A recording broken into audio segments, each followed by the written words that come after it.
Nurkic.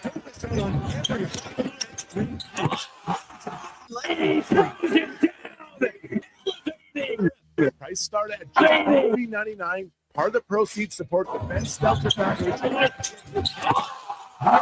Legends Cruise, July 2026. Visit cast.tour/Edmonton. Call 1-833-347-7678. Book now and save $500 per cabin when you mention promo code Stingray Radio. That's cast.tours/Edmonton.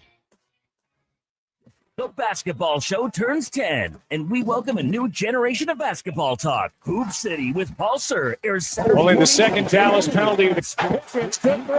Nice We've got you covered. More Edmonton families than ever are struggling as food prices skyrocket. The Holiday Hamper Foundation provides festive meals for 2,000. Here comes Montepani with Drysdale. Trailer, what's so that to tie this game. Putting it upstairs on Ellis. Temperatures dropping fast, folks. He opens the hood and, oh no, the battery's on thin ice. Yeah, that's a tough break, Tim. I mean, you can't Here comes Montepani with weak parts in your game like that. But wait, he's made a clutch move. He's gone to Napa Auto Parts for the win. They've got batteries, winter-grade oils, antifreeze, and wiper blades built for cold Alberta conditions. That's a championship play, Tim. With over 85 Alberta locations, visit your local Napa store today or shop online at napacanada.com. That's Napa know-how. This Black Friday, unlock incredible savings with Quello Concerts. Get 50% off our yearly and 2-year plans and enjoy unlimited access to the world's best concerts and music documentaries. Stream legendary performances anytime, anywhere for as low as $44.99 a year. It's the perfect gift for anyone who loves music. Visit stingray.com/deal and start streaming the world's best shows today.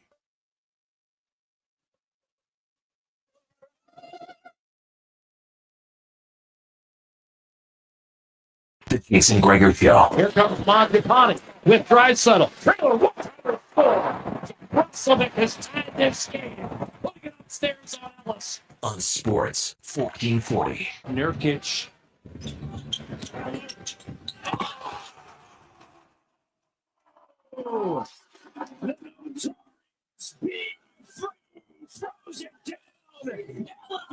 Presented by PlayAlberta.ca, Alberta's only regulated online gambling website. Only the second Dallas penalty of the game. That's a knockdown. Prescott able to step into it. It's got Pickens, good move. Nice cut back, get a touchdown.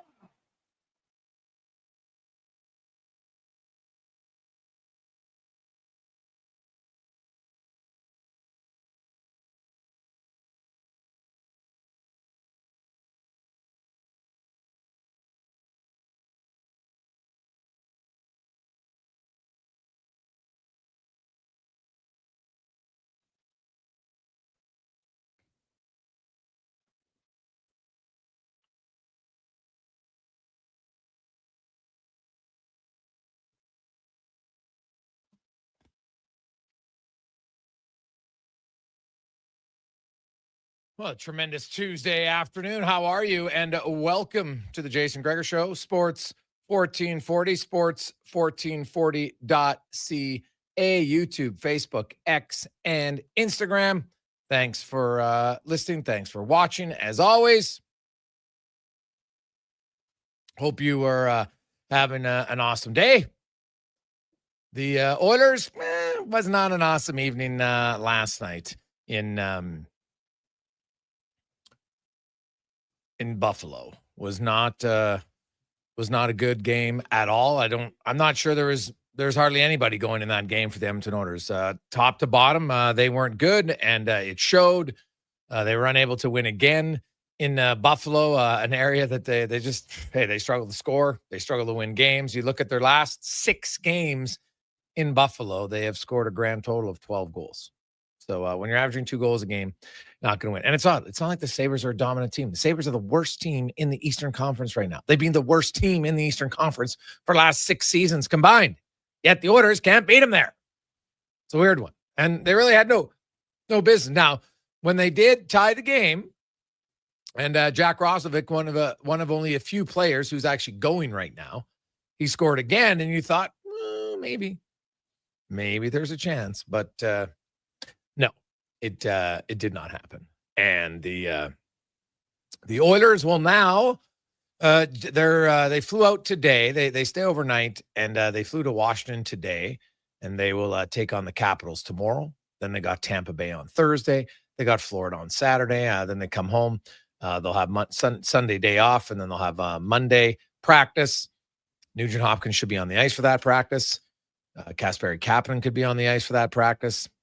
Both of them, unlikely, I would think, for Tuesday against Dallas. Not completely 100% unlikely, but I would say low chance because it'd only be one practice for them. Multiple weeks for Nugent Hopkins, over a month for Kapanen. Plus, if you don't play them Tuesday, then you don't have to play them again until Saturday. So you think about that. That's just lots of extra rest time for them. And then they'll be rock and rolling. And then, you finish the month, you get Nugent Hopkins, you get Kapanen back. That could help them because November has been a month to forget, not remember for the Oilers depth guys. It's kind of been odd. In the first month of the season, if you look at new forwards on the Oilers, you know what? They had contributed. You were fine with it. Right? Their depth guys had scored, they scored what, 10 goals, 11 goals in that month? You're like, all right, that's okay. We'll take it. But in November, man, they're shooting blanks. Big time blanks. The only goal they've got from a guy who's currently in their bottom six is Mangiapane, but that happened in St. Louis when he was playing with Nugent Hopkins and McDavid. So obviously it doesn't count.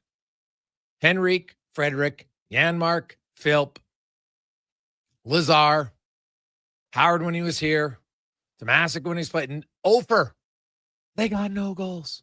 Mangiapane, since he's been down there, no goals. So in the month of October, when your top guys weren't scoring to their level, the depth guys did chip in. All right. Now you get to November and it's switched. The top guys are scoring. Rosovic, McDavid, and Draisaitl have combined for 17 goals already. Think about it, 17 goals in 9 games from those three. It's pretty damn good. No one else is really scoring. Got 2 goals from Bouchard and Wallman each. Podkolzin. Matt Savoy's got a goal since he moved up there. But their depth guys nowhere to be seen. They need to be better. No question about it. They need to be better. So I look at the Oilers, and their dance of mediocrity just continues. And like you look at their depth guys have to be better. And here's the thing. Right now, when I watch the Oilers play, I don't see much difference in how their third and fourth lines play compared to their top lines. And to me, that's a problem. Because their top lines have the skill to be a possession team, right? To have successive passes. That's what they do. Your third and fourth line, no. Get to the net. Drive the net. Crash the net. Put pucks on net. Get some bodies in front. And how about shoot the damn puck? Not only are they not scoring, they hardly have any shots on goal in the month of November. It's not gonna. You're not gonna score when you don't shoot the puck, right? You look in October. Henrique had 23 shots. Tomasic had 19. Frederick had 12. Howard had 12. Philp had 6 and 6. Lazar had 1. In November, Henrique has 10 shots in 9 games. Frederick has 7. Howard had 7 and 6. Philp has 6 and 9. Lazar has 2 and 7. Janmark 2 and 5. Tomasic has 1 and 3. They had 73 shots in 12 games in October. They've combined for 35 in 9 games so far in November. So not only are they not scoring, it's really hard to score when you never get the puck to the damn net. You don't get any shots on goal. So they got to be better. Brett Kulak, who's for what he is, he's been a really consistent player since coming over from Montreal. In the playoffs, he elevated his game pretty much every year for the most part. Last year wasn't his best, but that's fine. But this season, man, the month of November, it's just come crashing down. He's been outscored 12-0. 12-0 in 9 games. Basically, like when Bouchard and Ekholm were getting lit up in October, now they just passed the torch, and now it's Kulak's turn. Just got, tire tracks all over his pants. He's getting burnt Like, look at his puck management. Like, normally he's pretty good at it. Uses his legs, transports the puck out of the zone, gets out of trouble. Lots of games you don't even notice Kulak. That's a good thing. When you're a defenseman, you don't get noticed. He's doing his job.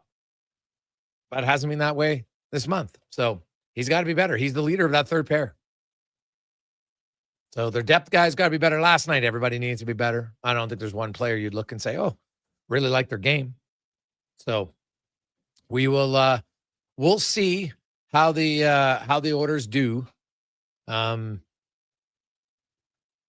night in Washington, where they go up against a team that is really hard. Like, you got the Oilers who struggle to score goals, and now they're going into Washington, a team that no team is better and at limiting goals, right? The Capitals, well, they're third at 2.47, but they've allowed 8 games already where they've only allowed 1 goal or less.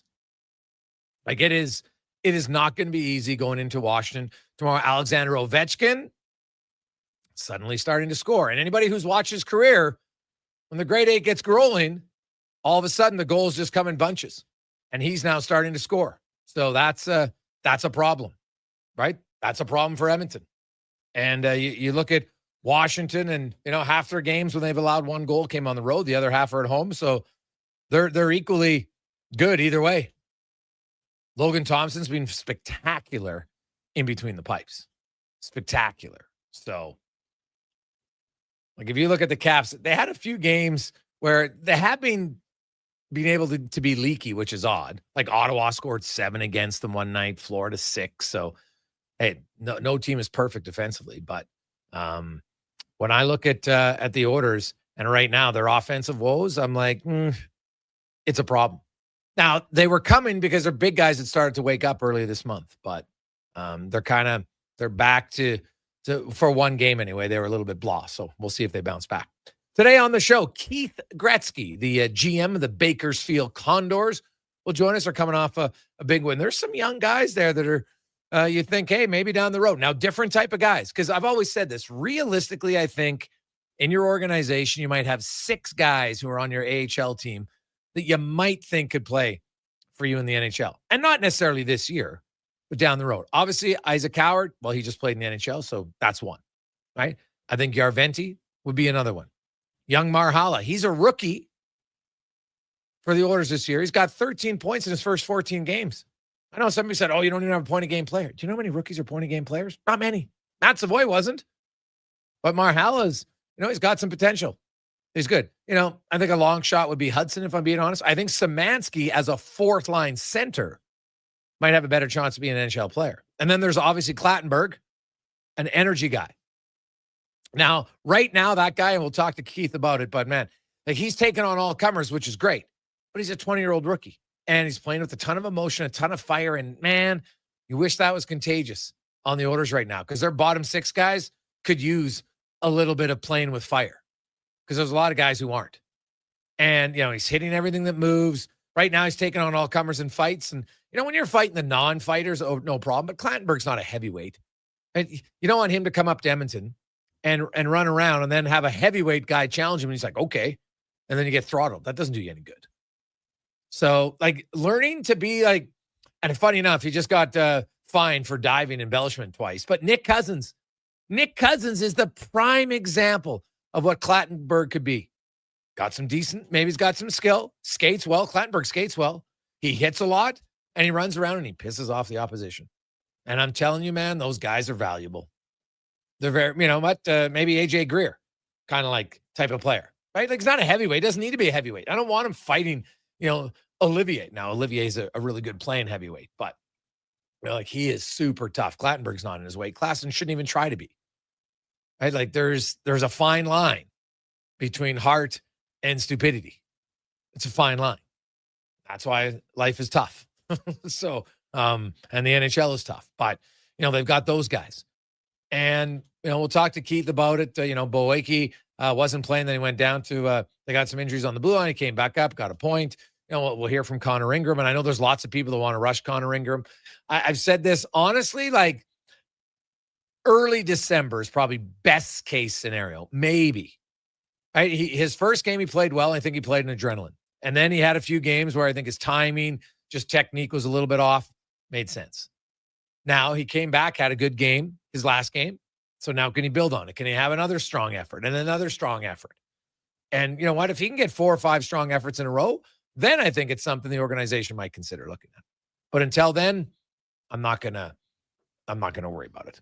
I wouldn't put too much focus that he would be the answer to the problem right now. That is, their goaltending, specifically their backup goaltending right now. The numbers just aren't good enough from your backup. Obviously, you'd like Stuart Skinner's numbers to be a little bit better, but Stuart Skinner overall hasn't been awful if you look at the overall numbers and you look at goals saved above expected, everything else. Right? He's not elite. I don't expect him to be elite, but he's being above average. That's pretty good. So we'll touch on that. Also on the show today, Matt Barrett will join us. So we'll talk a little Oil Kings. Struddy will be by. Kevin Woodley. We're talking goaltending. Ellis, see that good? Or were the like Ellis? I thought had some solid saves. I'm not sure how many great saves he had to make last night. Spec DVD, the 2-minute warning with Cam Tate. We'll have all of that. Monday nighter, I know Walks is happy because the Cowboys took care of business. Connor Halley, no real surprise in that game. I know the Cowboys were talking like, hey, we're back and everything's good. And I'm like, okay, like, I guess you got to believe that. But, beating up on the Raiders doesn't mean you're a great team. It just means that you took care of business. Yeah, absolutely. I mean, you went out and did your job. We'll give you a little bit of credit for that. But, yeah, I mean, that one was not even close. The Dallas Cowboys were just marching down the field on the Raiders. Dak Prescott, extremely efficient, playing really well. And then Javonte Williams was able to run the football. And I think it might be a rare case where you, I, and Brownie all hit our picks there for touchdowns and sack coming in from Max Crosby. But, yeah, if I'm a Dallas Cowboys fan, it's good you took care of your business. You did what you were supposed to do. But the Raiders are just not a good club right now. No, God, not good at all. And hey, looking at the Edmonton Oilers right now, they're not a very good team either. Now they're not as bad as the Raiders, but the Oilers, they're going to have to find a way. Try to at least go 1-1-1 in the final 3 games of this road trip, and then you come home and you're 25 points in your first 24 games. Far from acceptable, but then that's a lot of your road games done, especially a lot of your Eastern games done, and then maybe. You know what? You get into December, you got Hyman back, you got Nugent Hopkins back. You can start to roll. You know what? You push some guys from your third line down to your fourth line, and your third line maybe becomes more productive. Because realistically, I don't look a ton of production from your fourth line. It's really your third line that's got to get going. And you know what? Like right now, that's Frederick, Mangiapane, and Henrique. Like in the month, they're doing nothing. So they got to get going. Right? Janmark, Phil, Lazard. Like it's hard. Sure, you could chip in a little bit here. Phillips already got 2 goals in the season. Lazar's got 1. Like it's not awful. But you'd like a little bit of an identity there for sure, if you can.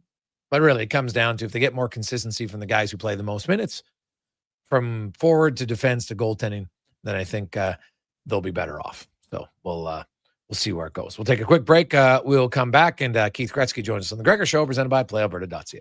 Mr. Rooter watches the big game. Go deep! What you watching, Mr. Rooter? The Plumbing Olympics. Frankie Drain Dragon Sanchez is attempting to break the world record in the 100-meter snake. Watch. Wow. Did you see that? He snaked out a 50-pound clog.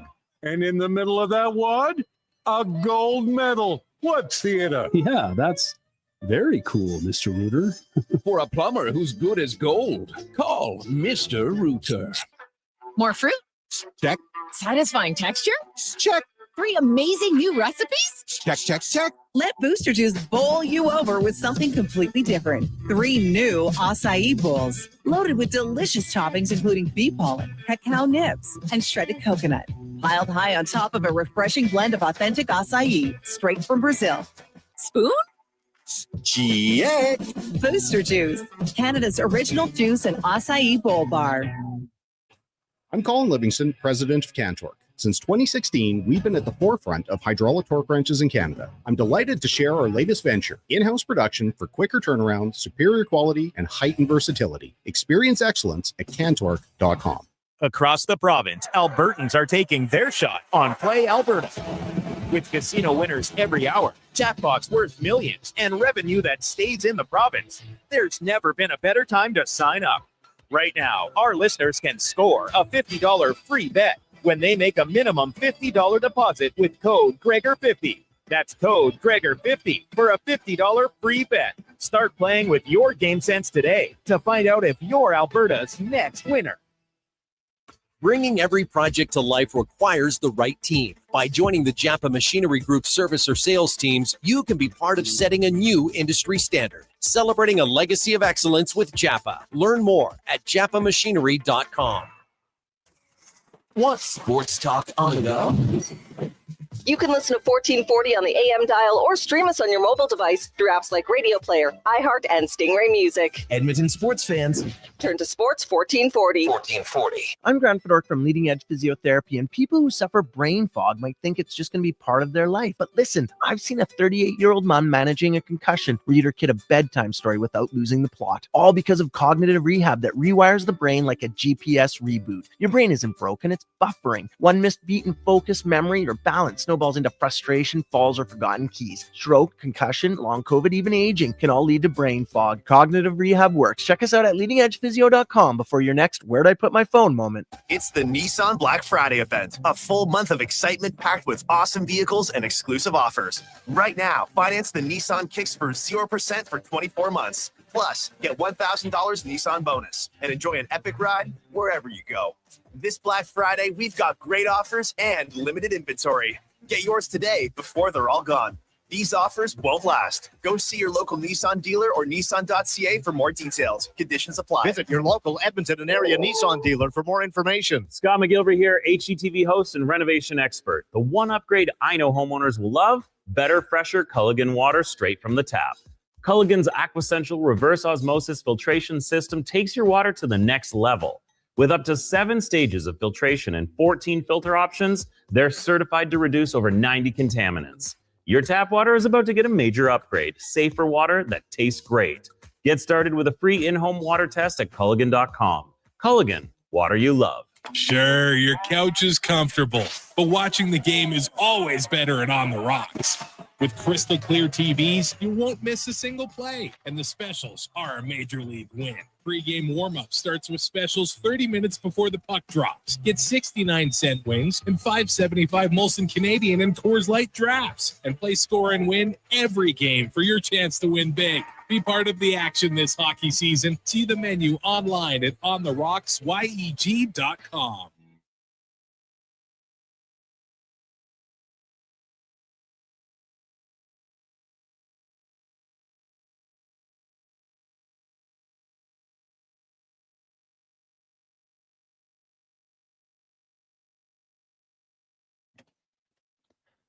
Portions of this hour brought to you by On the Rocks. The Oilers are back in action, and OTR is ready to be your hockey headquarters. $5.75 Molson Canadian, 69-cent wings, and you can play score and win every game. See more at ontherocks.yeg.com.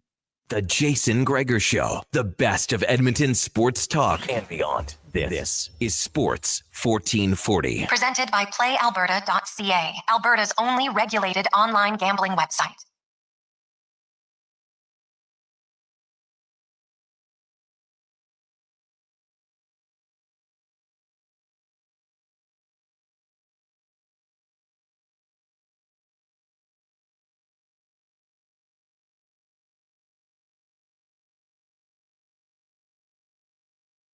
Tuesday afternoon. Whew, scared you there for a second.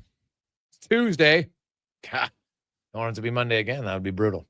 The Gregor Show always brought to you by PlayAlberta.ca, where you get in the game tonight. Lotto Max, $40 million. Get your tickets at PlayAlberta.ca. And when you're there, if you want, you can make a $50 deposit. Use the promo code Gregor50 and get an additional $50 play. Not bad at all at PlayAlberta.ca. As we're going to get to our big guest of the day, brought to you by the Spruce Grove Saints. They're back in action on the 23rd. Nice afternoon affair coming up this weekend. Get your tickets, sgsaints.ca, down at the Thompson Family Arena. And our big guest, of course, is the assistant general manager of the Edmonton Oilers. He is the general manager of the Bakersfield Condors. Keith Kretzky joins us once again. Keith, welcome back to the show, man. How you doing? Great to be a part of it. Well, Keith, you know what? I always like getting your updates on guys and seeing how things are going. I guess, the big one, lots of people in Edmonton are kind of curious about Connor Ingram. And, he's played, I think, 5 games now. His good first one to me looked like a guy on adrenaline. And then, the layoff probably was a factor. I know you guys gave him a weekend off once just to kind of find his game again. How would you evaluate how Ingram and where his game is at right now? Yeah, you know what?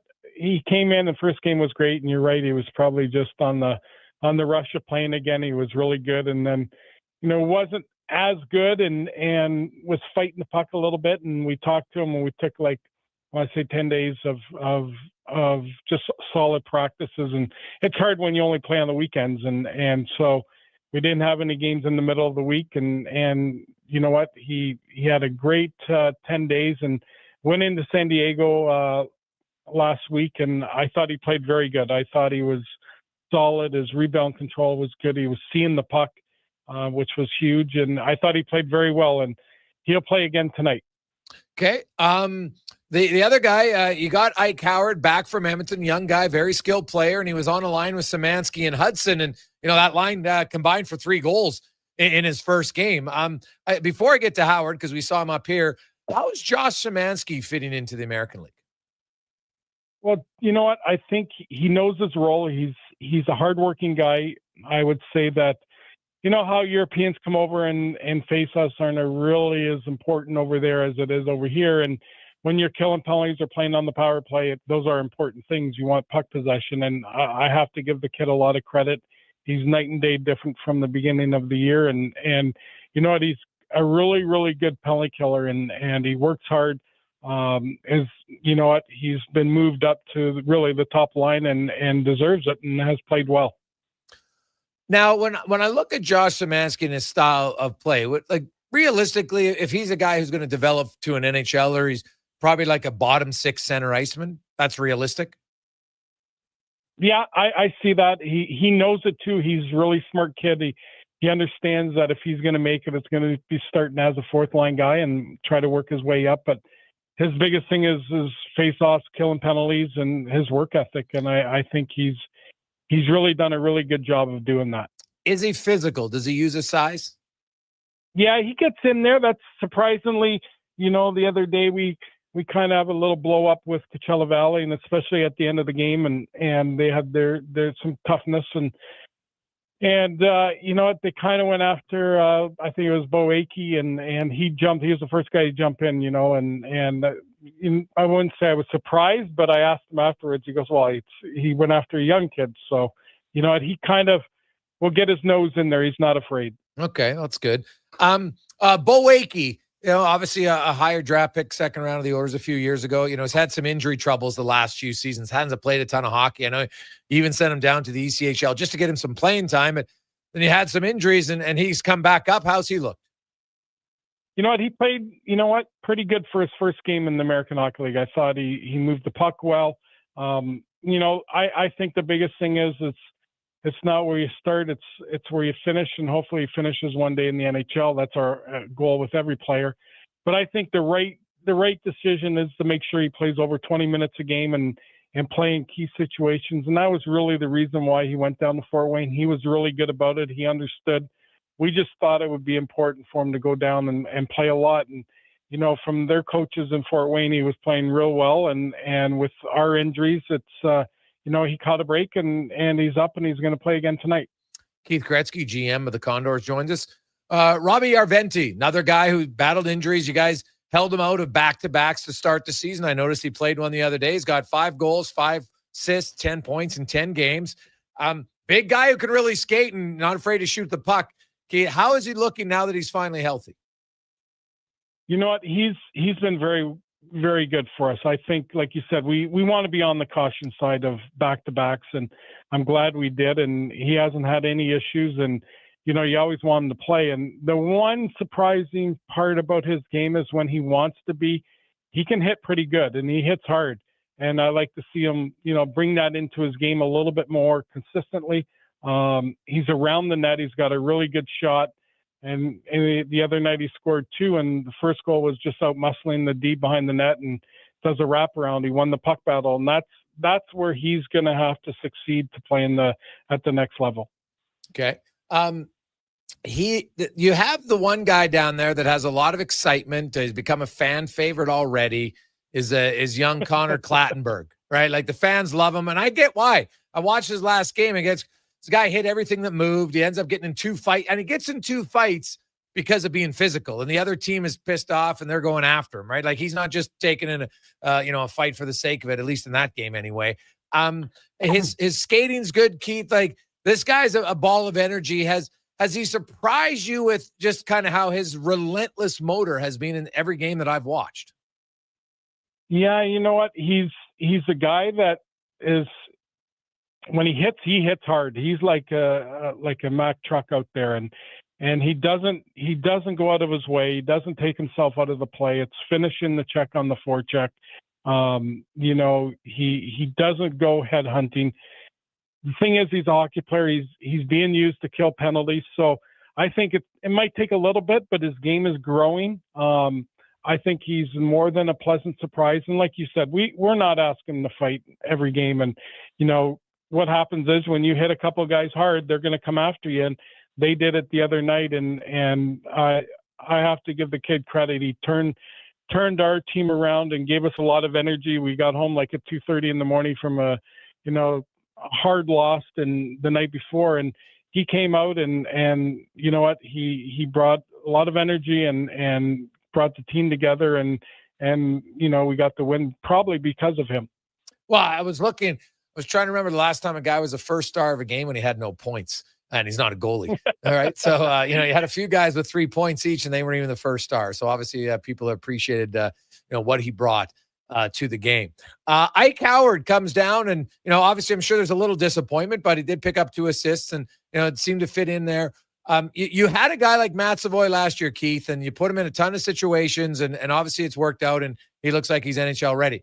Now, I don't know if Howard's going to be necessarily used on the penalty kill like Matt Savoy was or not. They're a little bit different in certain elements, but what's the plan with Howard now that you have him?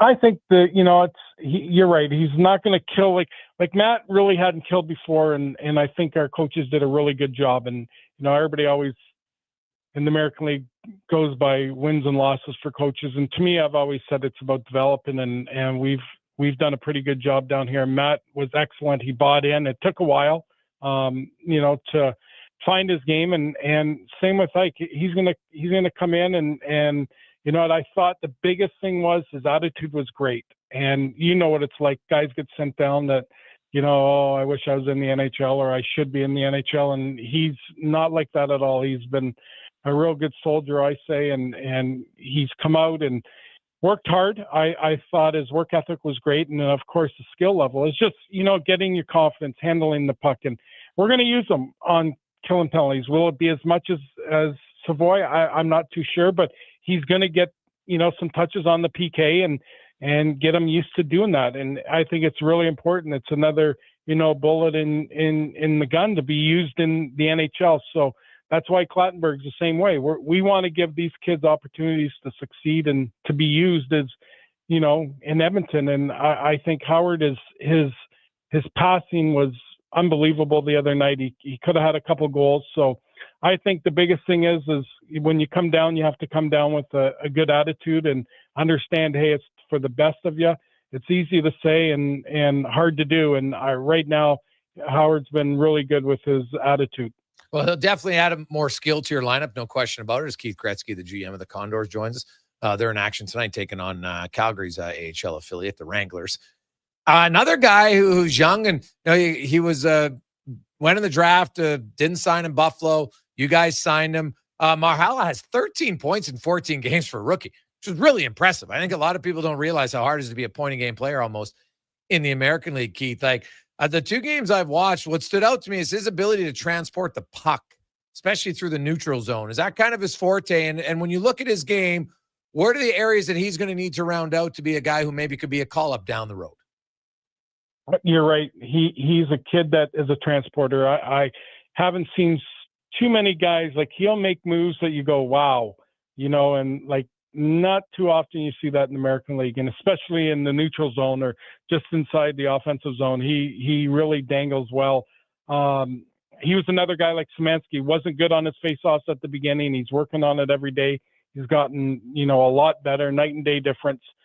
For me right now, it's just core strength and a little bit more quickness. And it's hard, like you said, to get points in the American League. And what he's done so far is hats off to him. And, you get put in situations to succeed, and he runs he's on the first power play unit, and he go out and kill penalty the other night when it was a 5-on-3. He's taking important faceoffs. That's learning down in the American League, and he's done a really good job. The veteran Atro Lepinen, how is he adjusting to the American League? I think he's getting better. I think it's when you're a defenseman, it's harder. I think it's coming over here. It's more forechecking, more physical. I thought his compete levels raised up, his intensity's raised up. I always say for the Europeans, it's usually 20 games, even kids out of college and junior. It takes you a while to get going. But I think Leps has gotten better. He's moving the puck, and he the one thing he does is likes to engage in the offense, and that's important for us. That's what we're looking for. Keith Gretzky joins us. Keith, you have this is an influx of some new guys to your team, and I know he's still a younger guy. He's 27, and maybe he's 28 even. James Hamlin's a guy who's had some cups of coffee in the NHL, and obviously that's still the goal is to get there. But you know what? As like kind of quasi third line, maybe. I'm not sure how you'd classify it if you really have a third line necessarily, but he has 5 goals, 7 points in 9 games. And is he kind of quietly become like your veteran leader up front?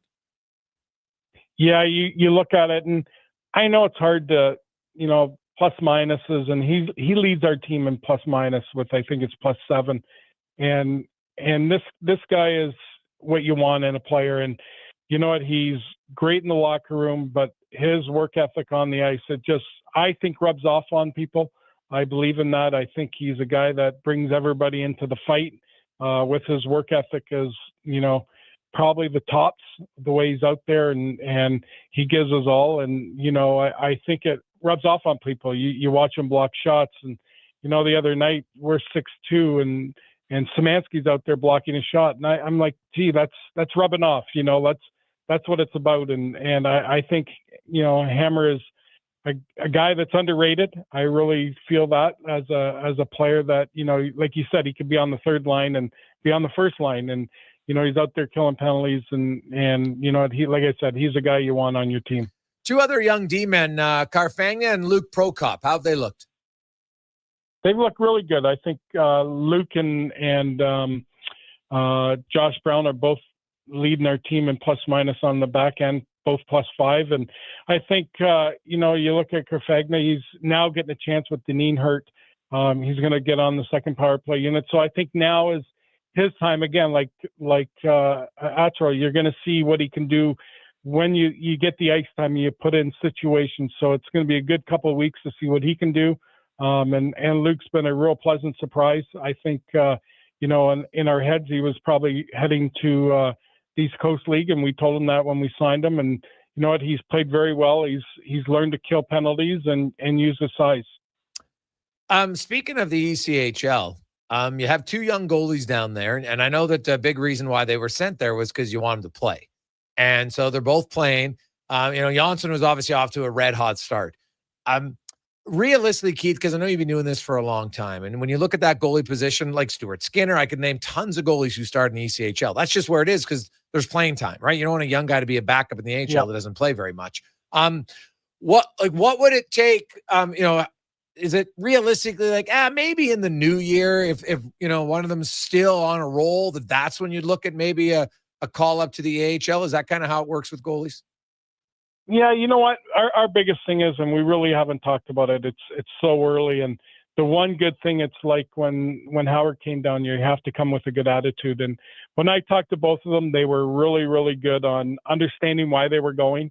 Janssen, especially, coming from Europe, it's a big adjustment. And you think you're going to the American League. And we had talked to him in the summer and said, hey, this could happen or whatever. We didn't really know. And, you know what? I think they're in a great spot. I believe, like you said, you got to play games and play meaningful games and win games and learn to be a pro and come to the rink every day. And it doesn't matter where you start. And you know what? They've both been really good down there. And you know what? They just got to keep growing. And then when we have a chance, we'll visit it and see what we do. How's your golf game, Keith? It's rained 6 days straight here. Oh, I sense some frustration there. All right. Yeah. Now that's rare, isn't it, in Bakersfield to rain that much? We've never seen this much rain. I think it was like 1953 was the closest time. So it's like, yeah, they probably needed it. And everybody says, oh, this is great. And I'm like, really? They just love the rain. So it's today was the first little bit of sun, so it's good. All right. Well, enjoy the game tonight. As always, great to catch up with you. Anytime. Continued success. You bet. You guys see Jason. Bye-bye. See you later. That is Keith Gretzky, the GM of the Connors. And you know what? Like, Bakersfield's got some young guys. Not necessarily like Ike Howard's a possibility for this year. Again, maybe. But if he doesn't, because now that, let's say Nugent Hopkins and Kapanen get back in the lineup. Well, now there's two guys who got to come out of the lineup, not to mention you got to send somebody down to make the numbers work, yada, yada, yada. I look at the orders and they got some young guys for the future. Marhala, first-year pro. Howard, first-year pro. Yarventi, hopefully, just stays healthy. Man, big guy who can skate. Like, they got potential, right? Szymanski's like a fourth-line guy. Big body, fourth-line guy maybe down the road. Right, Clattenburg brings something the organization has nothing of, just like a relentless motor and engine. And if you have that guy in your team, any other guys who have a little bit of it, it automatically comes to the surface more because that guy just gets you in the game. And it's something the organization, like, I'm trying to think the last player the Oilers drafted and developed who played a physical style. Because think about the guys that they had. Like, Nurse is physical, but Nurse is not, he's not an overly initiator of it. Right? He fought more when he was younger, doesn't do so much now. But let's go through it. Can you think of one? Like, when I think of guys on the Oilers who've been physical lately, Kane, signed, traded. Cassian, signed. Corey Perry, signed. Pat Maroon, acquired in a trade. I'm trying to go through the decade of darkness. Like Zach Stortini. Honestly, probably Zach Stortini would be the last guy who, you know what, played physical and, would run around. Honestly, can you think of anyone else, Connor Halley? Like, I guess maybe J.F. Jacques. He's a little bit better skill, but, wasn't overly consistent. But, right, had a big body, had a lot of the tools. Just the toolbox didn't seem to be open all the time. But, man, like, I might have to go back to Zach Stortini. I'm not sure I can think of anyone since then. Can you? No, and I'm scrolling through the list here of the players they've drafted, and I'm in 2002. And yeah, there's not many that pop off. Yeah. So that, like, man, Clattenburg could be something that they've been looking for like and now learning kind of the rat-like ability to be someone like, he's not a heavyweight. I don't want him to be a heavyweight, but physical hits, can kill penalties. Like, that's massive. That guy can kill penalties for you. It's massive. Brings energy to your team. And not for, I don't know. Like I said earlier on, yesterday on my show, like, I don't think it's this year. Maybe a late season, call it maybe. Like, let's give him some time. But you know what? He's definitely got the right attitude. And he's a player that says, hey, if I'm going to go to the NHL, I'm going there because I'm going to be physical. I'm going to be aggressive. I'm going to be a jerk. I'm probably going to be a little bit of a pain in the ass. And man, that's music to the ears, because to me, the Oilers just don't have enough of that. And there's not a lot of guys in the league who have it. So you can draft and develop one. There's a lot of value there. 2:42. We'll take a quick break. We'll return 833-401-1440, 833-401-1440. It's a Gregor Show presented by PlayAlberta.ca. Hey, sports fans, we've got a clear choice for you. At Crystal Glass, we provide customers with the perfect glass for any job. From home to auto and even commercial, installation or repairs, we're your team. Call 310-GLASS or visit crystalglass.ca. Crystal Glass. For one day only, Friday, November 21st, The Brick is releasing Black Friday deals early. Get a sneak peek at the hottest offers on furniture, mattresses, appliances, and electronics. Save 65% off sofas when you buy the matching Love Cedar chair. Up to 50% off mattresses, and up to $1,000 off when you buy 2 or more select major appliances. Plus, they pay the GST. Check out more one-day only deals and additional offers in-store. Some exclusions apply. See in-store for details. The Brick, saving you more. This hockey season, before every game, check out the pregame show with Andrew Walker on Sports 1440. It's brought to you by Titan Supply, your only source for rigging, lifting, and hauling products. Visit titansupply.ca. When you have lifting and material handling needs, Northwest Crane delivers. Western Canada's Sandy dealer, backed by the industry's toughest one. 3 years, 3,000 hours, no compromises. They service all crane makes and models with skilled technicians and deep industry expertise. Alberta owned with locations in Leduc and Grand Prairie and fully equipped service trucks. Northwest Crane keeps your operation lifting. For more information on sales or service, visit northwestcrane.com or call today. Ready for a silly hockey fans. Your partner in power just skated onto the ice. EWEL.ca, the new e-commerce website for electrical wholesalers Edmonton, is ready for the power play 24/7, 365. UL skates to where the puck will be in 5 years. Now that's forward thinking. Killer selection, slamming products from the best brands, and legendary service. Don't sit on the bench. Get your account today at EWEL.ca and win that project. Plug into your partner in power. Get an EWEL.ca account today. At Papa John's, our butter chicken pizza is a Canadian favorite, and we think we know why. We start with a velvety, tangy, and subtly sweet sauce. Then it's our better ingredients: fresh, never frozen original dough, juicy grilled chicken, and crunchy green peppers and onions. Sounds delicious, right? Well, wait till you try it. It's butter chicken made better. Order your large butter chicken pizza today for only $19.99. Better ingredients, better pizza, Papa John's. Proudly locally owned and operated. At Nisku Ford, we want your visit to feel as comfortable as a holiday gathering. When you shop with us, you're not just a customer, you're family. And we always give our family the best. And the whole family is going to love our November deals. Find your favorite Ford, then choose from 0% financing or rebates as high as $10,000. Nisku Ford to your holiday visits, or make your wish list at niskuford.ca today. Above expectations. Portions of this hour brought to you by Cantork. What's the best way to beat the tariffs? By Canadian. Cantork's products are not only made in Canada, but right here in Edmonton. Save money, support Canada at cantork.com. Hat tricks, touchdowns, and home runs. Get it all with the Jason Gregor Show on Sports 1440. Presented by PlayAlberta.ca, Alberta's only regulated online gambling website.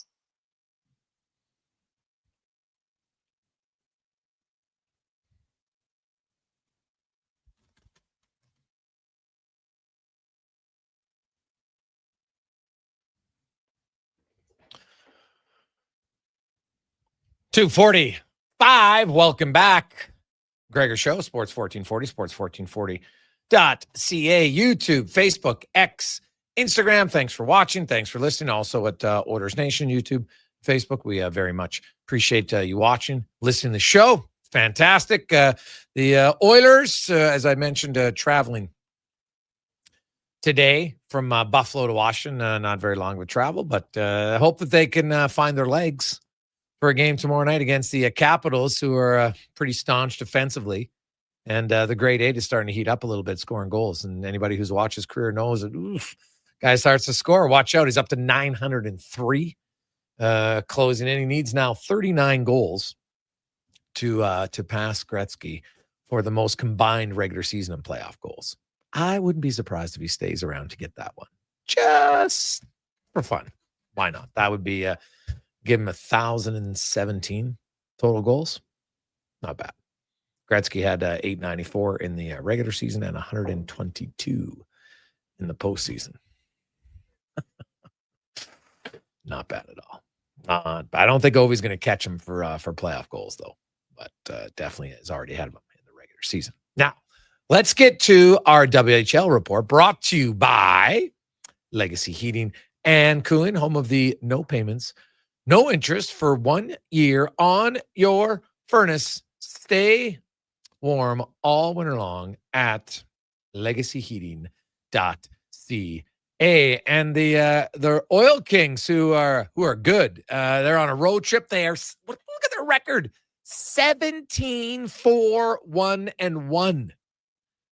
Now, PA does have a slightly better points percentage, than the Oil Kings. But those two teams now, the Oil Kings are now separating. Now, I guess Calgary does have 4 games in hand, but they're 10 points up on them already. So they are definitely rolling. And a gentleman who watches all the games calls him Matt Barrett, the voice of the Oil Kings, joins us. Matty, how you doing, Matt?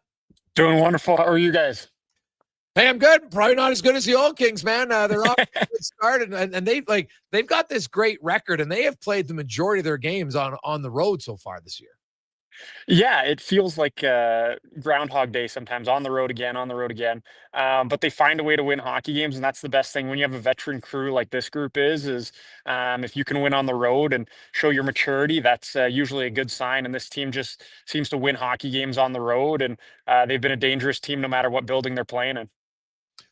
So when you look, Matt, at this season so far, what has been the biggest strength of the Oil Kings? Well, lately it's been their offense and their ability to score and score from all over the place. They've got 3 solid lines right now that have been together for, basically this whole trip, and basically 2 full lines that they've had for the last few weeks. And they've all been able to score at different points or all together. They've scored, 5, 6, 7, 8 goals numerous times this year. And that's a big thing. If you can score up and down your lineup, usually good things are going to happen. And I think defensively, they want to tighten up just a little bit. But when you're scoring 6, 7, 8 goals, maybe it doesn't matter a whole ton if you give up 4. Yeah, well, they got a lot of guys scoring right now. Lucas Sochitsin, Miroslav Holinka tied for the team lead with 28 points. Then you got Max Curran has got 25, and Ethan McKenzie on the back end, man. He's looked great. Like, I really enjoyed him late last season, just a firecracker, and how he plays the game. And you know what? He's somebody who's got some potential here long-term. Oh, for sure. He skates so incredibly well. His offensive just ability and offensive awareness is just unbelievable. It's through the roof. And I think part of the thing with him has been health over the last few years. And now that he's healthy, he is really showing what I think he's made of. He's a tremendous player, tremendous kid as well too. So I think he's a guy to keep an eye on for sure. He's already got 7 goals. He didn't have 7 throughout his career prior to this year. So he's really found a way to produce offensively for this club. It's been amazing to see. And they've been scoring a ton of goals, and without Gavin Hodnett, who hasn't played a game, I don't think, since like mid-October. I think it is. I think he's been out for at least a month, if not more. What's the update on Hodnett, and when's he expected to return? Yeah, still a bit of ways, and but this team is still able to score and able to fill in. It's obviously tough without Gav in the lineup, and but they're going to find a way to produce without him, and hopefully continue to get wins until he gets back into this lineup, when I'm sure it'll be a welcome sight for sure. It's interesting when I look up and down their lineup, and I'm not saying this to be negative, but like Jekko's point predictions aren't probably where a lot of people thought they'd be, yet your team is scoring a ton. Like the Oil Kings, as good as they've been, they've got some guys like just mentioned, Hodnett's not even playing yet. And Jekko's been good, but I don't know if he's been at the level that he would like to be. Like, there's still room for this team to improve internally, never mind getting any new players in acquisitions. Well, for sure, right? I mean, and that's the beauty of this lineup, I think, is that if somebody does go cold, I think there's, an opportunity there for someone like Adam to turn it up a notch. And he's played really well the last few games. I think it's going to start coming for him. The offense maybe hasn't produced like he wants to, but I think his play has been trending in the right direction. And I think the scoring will come here eventually for him. Matt Barnett joins us, voice of the Oil Kings. They continue this lengthy, is a 7-game rotor for you guys, right? Well, it's 8 total games away from Rogers Place, 6 throughout here of BC. And before we left, it was Medicine Hat. And when we come back, it'll be a quick up and down to Red Deer. So lots of road games for this group right now.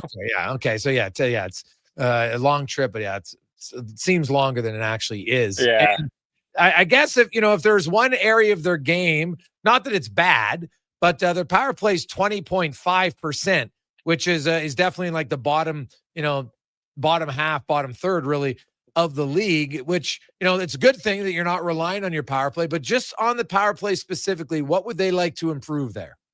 Yeah, it's starting to heat up for sure on this winning streak. It's been right around that 30% mark, which is, I think, where we would expect it to be. Okay. I think we might have lost Matty. Might have hung up on us. accidentally. So we'll try to get him back there in a second. But yeah, their penalty kill is very good. It's top 5. Like, they're good. If you haven't been to an Oil Kings game, I highly recommend it. Obviously, they're not home for quite a while here, for another week or so. But when they get back, I reckon they're going to have tons of games. We got the Teddy Bear Toss coming up in December. They're going to have lots of home games leading up to Christmas, definitely after Christmas. So, maybe a stocking stuffer too for people who like the Oil Kings. But they are a really good team, and they are deep. And Matt is back with us now. So, Matty, just kind of further your thoughts there on the power play. And I think you might have muted yourself. So I can see you, but I can't hear you. So we'll have to see. We'll get that clarified in a little bit here, unfortunately. But I can see Matty, but I can't hear him. So wonders of technology. But you look at the Oil Kings, and there's a few teams. The Prince Albert Raiders are very good. The Oil Kings are very good in the Eastern Conference. Everett is excellent out west, and Everett. There's a little bit of a gap between Everett and everybody else, and then the Oil Kings and the Raiders in the East. And now, Matty, can you hear us? Can we hear you? Yeah, can you hear me? Yeah. Here we go. Now we got it. Perfect. Sorry about that. No problem. I'll let you finish off on the power play.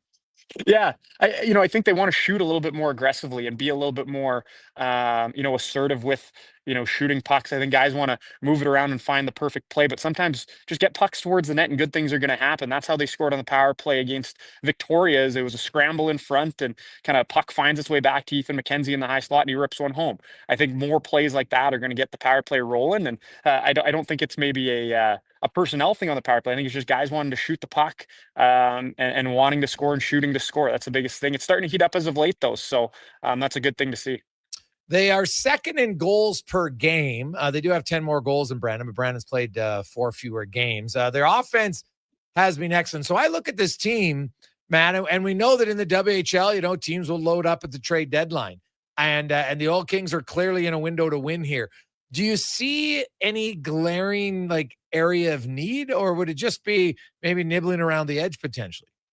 Well, I think the biggest thing is that when you're in a position like the Oil Kings, this group is really good as is. But I think, General Manager Kurt Hill's always looking to improve the team. And wherever you can find some improvement, I think is a good thing. And if there's any specifics, I don't know if there is. I think he's going to look around and see what's out there to potentially improve this club in every aspect possible. I think maybe a little bit more bite would be the biggest thing on this group and a little bit more physicality. But hey, they've shown at times that this group can be physical. And newest acquisition, Konju Goisic, has been a physical presence out there these last 3 games. So, something like that might be a possibility, but we'll see. How's Parker Snell played? Really well. I think, the biggest thing is we have to remember he's still 17. Yeah, he's a rookie goalie, man. That's hard. Exactly. Right. And it's tough as a young netminder, but he's been excellent. Him and Ethan Simcoe have played in pretty well a tandem pretty much the whole year. There was a spot there where Ethan was playing really well. So, Ethan Simcoe ran with it for a couple of games and they've kind of gone a little bit of back and forth. So Parker's been really good. And I think he's going to be a really, really good goalie in this league. I don't think he's getting enough credit when it comes to NHL scouts or NHL draft knowledge this year. I think he's really, really good. And I think some NHL team, if they take him, is going to be really happy with what they get. And so Hodnett is a guy. Do you think Hodnett, does he have any chance to play before Christmas? Hard to say. It's been a week-to-week thing at the moment. So we'll see here getting forward. All right. Well, best of luck tonight. First time into Penticton for you? For me personally, yeah. I've never been to Penticton, so me and the Oil Kings, first time ever into Penticton to play the Vs. Well, it's a great junior hocky tradition. It is. Penticton Vs there, and I can see in your background, it's a fantastic place to look and visit. Obviously, the Oilers used to have they were in that rookie tournament there for a long time, and so it's a great barn, and it's a pretty good hockey community. How have the Vs been drawing? Do you know? From what I've heard from a couple locals, it seems like they've been drawn really, really well, especially when they get some of the local kids coming in from Kelowna, even the Penticton area, right? I think that's the biggest thing. They draw really well with those. But it sounds like the fans have followed them to the WHL, which is great to see. And the fact, man, first year in the league, and they're sitting there tied with Portland for third place in the whole Western Conference. Like, it's pretty impressive start for them. Yeah, exactly. And they're one of the oldest teams, if not the oldest team in the WHL right now. And they found a way to win hockey games and be competitive. And, that's good to see that they're, just not hanging out in the basement wanting to, just grab as many draft picks as possible. Awesome stuff, Matt. We appreciate it, buddy. Enjoy the game tonight. Thanks, Jason.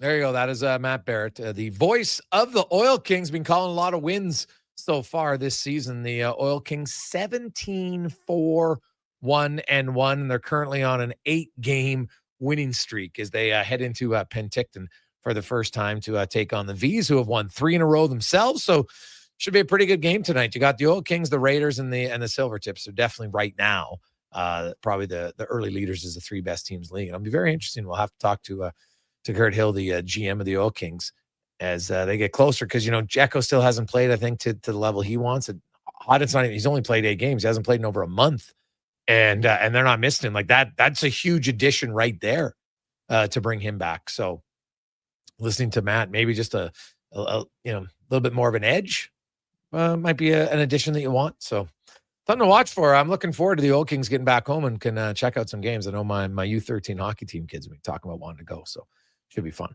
Let's get to the Con Man and a Sports 1440 update brought to you by Fountain Tire. It's coming. It's inevitable. So you might as well plan ahead. Don't wait till the last minute. All of a sudden, you're slipping through the intersection. You're weight gripping the steering wheel thinking, God, why didn't I do it soon? Get your winter tires, 15% off, fountaintire.com. This is a Sports 1440 update. Edmonton and Red Deer will host the 2027 World Junior Hockey Championship after previous plans to share the tournament between the two cities was interrupted by the COVID-19 pandemic. The tournament will run from December 26, 2026 to January 5th of 2027. On the NHL level tonight, 8 games. Maple Leafs host the Blues, Kraken in Detroit, got the Lightning and the Devils. Blue Jackets taking on the Jets, Flames in Chicago, and the Golden Knights host the Rangers. WHL, Oil Kings on the road, heading to Penticton to take on the Vs. That starts at 7:35. In the association this evening, you've got the Warriors in Orlando, Hawks hosting the Pistons, Grizz take on the Spurs, Lakers host the Jazz, and the Suns up against the Trailblazers. And Canada's men's national soccer team taking on Venezuela in a friendly from Florida. That one starts at 6:30. Coming up in hour 2 of the Jason Gregor Show, we'll be joined by former NHLer Jason Strudwick and hear another edition of Cam Tate's 2-Minute Warning. I'm Connor Halley. This has been a Sports 1440 update. It's Sports 1440, a Stingray radio station broadcasting on Treaty 6 territory. Download the free iHeartRadio app and listen to CKJR wherever you go. Stories are told to make a point, and GS Construction takes them very seriously. We're not talking about fairy tales. GS Construction looks at the story old pipes tell us, a tale of time and pressure and endurance. So when those old pipes are ready to end their story, GS Construction starts a new chapter by repairing or rebuilding, or in some cases, renewing the underground infrastructure that supports our modern lives, making sure every community's story continues on safely and reliably. For more, visit gsconstruction.ca. You've got a go-to coffee spot, a trusted barber, even a lucky game day jersey. But when it's about looking your absolute best, there's only one name you need. Mr. Dirk. Family run since 1939. We're experts in crafting impeccable tailor-made suits and offering a wide variety of everyday styles. Pair that with personalized one-on-one fittings and the convenience of on-site tailoring. Mr. Dirk elevates your style game. Visit our Edmonton store or explore MrDirk.com. Score big on style with Mr. Dirk. Day or night, tasting just the right. You can order oodle noodle at oodlenoodle.ca, delivering you the news almost right away. Remember, you can order oodle noodle at oodlenoodle.ca. So sit on your couch all day and order oodlenoodle.ca. Oodle noodle. No fluff, no fillers, just pure entertainment. Sports 1440 brings the heat with bold opinions, big personalities, and Edmonton's fiercest fans. This is your turf. This is Edmonton's sports leader, Sports 1440. I'm making my list, checking it twice. And guess what? I'm giving Will Hawk beef jerky to everyone, naughty and nice. Because honestly, everyone deserves a taste of it. Well, tremendous Tuesday afternoon. How are you? And welcome to the Jason Gregor Show, Sports. Skip the chocolates and pass on the turkey. Make Sports. sure you're Will Hawking around the Christmas tree with Alberta. Tremendous Tuesday afternoon. How are you? Call to place your pre-order today at 780. Afternoon. How are you? 2537. Whether you're a craft beer connoisseur or How are you? wine aficionado, there's always something new to discover at Sherbrooke Liquor. We'll come a back unique, and keep family-owned, Gretzky. Join us. independent liquor store. The selection, incredible. The non-alcohol section is also very impressive. Sherbrooke Liquor, expert We knowledge. roll through Tuesday afternoon. Scared you there for a second. Tuesday. The one and only Sherbrooke Wanted to be Liquor. Monday again. That'd Wine, be brutal. spirits, and Gregor Show oodles always of brought beer. to you by. Visit SherbrookeLiquor.com. Craving a dining experience that rises above the rest? Head to Summit Restaurant, nestled in the heart of the Silent Ice Center, and just minutes from South Edmonton Common. Savor Summit's exceptional house-made pizza, delectable entrees, and expertly crafted cocktails, all served in a stylish, modern atmosphere. For a casual meal or a special night on the town, 45. Summit Restaurant offers Welcome a back. straightforward yet refined experience where every bite and sip Welcome reflects our back. dedication to quality. Elevate your dining experience. Visit Summit Restaurant tonight. Black Friday is on now at GMC. Get a $1,000 Black Friday bonus on all 2025 and 2026 GMC models at participating dealers. Whether it's the bold Sierra 1500 Elevation Crew Cab, the rugged Sierra 2500 HD AT4X, the versatile Canyon, or the adventure-ready Terrain Elevation all-wheel drive. Every drive delivers unstoppable performance and premium comfort. Get your $1,000 Black Friday bonus now. Conditions apply. Ask your GMC dealer for details.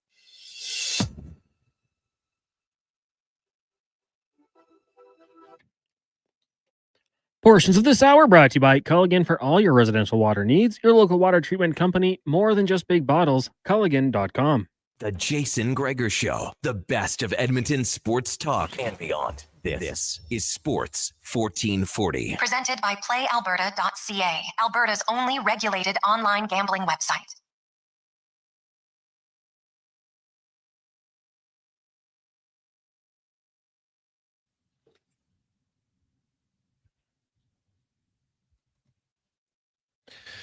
Man, Sandstorm, it's a classic. Staged very well. How are you? Welcome back to the Jason Gregor Show. Sports 1440, sports1440.ca, YouTube, Facebook, X, and Instagram. Hope you are having a lovely Tuesday afternoon. Based on the text line, yeah, you're a little frustrated. I get it. I understand it. Last night was like, I don't know what the hell it is about, like, why the Oilers can't show up in Buffalo is beyond me. It's not like the Buffalo goalies are standing on their head making 50 saves a game when the Oilers come to town. Like, it doesn't make any sense. The Oilers have won once in their last 6 visits to Buffalo, of all places. Buffalo. Not Vegas, not Colorado, not Florida. Buffalo. What the hell is going on?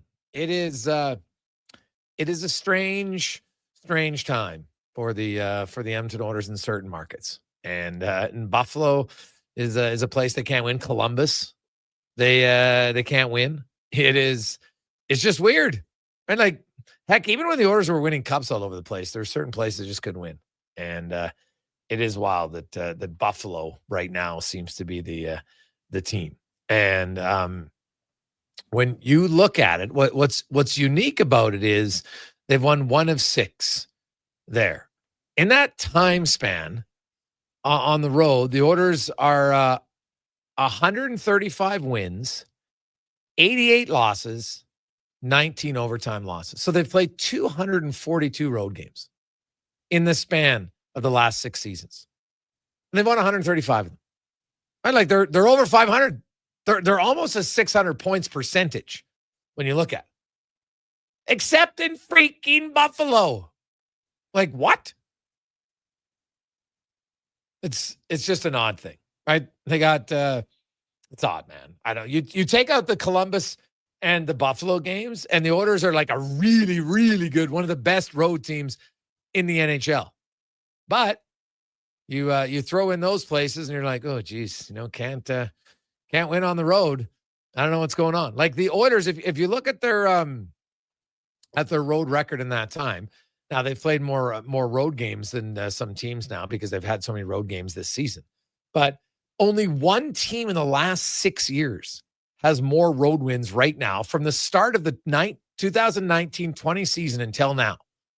There's only one team with more road wins than the Edmonton Oilers. Any guess who it is, Cons?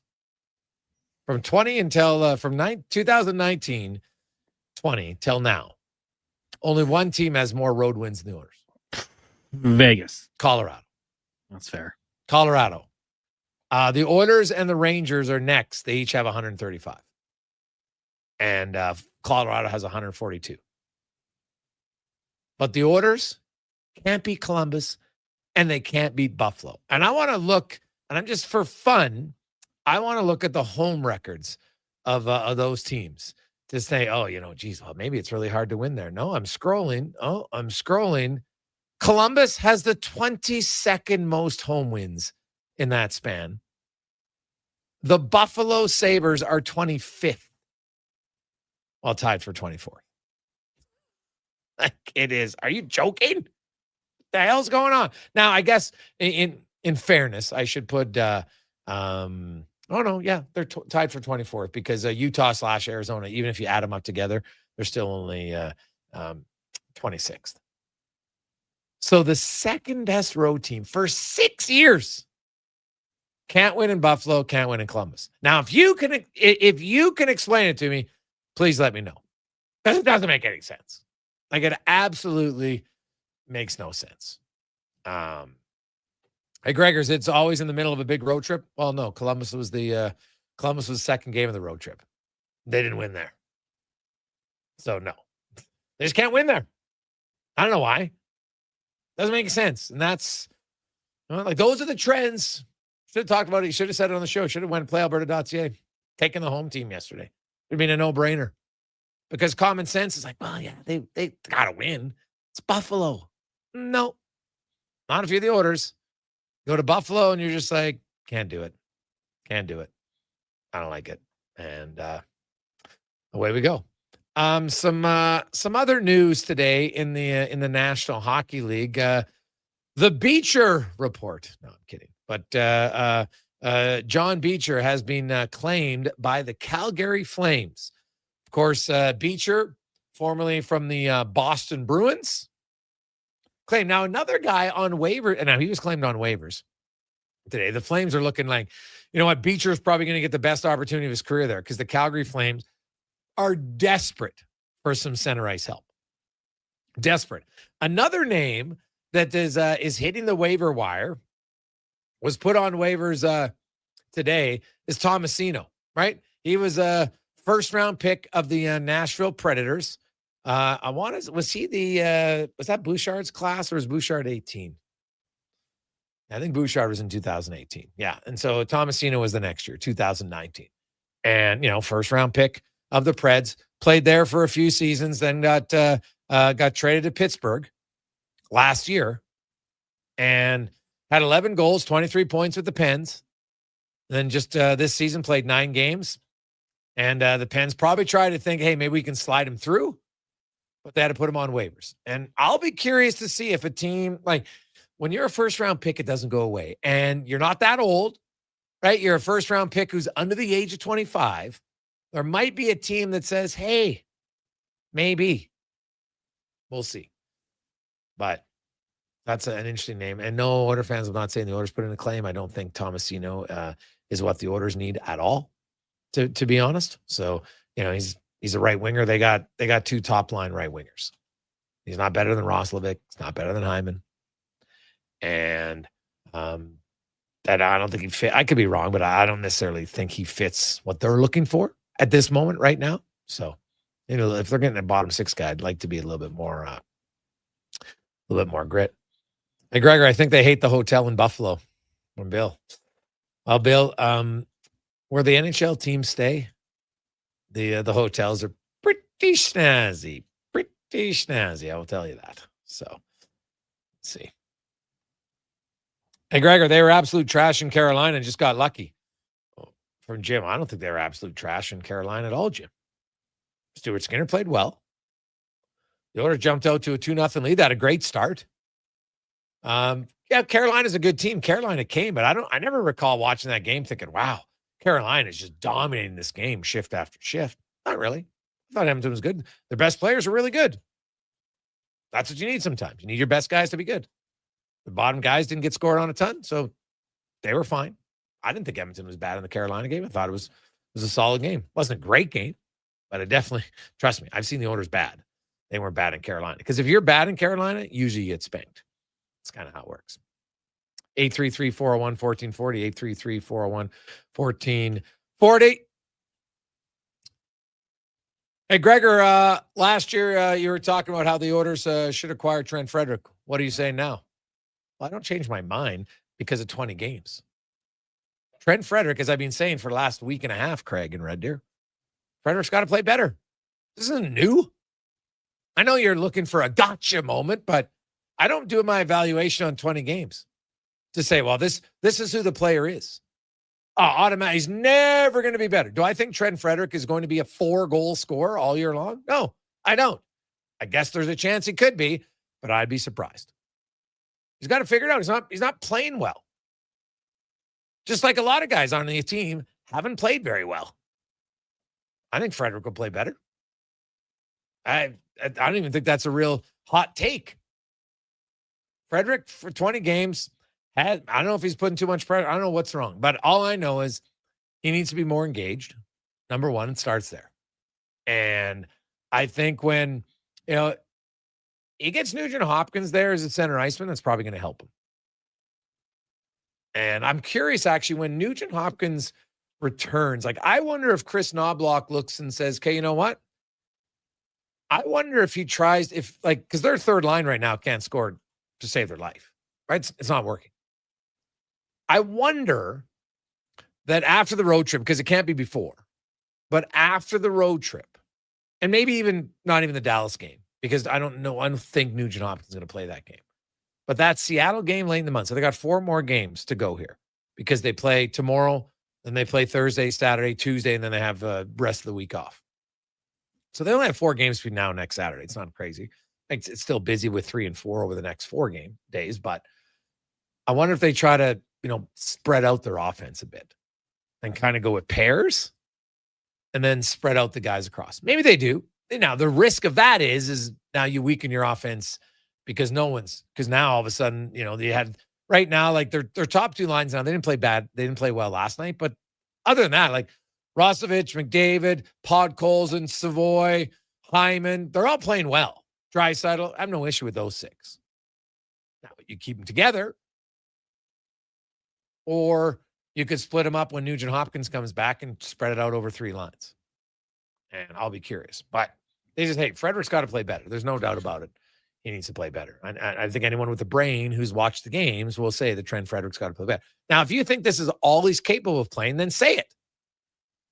Say it. This is what I think Trent Frederick is. Say it. I don't hear anybody saying that. He's not playing well.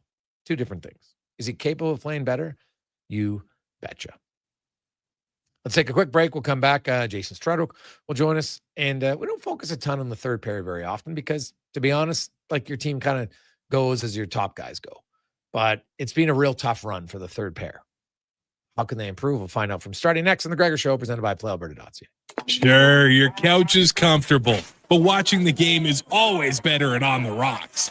With crystal clear TVs, you won't miss a single play, and the specials are a major league win. Pre-game warm-up starts with specials 30 minutes before the puck drops. Get 69-cent wings and $5.75 Molson Canadian and Coors Light drafts, and play score and win every game for your chance to win big. Be part of the action this hockey season. See the menu online at ontherocksyeg.com.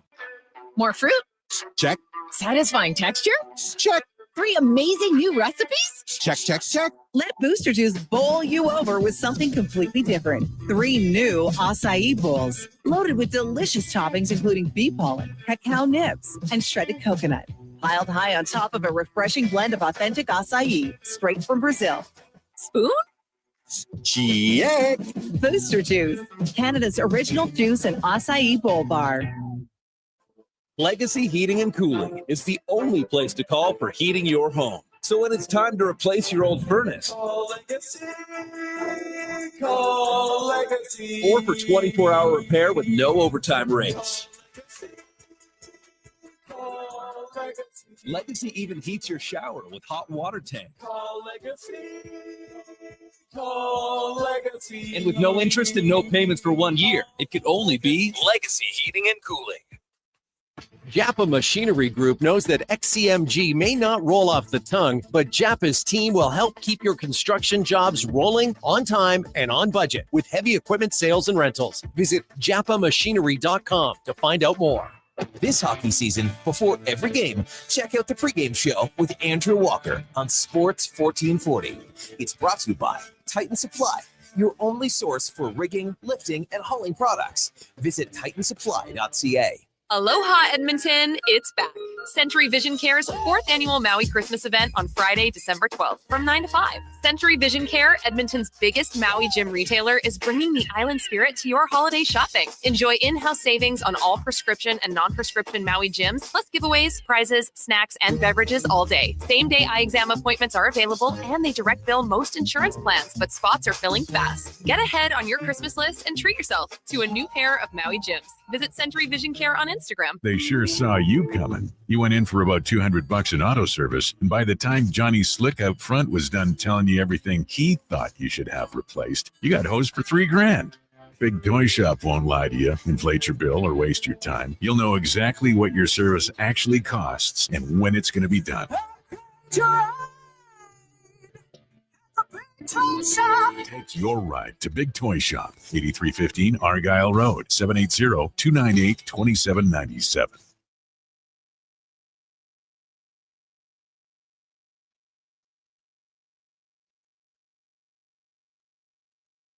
He believes it. Portions of this hour brought to you by Leading Edge Physio. We treat pain and injuries head to toe and some other issues that might surprise you, like incontinence, vertigo, neuropathy, and cognitive issues. We invest in the technology, techniques, skills, and people that know how and what to fix. Life shouldn't hurt. LeadingEdgePhysio.com. The Jason Gregor Show, the best of Edmonton sports talk and beyond. This is Sports 1440. Presented by PlayAlberta.ca, Alberta's only regulated online gambling website.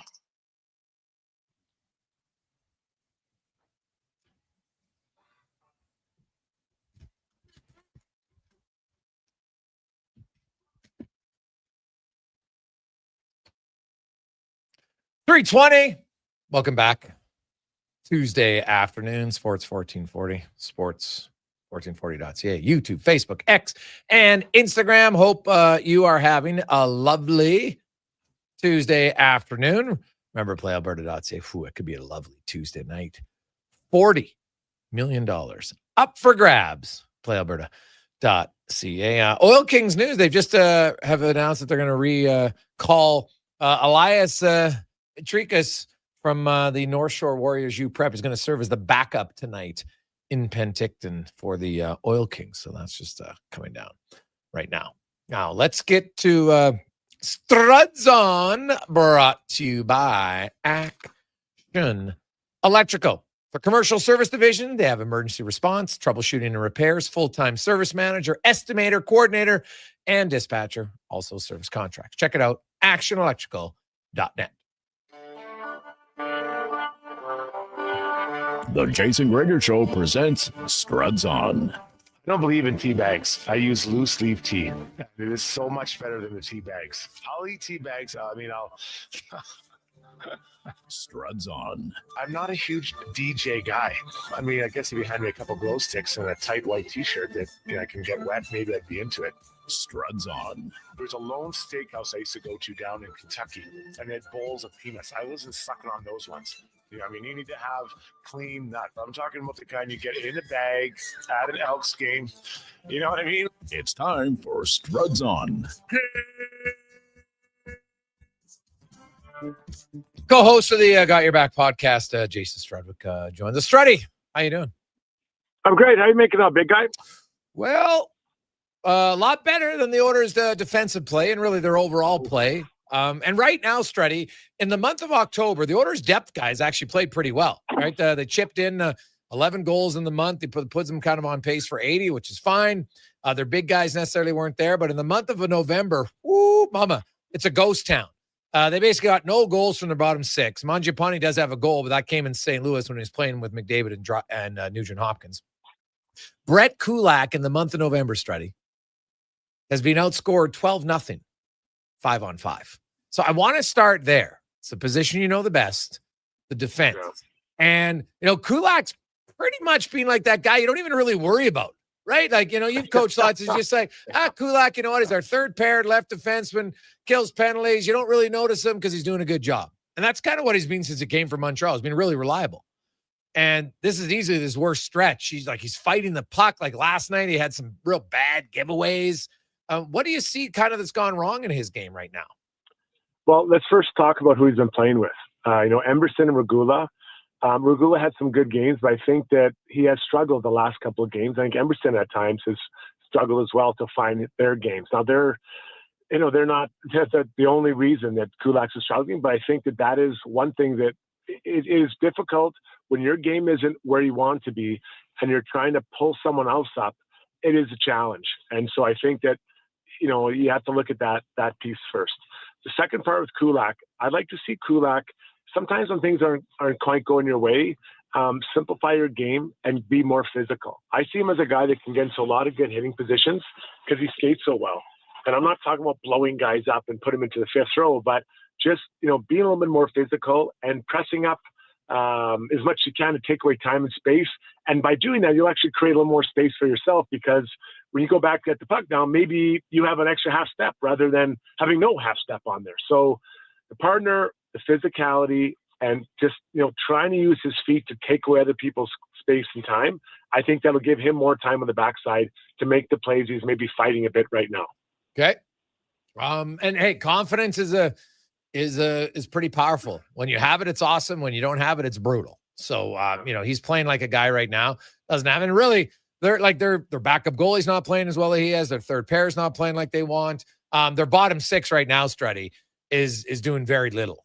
And especially in this month of, and I watched them, and I find when I watch the Oilers' bottom six, they're trying to play a similar style of the top six. Doesn't work. They can't play that, puck possession game, successive passes that they're trying to see. Like, to me, they got to roll up their sleeves a little bit here, get dirty, just, put some pucks on net, get some bodies in front of the net. Sometimes, and you played, Struddy, do they allow guys a time to kind of figure out, hey, I got to play this way if I'm here or not? And then, okay, you know what, buddy? Now we're going to have to, crack down, because I think Knobloch might have to send a little bit more of a direct message that he needs his third and fourth line to play different. Yeah, and I think that you should recognize that when you're on that line. Now, just because we're talking different doesn't mean you have to just chop it up and be unskilled. Yes. But maybe the way you develop your skill is different. So, I want to be really good defensively. Number one, in my own zone. I don't want to get scored on because of a mistake that I make or a bad read I make. And I'm talking about forwards now, not about D. And then when you get into the offensive zone, as much as you can, keep the puck below the tops of circles. Just grind it down. Try to get it to the net. If you do throw it to the D-man, your point about getting to the blue paint is so key, because the Oilers D are shooting a lot right now. Because I think the Oilers forwards are deferring too much to getting it up to the D. I would like to see them try to walk out of the corner or walk out from behind the net. Think about the goal last night. I think it was the fourth goal, where the Sabres player fought off Wallman, walked around, nursed in a release to go take him, and he walks right into the slot and just drops the bomb. He didn't look to pass it to the D-man. Right now, were the D-men open? Yeah, possibly. But you were more open to take it from a better shooting spot. So that's an example of what I'm talking about working hard to get, above the blue line, above the goal line, get off the wall to middle of the ice by creating stuff on your own. And there's players that can do that. Trent Frederick is a big, strong guy. He should be able to out-muscle, not every shift, but he should be able to outmuscle and get his way to the front of that net. Henrique's a really smart player. He knows that he's actually pretty good about getting to the middle. But other guys in that lineup, that they need to, Janmark, get off the goal line, get above it, get to the middle of the ice. Don't defer to always passing to the forward or the D, because when you do that, it'll actually open the D up, and now it actually gives them a better chance to get the puck to net while you get to the front of the net. So that would be my recipe for the bottom six. And honestly, Greg, it starts with the centers. I played some forward, and I loved it when the center said, "This is what I want you to do tonight." I'm like, "You got it. We're all on the same page." Like, I'm going to bump and grind and keep the play alive in the offensive zone as much as I can, and just keep it below the tops of circles. Yeah, throw it to the D. All right, we're all going to that. We're going to make it ugly, but that's the leadership you need to see from Henrique. And then, I'm not sure where things are at with Noah Philp, but he can talk to his wingers too. Say, let's do this so we're all on the same page. I look at a guy like Noah Philp, Struddy, and here's the harsh truth. If Noah Philp keeps spinning off of potential and not finishing checks, when Kapanen and Nugent Hopkins are healthy, he's not staying in the lineup. It's just that simple, right? Like, it's that cut and dry for me that you're a big guy who skates very well, and you're trying to, carve out something in the NHL, and you're not finishing your checks when they're right there, and you put yourself in a good spot, and you just turn off all the time. Like, I think it's only a matter of time, Struddy, that'll be like, sorry, man. Like, you gotta want to do things, even if it's not natural for you, if you want to stay in the NHL. So you need to give the reason to the coach to keep you in the lineup. And it's good. Like, I'm happy he's killing penalties, Greg. I think that's great. He's getting a chance to play center. Yeah. Like, those are all positive. But, after that, after taking faceoffs and getting on the penalty kill, what else is the calling card we're going to write down? Like, what else are we writing down for him, right? You've got to give it so many layers. They're like, okay, we got to keep this guy in. He's forechecking like crazy. He's winning puck battles. He's getting physical. He's being physical, getting to the net. Like, all those types of things, they're like, we want this guy in there. And too often at times, not just him, but there's other in that bottom six. And we'll put Trent Frederick in that group. Let's include him. Let's put Mangiapane in that group as well. That they're just there right now, and they're filling a jersey rather than filling the role that is needed by them to be filled. We've seen Mangiapane, Frederick do it at the highest level for a long time. They got to find that again. But for Philp, he doesn't have that. I can't go back and look at his hockey card from 2016 and see what he's done. He's trying to create a story for himself, and there's a huge opportunity for him. I mean, they want him to. It's clear they want him to work out, but keep adding those little things. So something you could do is maybe add a scorecard, right? I want to have whatever, X number of 50-50 puck battles wins, and I'm getting 3 hits tonight, right? So at least you have a scorecard outside of the traditional scorecard that, we might see, the Edmonton Journal in 1985. Jason Strudwick joins us. Struddy, I was looking up the numbers. The Edmonton Oilers have the second most road wins in the NHL the last 6 seasons. They can't win in Buffalo. They've won 1 time. They can't win in Columbus. They've lost 5. And those teams are like 22nd and 24th at home. Did you ever play on it when you were on good teams where you're just like, for what you go into a building and you're like, God, we suck in here? Because it's the only thing that makes sense. Like, I don't understand why they can't beat Buffalo and Columbus, like 2 teams who aren't that good, and they can't beat them on the road. Yeah, and they haven't been good for a long time, right? Exactly. Like, a long time. Yeah. So it's not like they just turned bad. I had rinks I hated playing. I didn't like playing in Buffalo either. I called it Barfalo. I hated it there. The best thing is after the game, you pray you won so that they'd bring in chicken wings, and you can have the chicken wings. And so I try hard for that. It wasn't that I was trying hard. I don't know. I hated playing there. I didn't like the city. And I'm sorry to all the Barcelonians. Like, I just don't like it. I don't like that city. So it would throw you off, but you still got to find a way to do it, because last night that team, their team is pretty good. Let's be honest, like that. Oh, yeah. Rasmus Dahlin, he slows the game down. God, is he good? He's a little bit like Leon in that way, but as a D man, he's really good. The other group with Power and then Samuelson. Bowen Byram. I like him a lot. Byram. Yeah, they're pretty good, but their forwards, I mean, to give up a 5 spot to that team with what they're missing, like Norris and stuff, that's quite a bit. But that wasn't really a question. But you've just got to find a way, and at times manufacture that animosity for this group in any way possible, just to get pissed off so you come out and assert yourself early and win the game. When I look at the Oilers now, you got Washington, a really hard team to score on. Then you got Tampa, and then you got Florida. And, that Florida game, Struddy, it's the 7th game of a road trip, and I understand it. But you got to tell me that should be the easiest game of the year early on to be emotionally ready to go to, because you got to be annoyed when you go up against them, do you not? Yeah. Oh, absolutely. When we went to this road trip, 14 points available. I thought if they could get 7 or 8, I'm considering where their game's at, I'd be pretty happy. So they had 4 before last night, and I'm not gonna lie, Greg, I put that Buffalo game in ink in my diary. So I gotta tear that page out. I thought that'd be their 6th point in those 4 games. So that's a hell of a start. So now you got to bang out 2 points of the next 3 games. Well, now it's changed. Now to get to that, totally got to win 2 of the 3. In Washington, like you said, they're a team that is trying to prove something. And Tampa and Florida, no more easy games, or historically easy games. And plus, you're going to Florida, which is a pretty nice place to be. But that last game, I would think there'd be a lot of emotion in there. But what kind of fight do they have in them at 7 games deep? I think they'll find out a little bit about themselves that day. I'm sure that their coaching staff will remind them of what happened, and then kind of get them fired up for the last kicks they can, because I think they got to get at least 7, half a split, just to come home with something to show for the road trip. Well, yeah.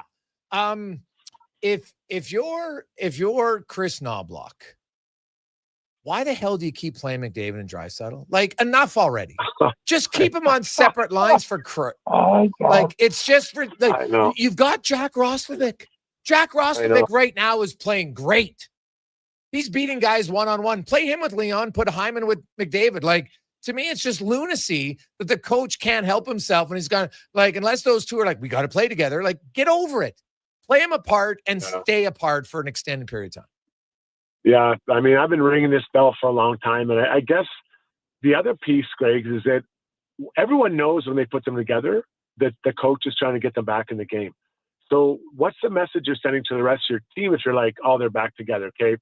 These guys have to get it done. And, they're supposed to be pros. Yeah, I get that. But there's still human emotion. So I think you need to keep them apart.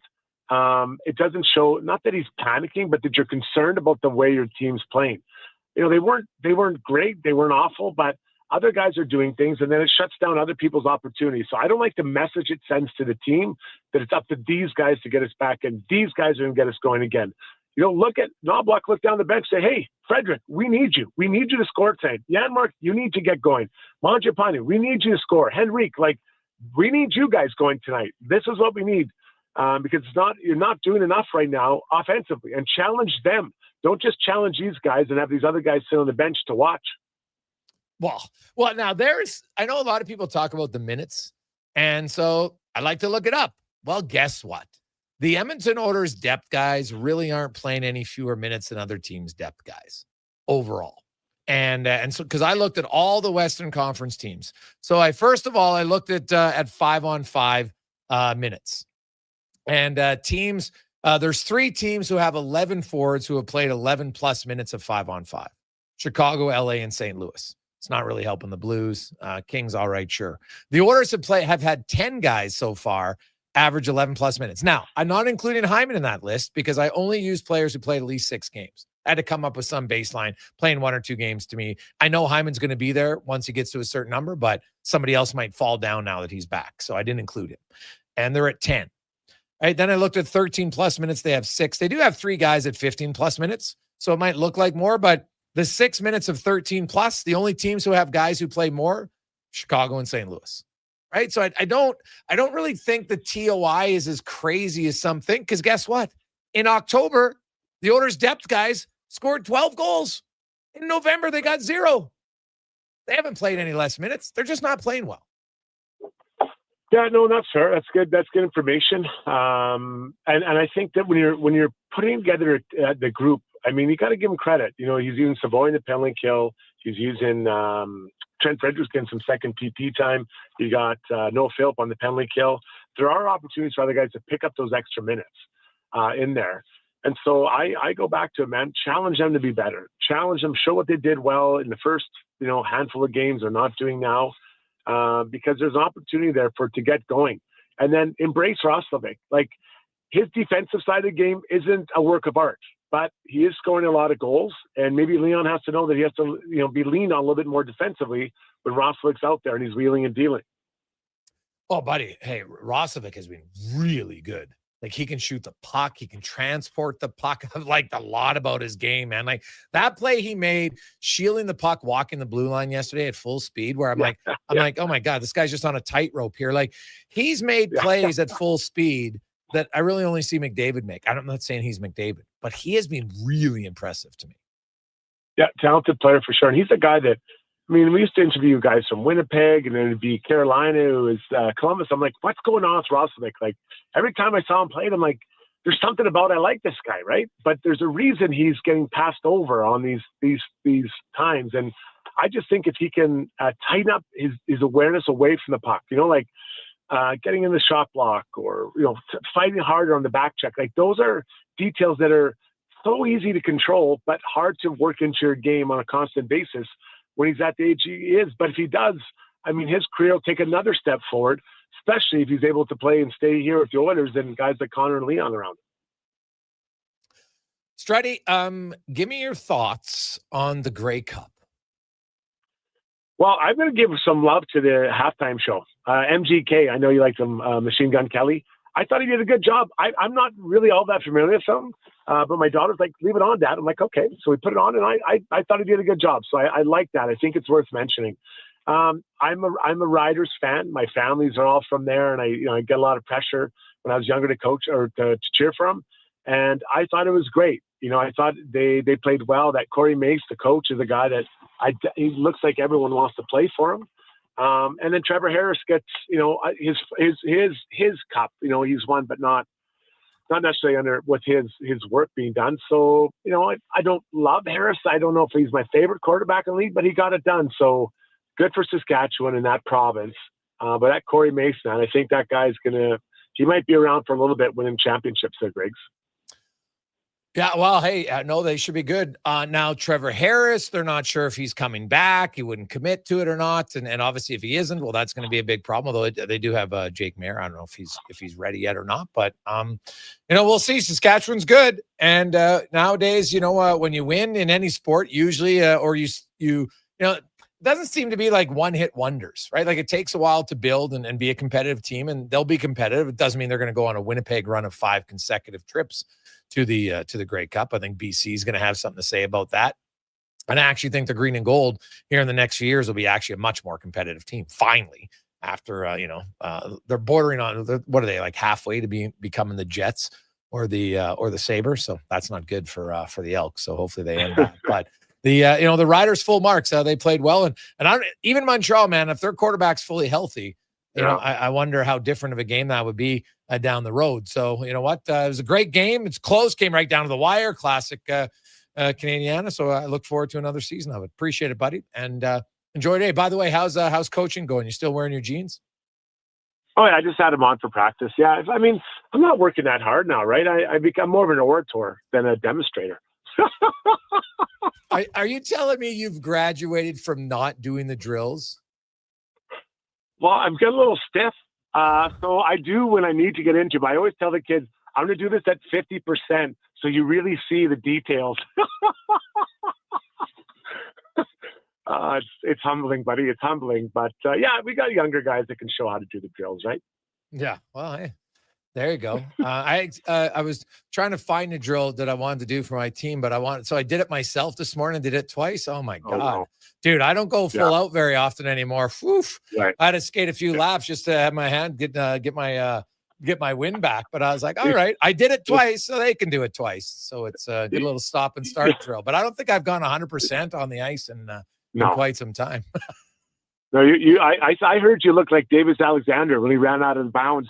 You were grabbing your hamstrings, just buddy, flipping all over the place. Buddy, you should see. I got new skates, Struddy. Oh my God, it's life change. I am like, you know what? I can tell you, Vanessa Hettinger saw me and she was just like, oh, you know what? I wish I could have worked with you a little bit earlier. There's so much potential. It was amazing. It was amazing. Just natural skating stride. She said it was great with those new blades. Unreal. So That would have been the crown jewel for accomplishments to get you to bend a knee, not buddy. both, just one knee. I mixed in a little toe loop, a little sow cow for. Oh, it was unbelievable. Showing the boys some of those dance 2 and dance 3 badges from figure skating, Struddy. They still come in handy. Tell you that. It's good.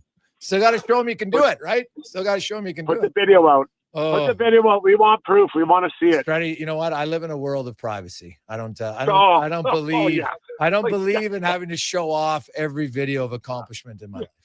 Yeah. There's a lot of them, and you are very private. So get that online. I'm texting your wife right now. Trust me, she's never at practice, so she'll never see it. Thank God. I love it.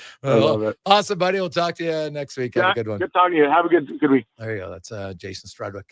Joins us every Tuesday here on Sports 1440. Let's take a quick break. We'll come back. We got the 2-minute warning with Cam Tate. Also, Kevin Woodley is coming up. We're going to be talking goaltending. We're going to kind of dive in a little bit to Pickard's game. What has gone wrong? Now, I know that the environment has been awful in front of him, but his game itself needs to tighten up a bit as well. So you can't be running with an .830 save percentage. It's November 18th. Right. And like his first game was .933. His last 5 starts and the one relief appearance have been horrendous. So we'll touch on that on the Gregor Show, presented by PlayAlberta.ca. You know your neighbor, right? The one who watches your house when you're away, who keeps their yard looking nice, who says hello every day. That's us. GS Construction. Now, we probably don't live right beside you, but we do live in your community. And when it comes to water and wastewater infrastructure, moving along smoothly, we're the ones doing that work. GS Construction has been doing it since 1974, over 50 years. So you could say we are your neighbors who wear hard hats and work boots. To find out what your neighbors do, visit gsconstruction.ca. Day or night, tasting just so right. You can order Oodle Noodle at oodlenoodle.ca, delivering you the news almost right away. Remember, you can order Oodle Noodle at oodlenoodle.ca. So stay on your couch all day and order oodlenoodle.ca. Oodle Noodle. A Saskatchewan boy who grew up loving and playing sports. At least we think he grew up. Listen to Kevin Carius weekday mornings from 7 to 11 on Edmonton's home for sports. Sports 1440. Got a car you're ready to part with? Find out what it's worth. Fast, easy, and totally free at Go Auto. We're talking top dollar trade-ins, whether it's a little worn or still rocking that new car smell. Just a few clicks, and boom, you've got your value. Text value to 780-777-7777 to start. That's value to 780 all sevens. Why guess what it's worth? Let Go Auto show you the money. Bring in the new year with a Canadian country legend. December 31st, in concert at the Silent Ice Center in Nisku. Brett Kissel. She drives me crazy. Multiple CCMA and Juno Award winner, platinum-selling recording artist, and top 10 hitmaker. Celebrate the new year in Alberta, country style. Bring your friends, your cowboy boots, and your party spirit for a night full of hits, celebration, and unforgettable memories. The countdown to 2026 starts with Brett Kissel live on stage. Get your tickets now at silenticecenter.com/events. I'm Rick Showers from No Bull RV, and I know a lot about how RVs work. I post videos on Facebook every week showing the weak points and how failures can occur. But even I don't winterize my own RV. What are you saying, Rick? You don't think you could do it? Oh, sure, Bob, I could do it, but I couldn't do it at a professional level. When you expect your RV to survive the harsh northern Alberta winter, this is no place for hobbyists. And I don't service used RVs all day, every day. Instead, I hired people smarter than me to do that sort of work. That's the team that winterizes my trailer, the same team that'll winterize yours. Your RV service team works 12 months of the year repairing and maintaining used RVs. That's right, Bob. If you want your RV working right in the spring, the real work happens now, in the fall. Our winterization packages start at just $99, and that includes a full report in writing. No surprises, just the great outdoors waiting for you when the last of the snow melts. And that's No Bull. NoBullRV.ca. Basketball show turns 10, and we welcome a new generation of basketball talk. Hoop City with Paul Sir airs Saturday mornings from 10 till noon on Sports 1440. From grassroots to NBA to the Olympics, we've got you covered. Legacy Heating and Cooling jingle auditions, take one for Gene Principe. Are you ready, Gene? Ready? I'm not just here to make a thermo a couple of bucks. I'd never just microphone it in. Take one. Tall legacy, tall legacy. Nice. Boom! I'm a musical genius. Legacy's going to love this for furnace season. What's not to love with no interest and no Principe payments for 1 year? Are you always like this? Yep, unlike a furnace, I have no filter. Legacy Heating and Cooling.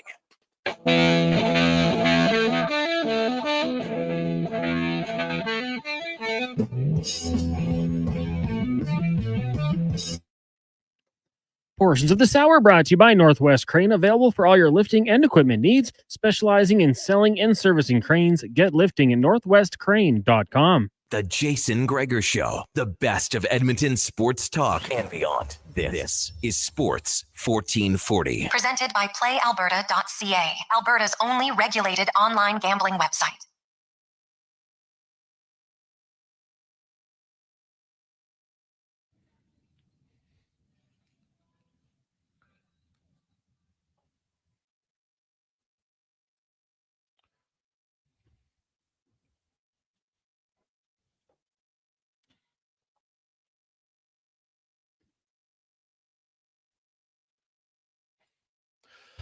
.347, welcome back. Jason Gregor, Connor Halley, Sports 1440, sports1440.ca, YouTube, Facebook, X, Instagram. Thanks for listening. Thanks for watching. It is the Gregor Show is always brought to you by PlayAlberta.ca, where tonight, of course, a handful of NHL games. Tomorrow, of course, the Oilers taking on the Washington Capitals. You always get an odds boost on Oiler game days at PlayAlberta.ca.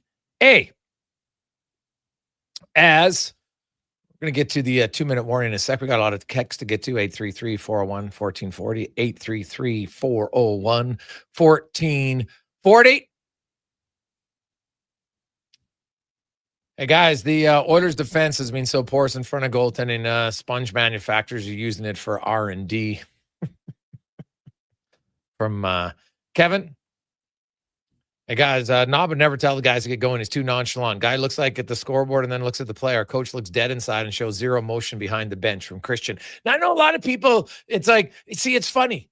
Chris Knob doesn't show enough emotion. Jason Moss, he showed too much emotion, right? Like you got to be who you are, and I would never confuse a coach who's on the bench who doesn't get riled up for a coach who doesn't care. Now, maybe to do it once a year, okay. Like I think at some point, when it's the right time, and sure, you don't want to fake it, but you can look at the score, time of the year, you know what, if there's a call that you don't really like really get into it, right? Get upset. You can kind of waste one. It's like, you can't always yell at your players. You gotta be better all the time. Eventually, it's just not going to work, right? So you kind of have to pick and choose the times to do it, right? But Knobloch I don't think it means he's not competitive. I think he saves his rants or emotional outbursts for inside the dressing room. I've been told that from players. He's not afraid to challenge guys. He just doesn't do it publicly or outwardly. And, it's right. Like, did Bill Belichick ever get upset, Cons, on the sideline? Not really, no. No. Looked grumpy, but never really outward. Like, I don't think everybody's different, right? Like, you kind of got to be who you are as a coach. Or some guys are more emotional, right? Like, look at Dan Campbell. Like, Dan Campbell's a pretty emotional guy, but he's not going crazy very often on the sidelines either, right? I don't mind that. Like, when everything around you and guys are fired up, like, as the coach, you got to be hey, it's all right, right? Calm down. We're good, right? You need that at times. So now, does a coach need to crack the whip on his players? I guess so. But, like, do you want him walking down the bench, like, yelling and screaming? If that's not who he is, I just don't think it's going to work. Right? I also find in Edmonton, I'm sorry, I'm not even going to give fuel to those who want to blame the coach. When you got guys serving pizzas up the middle, you got players not finishing checks. You got players making wrong read because the coach can't hold your hand and have you make the right read when it's a split-second decision. That's why you're in the NHL, right? So you can have some systemic plays. But when people say, like, do you think the order system changed from October 31st to November 1st? Do you think it changed? No, it didn't change. The depth guys scored 12 goals in October. They have 0. No, sorry, they got 1. They got 1 in November, Mangiapane, but that was when he played on a line with Nugent Hopkins and McDavid. So they have 0. Did the system change? No. They had 73 shots on goal in October, and they got 35 in November. Did the coach say, hey, guys, you know what? Let's cut our shots in half from you guys? No, he didn't. The players aren't playing well. Full stop. Now, if you want to critique the coach and say, hey, keep McDavid and Draisaitl separate, sure, I can, because that's something he can control. That's his decision to play them together apart, right? That's his decision. So that's something he can control. But he can't control, once the door opens and the players are on the ice, the coach has no control over what happens. He has control over who he puts on the ice, sure, and with whom. But to think that the errant passes, the lost battles, the blind passes are on the coach, I'm just not buying it. I'm sorry. I can't do it. You've fired lots of coaches here. Chris Knobloch is the one coach who came in, and look at the difference he made from when he took over from Jay Woodcroft. It was a pretty stark contrast. They became a much better defensive team. Now, this year they haven't been. Right? And they're not playing as well. Now, a lot of those blatant giveaways aren't from now. Do I think at times they've become a little reliant on the stretch pass? That I could criticize for. I would be open to listening to that. I think at times they're relying a little bit too much on it. So let's dial it back in. Let's get our forwards a little bit deeper. Support our D-men. I would do that. But I'm not even, they just signed him to an extension.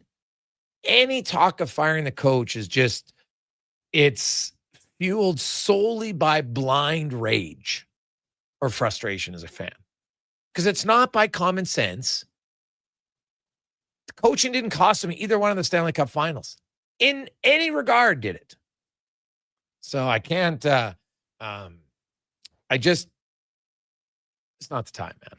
It's not the time to want to point blame at the coach. And to think it's system. I know a lot of people say it's system play. Do you even know what system it is? Everybody says it's system. What's the system? Can you tell me? What's the system that you claim is the problem? And did it change from November? Because guess what? In October, the big guys weren't scoring. The bottom guys were. Now it's switched. The top guys are scoring. The bottom guys aren't scoring. You think the system changed? Come on now. Doesn't make any sense. System changed. And again, he does play McDavid and Draisaitl. I don't love it. But that doesn't impact why the other guys can't score. Because he played McDavid and Draisaitl together, started the season with them together. And you still had goals from other guys. Philp had 2 goals. Howard had 2 goals. Henrik had 2 goals. Frederick had a goal. Lazar had a goal. Tomasic had a goal. Other guys scored. Mangiapane had 3 goals that month. So they've got to play smarter as a team, more consistent. Now, if you want to say the coach should maybe be a little harder on players, okay, I'd listen to that, but that's not a systemic thing from the Oilers. So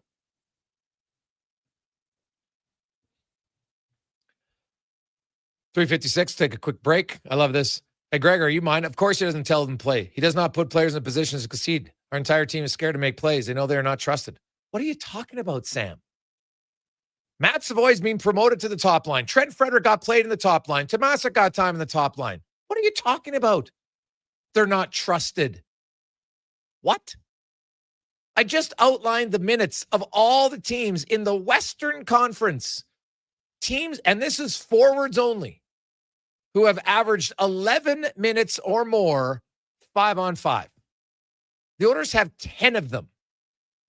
Only Chicago, LA, and St. Louis have more with 11. Right? The Oilers have played 6 guys 13-plus minutes. The only teams in the Western Conference who have players who have played more than 13 minutes a night, more than 6 forwards, St. Louis 7, Chicago 8. So stop with the garbage. You guys want to bring opinions, bring facts. On our show, we deal in facts, not hollow opinions based on what you read online. Let's get to the con man. Sports 1440 update brought to you by Northgate Chevrolet Buick GMC. It's November to remember. You can save thousands on new and pre-owned inventory. Great selection, great people, northgategm.com. This is a Sports 1440 update. Edmonton and Red Deer will host the 2027 World Junior Hockey Championship. After 2 previous plans to share the tournament between the cities were interrupted by the COVID-19 pandemic, the tournament will run December 26, 2026 to January 5th.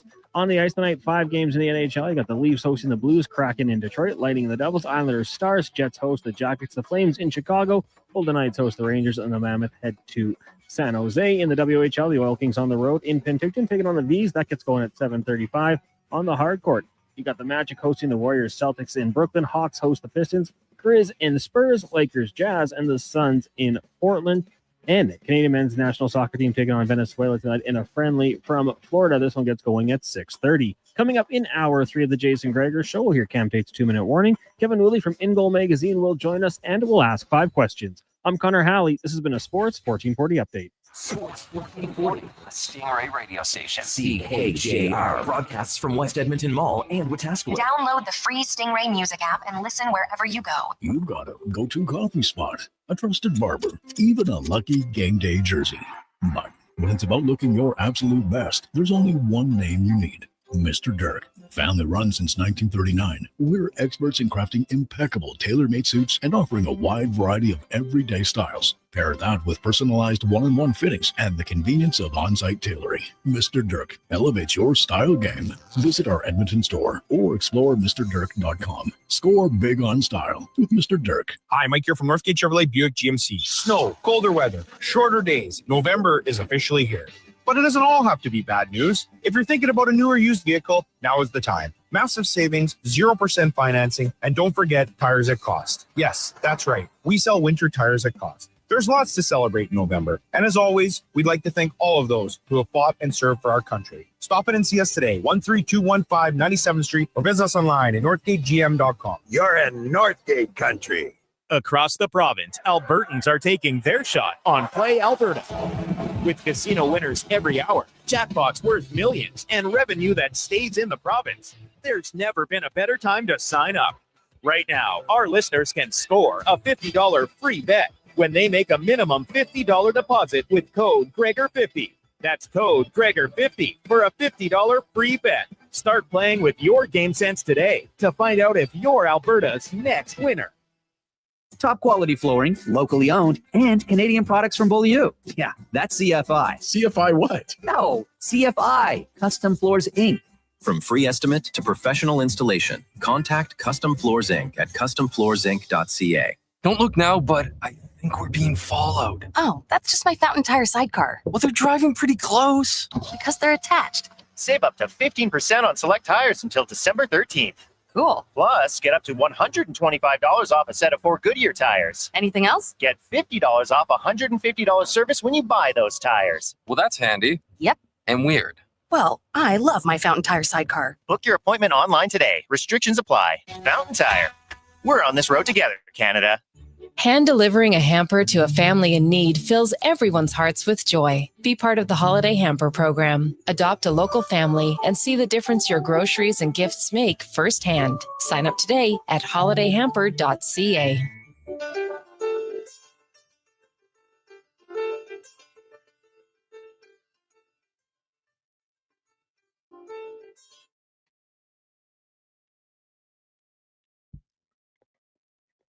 Portions of this hour brought to you by Papa John's. It's Terrific Tuesday. Get 40% off any regular priced pizza when you use the code word 40Tuesday at the start of each pizza order at papajohns.ca or on the Papa John's app. The Jason Gregor Show, the best of Edmonton sports talk and beyond. This is Sports 1440. Presented by PlayAlberta.ca, Alberta's only regulated online gambling website.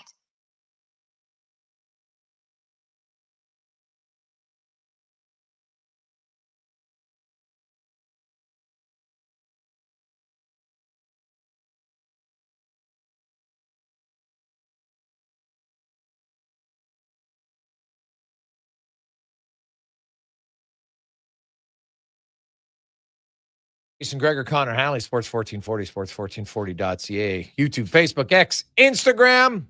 Thanks for listening. Thanks for watching. The Gregor Show presented by PlayAlberta.ca, where you can get your tickets. Lotto Max tonight, $40 million.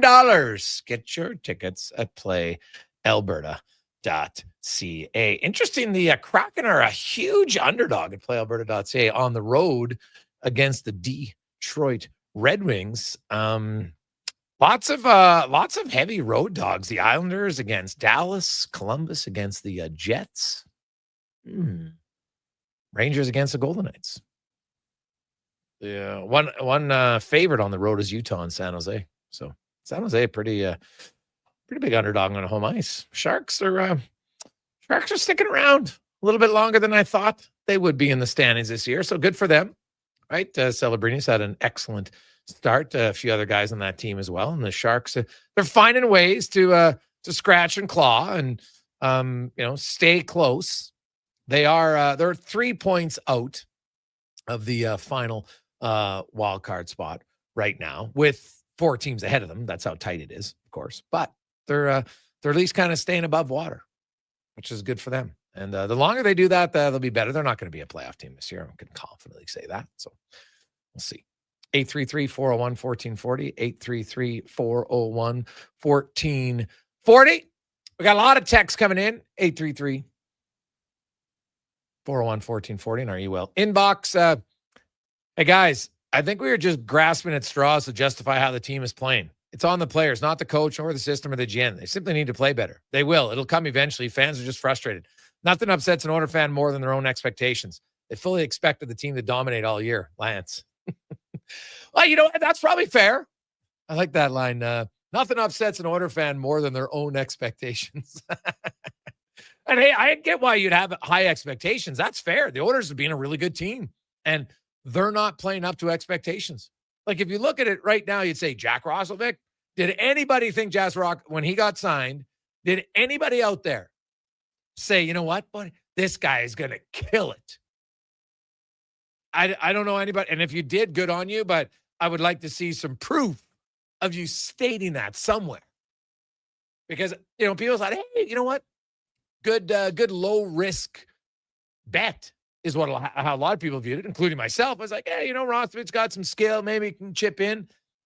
I did not see him being this productive and really this effective. Like, he's been a guy who, when he's on the ice, he doesn't need McDavid or Draisaitl to make plays. He can make plays by himself. It's impressive. And it's why I would just leave him with Draisaitl and Podkolzin. Just leave him there. And if you get down 1-0, stop going to McDavid, Draisaitl, and Hyman, or McDavid, Draisaitl, and Roslovic. Like, don't do it. Just keep them apart. The way Roslovic's playing, him and Draisaitl can create. Hyman and McDavid can create. But I look at him. Is there anyone else on the team that you would say, wow, I think they've overseeded expectations this year? Even if we just look at realistic expectations on anyone. Goaltending, no. Defense, no. Roslovic, maybe Matt Savoy. I might be able to put Matt Savoy. He's a rookie. I think he's played pretty well. He's been really good in the penalty kill. Probably better than I thought. So maybe him. But is there anyone else, Connor, that you would look and say, oh, you know what? I think this guy's over exceeding preseason, early season expectations. I'm trying to, someone I had low expectations for, maybe Regula. didn't really know what to expect, so maybe it's unfair to say that one. But no, there hasn't been really anyone on this team other than those of you mentioned. Rostovic and started off a little bit slow. Obviously, missed training camp. We knew it would take some time to find his game, but he's been there on a consistent basis. Zach Hyman, ineligible, I would say. He's only been a couple of games, so you can't really say him. It's not surprising when you watch this team play and see the results they've had that's the response, because there's just not too many players right now that have really shown how good they can be. And the standard is high, Gregor. This is a team that's been to 2 straight Stanley Cup finals. So we're going to have high expectations for a lot of these players. But no, so far this season hasn't been any. Yeah. Hey, Gregor, their system is 1-3-1 on the power play, 1-2-2, 5-on-5. Well, see, I'm not even sure I would agree that their power play is 1-3-1 at all. I think their power play is fluid and gives you multiple different looks at different times. Sometimes McDavid is going to attack from the left side wall. Then sometimes they're going to rotate around, right? And it's going to be Rostovic, right? Now, Draisaitl's kind of the one consistent on the right side, but even he will move around. It's like their power play brings you lots of different looks, right? I've seen some people saying, hey, you know what? The power play gives someone else an opportunity. I'm like, no, I can't. The Oilers' power play is 30.8%.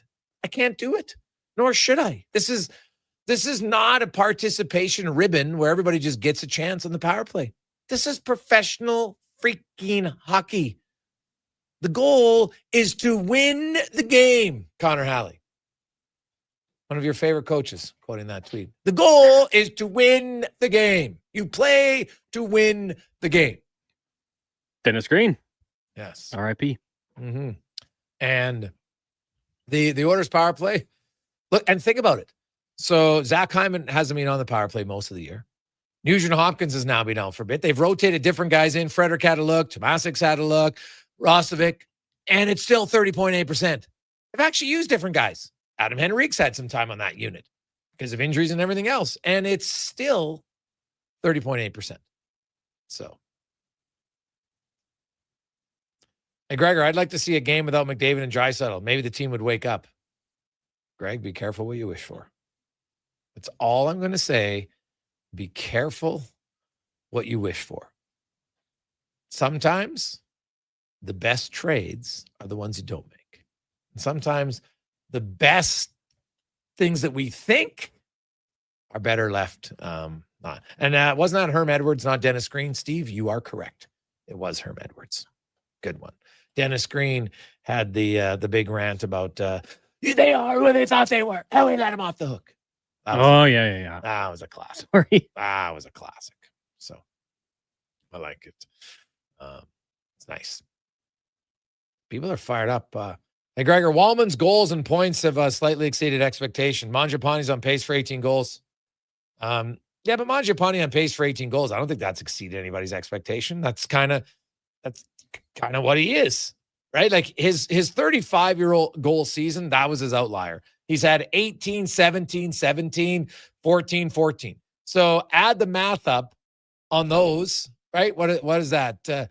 35 and 31 is 66 and another. So he's basically a 16 goal scorer. He's on pace for 16 goals. Mangiapane is what he is. He hasn't overexceeded. He hasn't underexceeded. He was never going to be a 35 goal guy again. That was the utopian, you know what? That was a great year for him. It's not happening again. And that's okay because it's hard to score 35 goals. There's a lot of guys playing in the league who never scored 35 goals. So no one could ever take it away from him. He did it. But to do it once is one thing. To repeat it is a lot harder. A lot harder.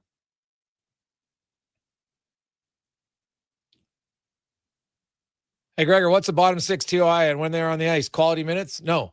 Well, what do you mean by quality minutes, IMAC? And the order, as I just outlined, the bottom six, the Oilers, they have 11 forwards, 5-on-5. So that means 5 of your 6 in the bottom 6 are averaging 11 minutes a game. Right now, Curtis Lazar's not one. Noah Phillips not one. Now, Curtis Lazar hasn't played every game, neither is Noah Phillips. Right? And keep in mind, in October, their minutes played were basically the same as November. Guess what happened in October? They scored 11 goals. In November, they've scored 0. Their ice time's the same. Why do we have this fascination to never just say, you know what? Because it's funny. People will say, Darnell Nurse sucks. Evan Bouchard is a turnover machine. But you can never say, hey, the bottom six has to play better. Like it's some sort of like, or early in the year when I was like, McDavid and Draisaitl got to play better. I don't see why that's so difficult for people. You don't have to blame the coach. In October, your depth guys produced. They did pretty well. And here's the great number for all of you who are upset about their depth scoring. I'm gonna rattle off some names because I read about it all the time. Skinner, Arvidsson, Brown, Perry. Oh my God, if we had those guys again, because they've got some goals in their new markets, right? Sure. But when they're in a different situation, everything's different. You don't know. Luck, opportunity, lots of different things. Are they playing second line minutes there? Well, they're not going to play. Ryan McLeod's never going to be a second line center in Edmonton when you got Leon Draisaitl. It's just never happening. So it's good that he can play those minutes in Buffalo, but he's never going to do that in Edmonton. So you have to at least acknowledge that, right? So through 21 games last year, do you know how many goals Corey Perry, Jeff Skinner, Victor Arvidsson, Connor Brown, Derek Ryan had? Do you know how many goals they had combined through 21 games? 13. Now, I'm not even going to use Jack Roslovic. I'm only going to use Andrew Mangiapane, Noah Philp, Trent Frederick, Curtis Lazar, Tomasic, right? All the new forwards. Ike Howard was here for 17 games. Basically played as many games as Arvidsson did last year. Do you know how many goals the new forwards who have replaced those five, and I'm not including Roslovic. Do you know how many goals they have? Drum roll, please. 13. Now, you throw in Jack Roslovic, he's got 7. So the new forwards have actually scored 20 goals this year. But I took out Roslovic just to show the example. So, yeah, they can play better. And I know sometimes it's, you remember or you say, oh, look at this guy, he's scoring there now. But you forget that at this time last year, you were hating the depth signings as much as you're hating the depth signings now. Probably the exact same. You just forget. Because now you're looking at, well, look at Arvidsson in Boston. Look at Brown in New Jersey. Look at Skinner in San Jose. And funny enough, too bad, all three of them being hurt. Now, Brown, I think, is coming back tonight for Jersey, but all three guys being hurt. And Arvidsson got hurt in Edmonton last year, got hurt in Boston. Sucks for him, but kind of the same. All right, Corey Perry's off to an unreal start. Now, remember Corey Perry's numbers. A lot of people probably forget it, though. If you look at his numbers, it was like February, March, April, and Corey Perry just went off the charts and scored a ton. Now, this year, it's kind of reversed. Now, we'll see. Does he continue on this goal-scoring trend that he started with LA? We'll see. But just for fun, 21 games, 13 goals from those forwards, replacements, 13 goals, plus Jack Ross. Now, no Zach Hyman. So I do at least have to acknowledge that Zach Hyman was playing last year. So Roslovic got an opportunity that maybe he wouldn't have if Hyman was healthy this year. Never know. I'll never know. But I don't know if it's you can be frustrated, and I think it's totally valid, and I think it's just fair, and I know it's simple and it's boring, but it's true. Play better. Play smarter. Go to the damn net. Get somebody in front of the net. Stop trying to be passy-fancy in the offensive zone, third and fourth lines. It's not your game. You're not good enough to do it. Very few players are. So play a little simpler, and I bet you they'll have success. When we come back, Kevin Woodley, speaking of playing better, goaltending. We'll discuss it on The Gregor Show, presented by PlayAlberta.ca. Legacy Heating and Cooling is the only place to call for heating your home. So when it's time to replace your old furnace, call Legacy. Or for 24-hour repair with no overtime rates. Legacy even heats your shower with hot water tank. Call Legacy. Call Legacy. And with no interest and no payments for 1 year, it could only be Legacy Heating and Cooling. I'm getting McDonald's. You want anything? Oh, yeah. I'll get I'm obviously going to get the McVeggie, medium fries and a medium fountain drink for $9.99. It's my favorite meal and it's new. Plus, if I get that, maybe he'll want it too. And then he'll always thank me for introducing him to the McVeggie. I'll be a hero. So, McVeggie fries and drink? How'd you know? You were thinking out loud again. Get yourself a McVeggie meal for just $9.99 plus tax for a limited time. Sandstorm, it's a classic. McDonald's restaurant. You matter. Your mental health matters, and you're braver than Tuesday afternoon. Not Alone is an organization focused on creating a space of acceptance and support through tough, meaningful conversation. My name is Tyler Smith, and you are 320. Not Alone. Welcome back. It's okay to not be okay. Sports 1440. 347. Welcome back. Kinsman Radio Auction. Friday, November 28th from 6 p.m. to midnight on our sister station, New Country 98.1. All proceeds go to the Kinsman Club of Camrose to serve the community's greatest needs. Find out how to donate at sports1440.ca. Wondering what you can afford? Let Go Auto do the math with our free car loan calculator. No pressure, no awkward convos, just quick answers on your budget and payments. Bad credit? No credit? We got you. Text CHECK to 780-777-7777. That's CHECK to 780 all 7. Find out what you qualify for and start shopping with confidence. Go Auto. Drive what you love with payments that make sense. Planning your next event? Let Loca Quality Market cater. From made-to-order meals to gourmet platters to full chef tasting experiences, they make entertaining effortless. Visit loca.ca to start planning today. River Cree is the place for all your favorite sports.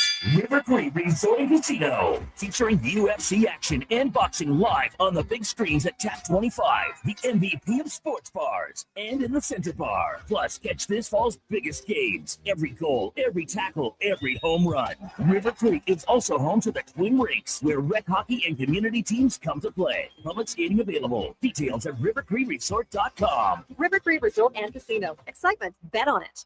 Across rural Alberta, volunteers and community groups work hard to make life better for their neighbors, creating new playgrounds, better rinks, and gathering places that bring us together. Vision Credit Union is proud to lend these local heroes a helping hand. Apply today for a Helping Hand grant up to $10,000 to support your community's next big idea. Let's make great things happen together. Applications are open until January 31st, 2026. Learn more at whatsyourshare.ca. He's heading into the driveway. Temperature's dropping fast, folks. He opens the hood and, oh no, the battery's on thin ice. Yeah, that's a tough break, Tim. I mean, you can't expect to compete and win with weak parts in your game like that. But wait, he's made a clutch move. He's gone to Napa Auto Parts for the win. They've got batteries, winter-grade oils, antifreeze, and wiper blades built for cold Alberta conditions. That's a championship play, Tim. With over 85 Alberta locations, visit your local Napa store today or shop online at napacanada.com. That's Napa know-how. Across the province, Albertans are taking their shot on Play Alberta. With casino winners every hour, jackpots worth millions, and revenue that stays in the province, there's never been a better time to sign up. Right now, our listeners can score a $50 free bet when they make a minimum $50 deposit with code Gregor50. That's code Gregor50 for a $50 free bet. Start playing with your game sense today to find out if you're Alberta's next winner. 60 years ago, we started selling trucks as Western GMC Buick. Today, we are Wolf GMC Buick. We're still located on the corner of 184th Street and Stony Plain Road with the same ownership for over 2 decades. Our customers have trusted our family-owned, community-driven business. And for that, we are thankful. If you're looking for a truck or SUV, pop in and one of our seasoned professionals will get you a great deal, hassle-free. Come trust our team at Wolf GMC Buick. Wolf GMC Buick. We're making it easy.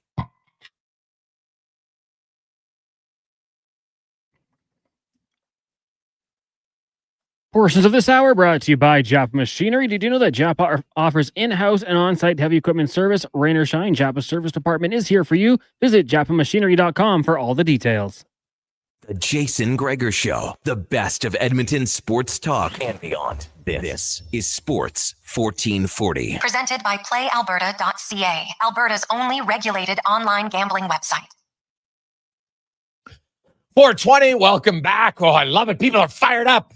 We didn't have emotion in sports. What the hell would we have? Nothing. You're not getting a lot of emotion in the Oilers game right now, so you might as well get it on Sports 1440. Get you fired up. You don't have a game until tomorrow. Maybe you'll go out, you're right. God, I wish the ODR was ready. Like, if it's going to be cold, let's get some snow. Can we all agree on that? It's going to be a little chilly. Let's get some snow and get out there and get on the ODRs. Kidding me? It's one of the greatest parts about wintertime in Alberta is the ODR. Freaking love it. And it doesn't matter what age you are. You get out there, you're a dad now, and you're a lot slower maybe than you were when you played. Doesn't matter. You can play with your kids. All right, you get maybe mom or dad who've never really skated much. You can get out there, try it. Hey, you send your kids out there, toughen them up, little cold feet. You haven't lived until you had to take your skates off and started crying because your feet hurt. It's Canadiana right there. So let's get some snow. Need the ODR. Let's get it rolling. I know for a lot of you have, like, you got everything ready. You got your backyard boards. Everything's all set up. You're like, okay, chop, pitter patter. Let's get at her. Would be nice. I kind of refuse. I don't even look for the weather very often anymore. Cons, is there any snow in the forecast for this week? Potentially 2 centimeters today. Today? That's what I heard. Yeah. So not much. No.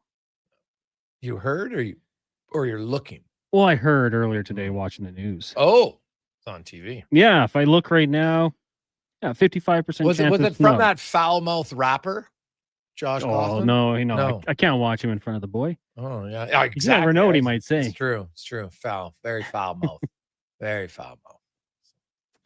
Fortunate. Does he still broadcast with a stool? Does he still stand on the stool? Not sure. I don't know. Josh, let us know. Hope you're doing well. Let's go around the NHL now. Brought to you by McDonald's. The McChicken Extra Value Meal. McChicken, medium fries, medium drink for only $9.99 plus tax. You can also get the filet of fish meal for only $9.99 right now at McDonald's, as you're joined by Kevin Woodley from In Goal Magazine, NHL.com. Woodley, how you doing? I'm good. I am at a rink. I just had some physio and I couldn't quite make it home. I'm glad to report that it's not snowing in Vancouver because due to a mix-up with my keys, I had to drive the little old vintage car that doesn't have windows to this appointment today. So I had the gloves on, have the parka on. So fitting that I'm coming to you from a rink. We don't have ODRs here in Vancouver. I was just going to say, yeah, and I could still drive a car with no windows. Have you ever skated on an ODR? Yeah, because I spent a long portion, but a decent sized portion, sort of grade 3 through 8 in Kelowna, and obviously it gets cold enough up there in the winters for outdoor rinks. Yeah. Okay, so you did have some enjoyment in your life because you had ODR from grade. Well, I heard you talking about crying when it gets so cold out there. So you can call that enjoyment. I don't know. I've kind of wanted to try it again as a goalie. I just kind of wonder how much more it hurts when everything is that much colder, right? Our gear sort of warms up and softens the blow of that frozen puck, but I'm not so sure I want to do it where you don't have that opportunity. Yeah, well, I just meant more anybody, because you play and you're having fun and you don't really know that your feet hurt because now, like, they got past the point. Now they're just frozen and you play. But once you take your skates off, then all of a sudden, you know how they slowly gets your feet start to thaw, and then it would hurt as a kid. And you're just like, there's nothing you could do for it. Buddy, it's one of those. That's when you knew you were living life. When you know what, the last time I was in an outdoor rink was it wasn't much of it was a bachelor weekend before I got married. So we're 24 years ago now. We went up to 100 Mile House. Guy had a cabin and out on the lake just skating around. Although I got to say for that weekend, if the toes were cold, I'm not sure the blood was so spiked that you might not have felt it anyways. No. You're buddy. One part of my stag was we played on the outdoor rink out at Sakers Acres for about 3 hours in the afternoon. It was unreal. We had a great time, so I love it. Let's get to goaltending. And when you watch Calvin Pickard, his first game, he had a .933. Now, the Oilers' defense was very good that night against Vancouver, and he did his job. But since then, he's made 5 starts. His best save percentage is .864. His worst is .800. In the other game, he was relieved against Colorado. You know what? They allowed 4 goals or 5 goals in that one. It hasn't been pretty for Calvin Pickard in his last 6 appearances. Really, basically since October 15th. So a full month I know the Oilers' defense in front of him, it's been one of the worst environments in the league. So I want to preface that by saying I know that. He can't control that. He can only control what he does. So what have you seen from his game that needs some tweaking or tightening up? Yeah, it's tough because we talked last week about, that environment and how tough it's been, expected of 860, lowest in the league. And I just think a lot of what he does is somewhat read reliant, right? He plays a style that is, relies a lot of sort of anticipation, being able to sort of read off what your defenders are doing, what opponents are doing. Like, to me, there's a lot of moving parts in his game, a lot of counter rotation, a lot of east-west, a lot of extra movement. And I just think this game is so much about being set and being ahead of plays. And when you rely that much on reads and when you've got that many extra moving parts, it's just a really tough thing to do. I don't, it's honestly tough for me to say, Jason, that like, hey, like if you change this, you're going to survive an 860. Like it's really tough to do. We gave the Comrie example last week. Like Eric Comrie thinks as deeply about his game as any goalie in the league, but when he had an expected of 858 in Buffalo, it didn't matter. Nobody could see it. And so I know it's a bit of a cop-out to just go to the numbers. I do see a lot of, maybe the word's unsettled, like just sort of quick little movements, like not set as often as you want to be. And I do think I can talk about that as a technical thing, but I think a lot of it is read-based, and it's hard to sort of be comfortable in your reads when, you can't just say, okay, I got to worry about option A and maybe option B because options C, D, and E are also open. It just becomes a really tough way to play, especially for a goalie who already, had a little flow in his game, had a little more moving parts in his game, and relied a little bit more on anticipation and how well he thinks the game. Tough to predict what's going to happen when you're in the least predictable environment in the league. Yeah, okay, that's totally valid. So you know what? It starts with maybe better defense, a little bit more consistent defense. Then the goalie can kind of trust his reads a little bit more, is what you're saying? Yeah, pretty much. Like the numbers, they're not Canucks bad defensively. But when I look at where the Oilers are, sort of rankings around the league, we've talked about the last couple of years, how good they were defensively and how they weren't a team that needed their goaltenders to necessarily steal them games. But high danger chances right now, they're 25th in the NHL in terms of expected goals against per 60. They're 30th in the defensive zone. They're mid-pack off the rush. We used to talk about that a lot with Stu, how important it was that they were good against the rush. They're 17th, but their in-zone defending is 30th in the National Hockey League, 24th on the PK. From the dots down, net front, 26, 27, east-west defensive zone. So lateral plays across the middle, 22nd. These are all numbers that were easily in the top 10 last year.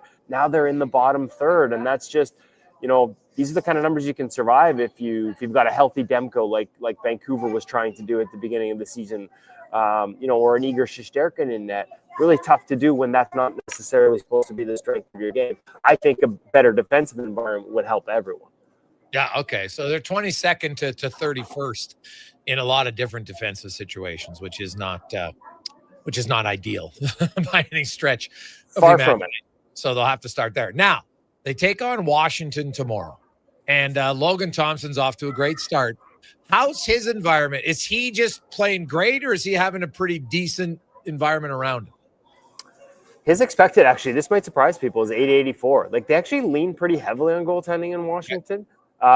League average right now is 890, so he's 6 points below league average, and he's just outperforming it at a huge clip, like plus 3.3%. The only guys better than him are small sample guys like Nico Dawes for a game. Devin Cooley in Calgary has been really good in very limited minutes, and Jonathan Quick of the New York Rangers.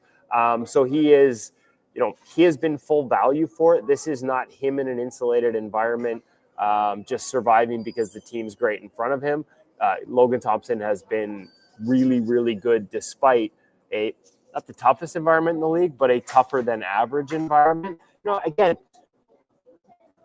it's sometimes the difference between teams give stuff up, right? Like, and I go back to Vegas when Fleury was there. They would give up a lot of high danger, even Aiden Hill when they won a cup. But the goalies knew what high danger they give up and what they wouldn't. And again, that just, there is no fully predictable environment. The league's way too dynamic for that. But just having that element, Jason, that like, hey, like, I know I got to worry about this one, but these other two, my guys got that. It's such a huge difference in today's game if you can start to eliminate sort of what you have to worry about and be able to focus on one, maybe two things. And even if they're high danger, if that's the only one you're worried about, you probably got a chance. And so there may be, I feel like they're more structured in their defensive play, even though they give up a lot of chances. When I watch it, they look like a good defensive team. They frankly look like a team that should be better defensively than an 884 expected save percentage for the number one goaltender.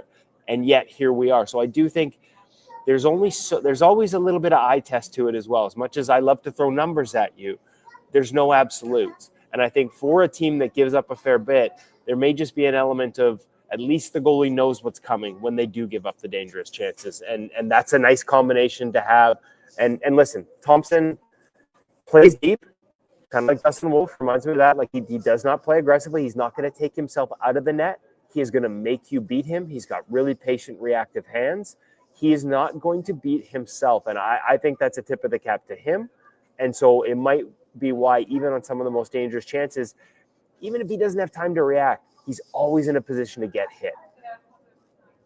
Kevin Woodley from Ingo Magazine, NHL.com joins us. So, Kev, how is Vegas? Because if I look at their numbers defensively, like no Pietrangelo, no Haig, no Aiden Hill, he hasn't played. He's played 5 games this year. What's their environment? How is Vegas's team defense in front of their goalies this year? Well, I mean, I'm going to switch on the fly here, and we're a little dependent on rink sort of Wi-Fi around me. Honestly, Jason, when I just pulled it up, how about second in the league expected goals against 5-on-5, 5th off the rush, 4th in the defensive zone, 10th on the penalty kill. Net front D zone, 1st in the league. Dots down 8th, east-west 8th, odd man rush 2nd. Vegas is a very good defensive team right now. And when I sort of filter over here and take a look at what their goaltenders have done, like poor Carl Lindbaum hasn't won a game yet, and I feel like he's actually played really well in a lot of them. Their goalies, this is a credit to Vegas. Their goalies haven't had to be great because the defending is really good in front of them. And here's the interesting, like Lindbaum's got a lot of the sort of back-to-back, second half of back-to-back, and he's got an expected of 872. Akira Schmid right now has got an expected of 911. Aiden Hill was 895 when he was in there, so slightly above league average. It looks right now, much like we talked about the discrepancy between Skinner and Pickard last year and how it's been flipped on its ear this year with Pickard getting the much tougher environment.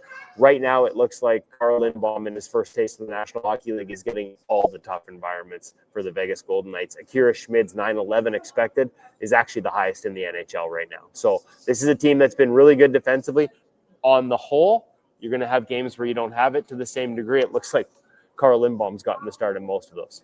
Okay, so Vegas just maybe not getting the goaltending then when you consider the environment that they're giving their goaltenders. The Capitals are getting unreal goaltending, but they're only 2 points out of the basement in the East, so they're going to try to find a way to be better. The one team that is below them, the Toronto Maple Leafs, and Buffalo tied the Maple Leafs with their victory over Edmonton last night. And, the Maple Leafs, their coach, their GM said they're vanilla. They've had injuries in goal, and then some personal reasons with Ball, not a surprise. But how much of that is goaltending? Because their numbers last year were really good. Their goaltending numbers. They're terrible this year. How much is it goaltending? How much it is environment for the Maple Leafs at this juncture?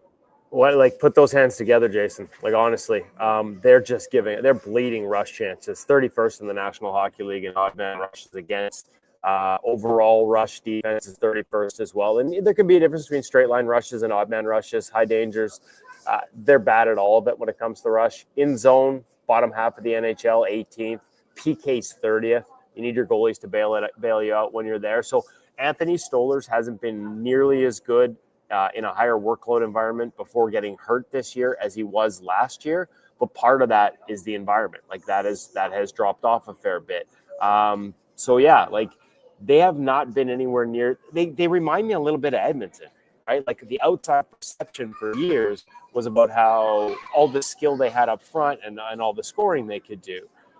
But under the hood, and for those that watched, both the trips for the Oilers to the Cup final, they're an exceptional defensive team in both those years. They have been up until this season under Knobloch. And the same could be said in Toronto. They were a really good Sheldon. They had them playing really good defense. It continued with Berube for whatever reason. And I've heard this talked about by people that follow the team. Like, they can't figure out, because they're the same group minus Marner, who we think of as an offensive player, and yet they're defending as a team and falling off a cliff. Whether that's commitment, they brought in guys to be penalty killers. They brought in guys like Dakota Joshua, and they're not. They are not getting the same defensive environment that they were getting for the past several years. And so the narrative of them as a bad defensive team that leaned on offense to outscore their problems was miscast for years, but it's starting to actually fit. And that's surprising, given it's the second year under Berube. You would think a lot of this kind of reminds me a little bit of Talkett year 1 to year 2 in Vancouver. You get through that first season on our new head coach, he's got your attention. All the defensive details are dialed in. Guys are blocking shots. They're coming back hard. They're staying low in the zone. They're doing all the things that are hard to be a good defensive team. And in the second year, maybe you think it's a little easy. We've got it figured out. It's in our DNA. As soon as you stop working, it disappears. And when I watch the Leafs and when I look at the numbers, it feels like there's a little bit of that in their game. And obviously, Tanev injury hurts. There's a guy that'll settle things down a lot defensively for you in your own zone, and he's been out for a little bit here. Kev, great stuff, buddy. We appreciate the numbers as always. Thanks for this, and we will chat with you next week. Sounds good. It's Kevin Woodley from Ingo Magazine and NHL.com. So fascinating when you look at it, and we got a lot of text because of that interview, so we'll get to those and more when we return on the Gregor Show, presented by PlayAlberta.ca. Across rural Alberta, volunteers and community groups work hard to make life better for their neighbors, creating new playgrounds, better rinks, and gathering places that bring us together.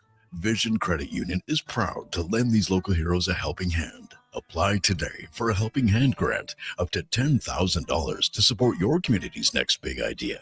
Let's make great things happen together. Applications are open until January 31st, 2026. Learn more at whatsyourshare.ca.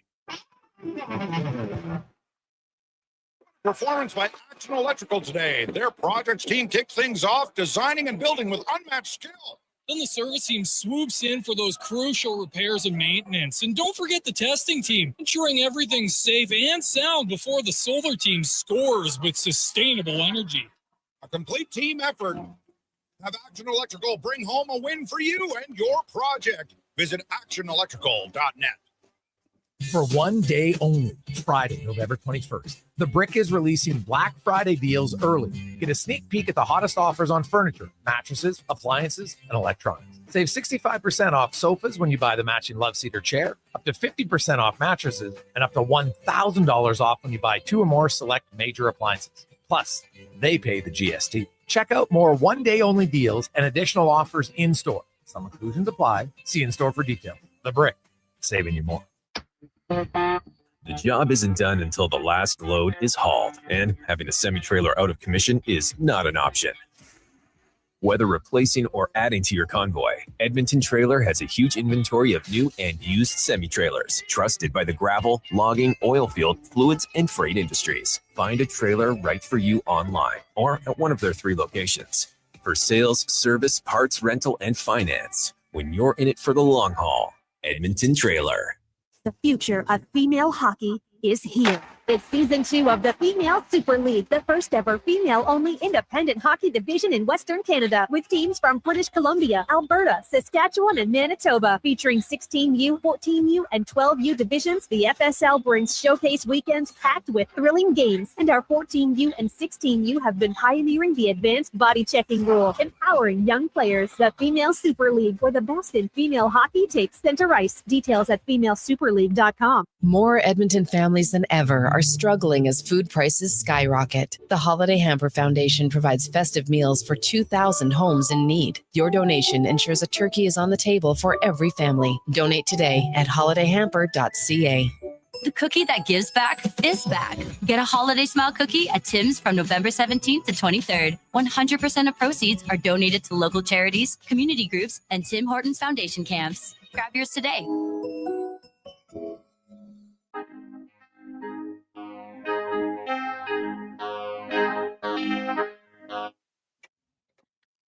Portions of this hour brought to you by Papa John's. It's Terrific Tuesday. Get 40% off any regular price pizza when you use code word 40 Tuesday at the start of each pizza order at papajohns.ca or on the Papa John's app. The Jason Gregor Show, the best of Edmonton sports talk and beyond. This is Sports 1440. Presented by PlayAlberta.ca, Alberta's only regulated online gambling website.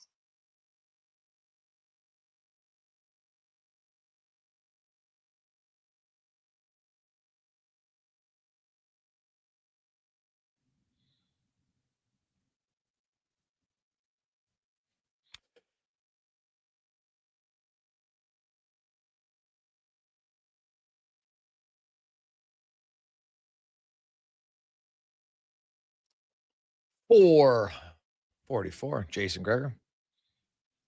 Connor Halley, welcome back. The Gregor Show, presented by PlayAlberta.ca. It is time for 5 questions. Brought to you by The Brick. And for one day only, this Friday, you can get a power reclining sofa for only $1,289. Up to 50% off mattresses and up to $1,000 off select appliances. Plus, they'll pay the GST when you buy 2 or more. At The Brick and thebrick.com, but only this Friday. It's time for 5 questions on the Jason Gregor Show. All right, Jason, let's say you're Chris Knobloch and Oilers coaching staff in general. You don't have that much practice time with all the games being played. So what's the approach to try to turn things around for the Oilers? That's a really good question because you're right. Like, they didn't skate today, travel day. They play tomorrow. They play Thursday. They're not going to practice Friday. Then you play Florida. Now, they'll get a practice next Monday before Dallas, and then they'll have a few practices the rest of next week. So between now and then, man, I think you can go over, you can have mental reps, right? I think you can. I would sit down with some guys like my 3rd and 4th line players, and I'd be like, hey, guys, we got to simplify our game here. You're not getting your shots are almost in half than what they were last month. Your goals are obviously 0. So I would start there and just try to encourage them to be like, hey, we got to simplify our game. Let's try to create a little bit of an identity here. I don't think you need practice to do that. That can be one where you can show video and you can say, hey, this is what we think is going to work and this is why it works. Show some highlight. Hey, Trent Frederick, you can go get clips of him and scoring in Boston. It's not hard. Go find him. Yeah, I mean, I think that's kind of it for me too. Just the little things, things that don't require skill, effort plays. And if you do enough of those things, I think the bounces will start to go your way, reinforce that, and maybe things turn around. But I think when they get home, a few more days to actually hit the ice in practice, but it'll be tough. Question number 2 for you. Is there a bigger disappointment in the NHL right now than the Toronto Maple Leafs? Ooh, good question. Yeah, like if I look who's got fewer points than them, it's only St. Louis, Nashville, and Calgary. So, St. Louis, yeah, but no, I'd have to be Toronto. I think Toronto would get the leader there, but there's a few others. The Oilers aren't far off. Let's be honest here, right? The Oilers aren't far off, but yeah, I think I'd have to go with Toronto number 1. Yeah, I mean, hard not to, right? Right now, sitting tied for last spot in the Atlantic with Buffalo. That's not words you want to utter. A little bit below 500 there. I thought about St. Louis as well as a playoff team from last season, but the Toronto Maple Leafs winning that division, high expectations. I got to think that they are probably the most disappointing team so far. Question number 3 for you. The World Junior is going to return to Edmonton and Red Deer for the 2027 event. What is your top World Junior memory?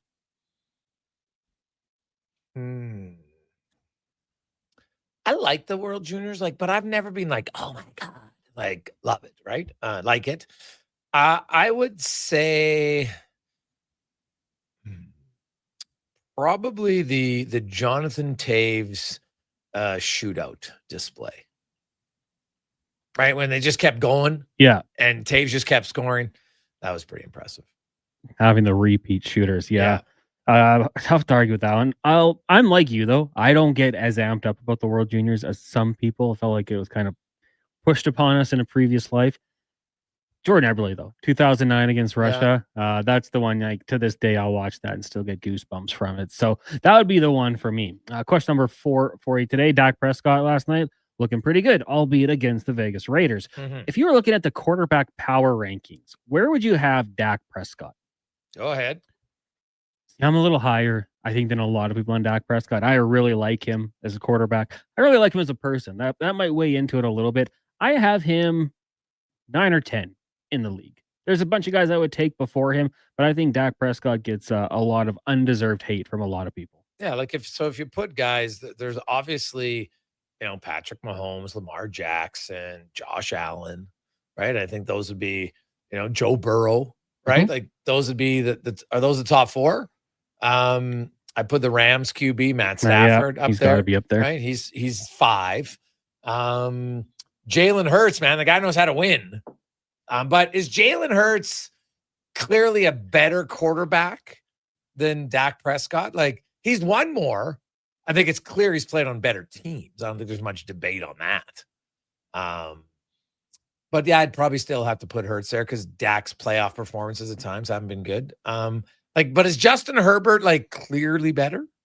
I don't know. Maybe. I think he's probably a better pocket passer, but Dak's pretty athletic.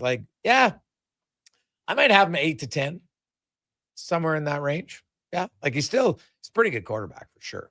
But there's some young QBs this year, Cons, that are like where's Drake May now? Drake May's looked pretty good. Now, the Patriots have had 2 tough games and he's won them both, and that's what's impressive to me. He beat the Bills, he beat the Bucks. They really haven't had any tough games other than that. They're going to have some down the stretch, and it's going to be fascinating to see how they do. Prior to this past week, Herbert was leading quarterbacks in rushing yards, but that was necessity. Question number 5 for you. Owen Wilson, great actor, lots of films, TV shows, turns 57 years old today. He stars in Apple TV's Stick. He is a washed-up golfer that finds a young prodigy to help out with his game. When you think of TV shows and sitcoms, not documentaries, that relate to sports, what would be your favorites? Eastbound and Down. Good one. Yeah, I probably have to go with that. I'm trying to think a TV show about sports. Yeah, Eastbound and Down, or maybe Coach. Okay, Coach. That's a good one. Yeah. I'll give you a couple, and TR's not here, but Shorzy, I think, is a great TV show. Yeah, well, I knew you were going with that, and then TR wasn't here today, so he didn't get my vote. Throw on Ted Lasso, and last night I actually threw The League on about fantasy football. Buddy, the league pretty good is still. it's now how many seasons? Because I think I watched 1 or 2 years. Then for some reason, I don't know what happened. I just kind of stopped watching it, but it was quite funny. Right? There was fantasy football. I just found at times there wasn't enough fantasy football for me. So I was like, okay, I don't need to watch the rest of it. But they did some funny characters for sure. Yeah, 7 seasons. What? Yeah. I don't think I watched the last season, to be honest with you, but it ran a little long.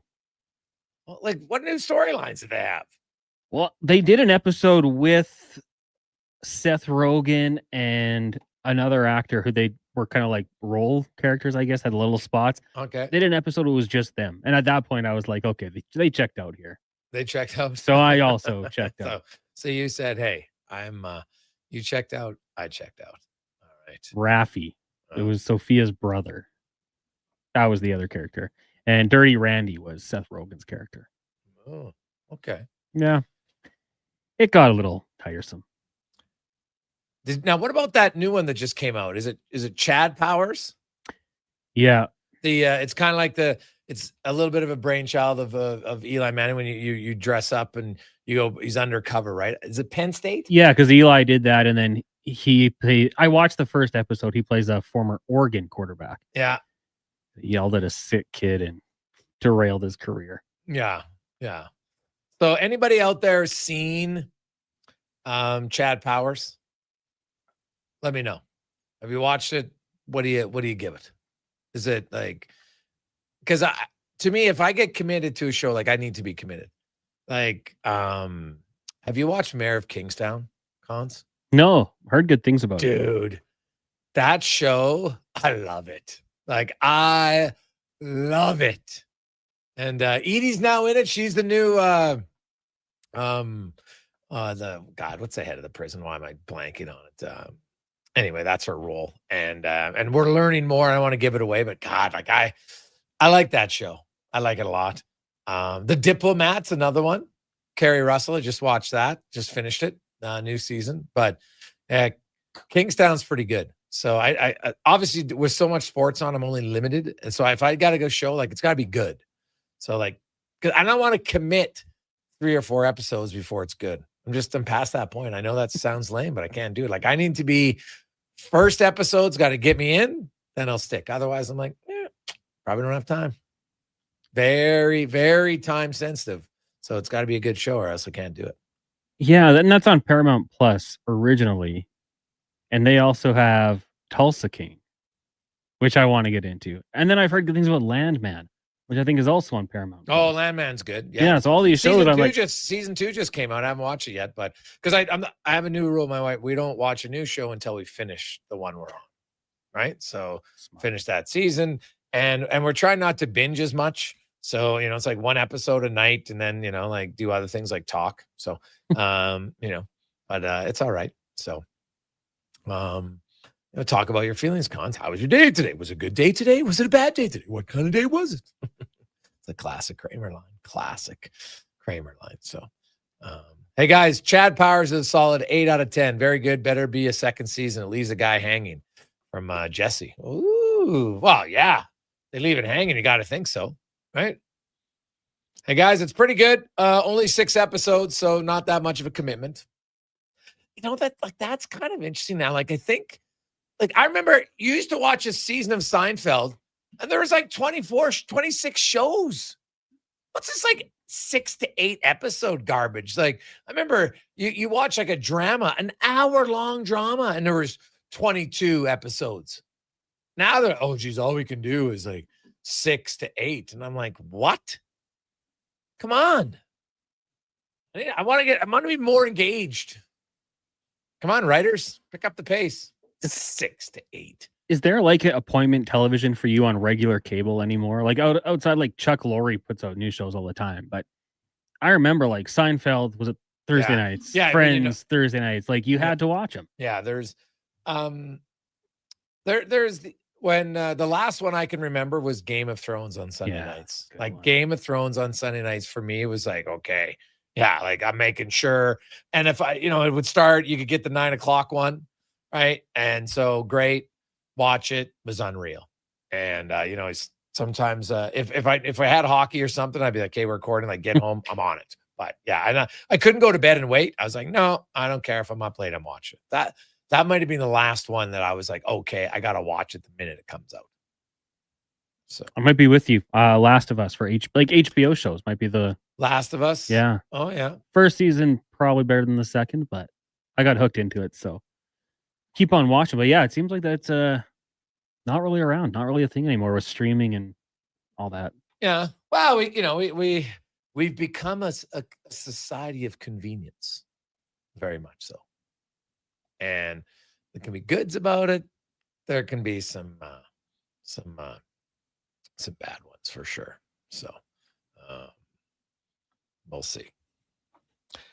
Let's coming up, Mark Spector will join. Hey boys, Fallout deadly. Fallout? What's that about? Oh, it's based off a video game, I believe. What? I'm looking it up. It's a post-apocalyptic. Nah, I'm out. There's too many post-apocalyptic. Soundtrack is done by the guy who did Game of Thrones soundtrack. Walter Goggins. Oh, Walton Goggins is in it. That might get my attention. But depicts the aftermath of the Great War of 2077.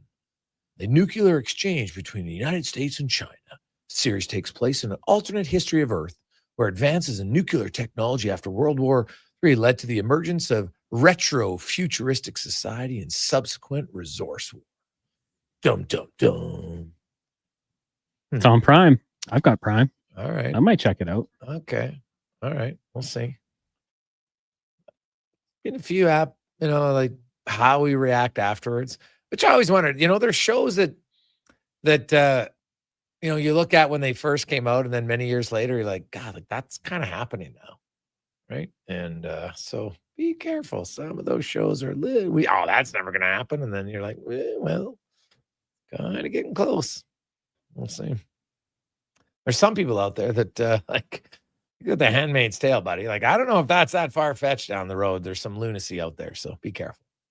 Let's get to Connor Halley, and a Sports 1440 update brought to you by Loca. Do food differently with Loca Quality Markets. 2 locations to serve you better, Edmonton and Sherwood Park. They're a butcher, a baker, a cafe, a deli, rotisserie, pizzeria, all under one roof. Loca.ca. This is a Sports 1440 update.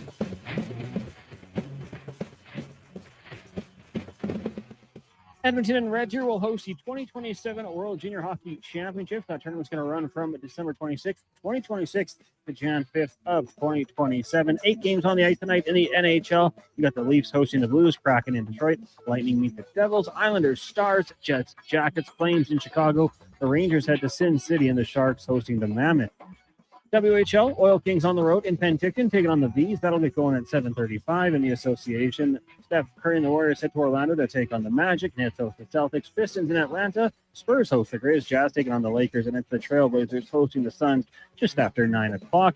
Canadian men's national soccer team taking on Venezuela in a friendly from Florida. That one starts at 6:30. Coming up in hour 4 of the Jason Gregor Show, we'll be joined by Mark Spector of Rogers Sportsnet and Derek Van Diest from NHL.com. I'm Connor Halley. This has been a Sports 1440 update.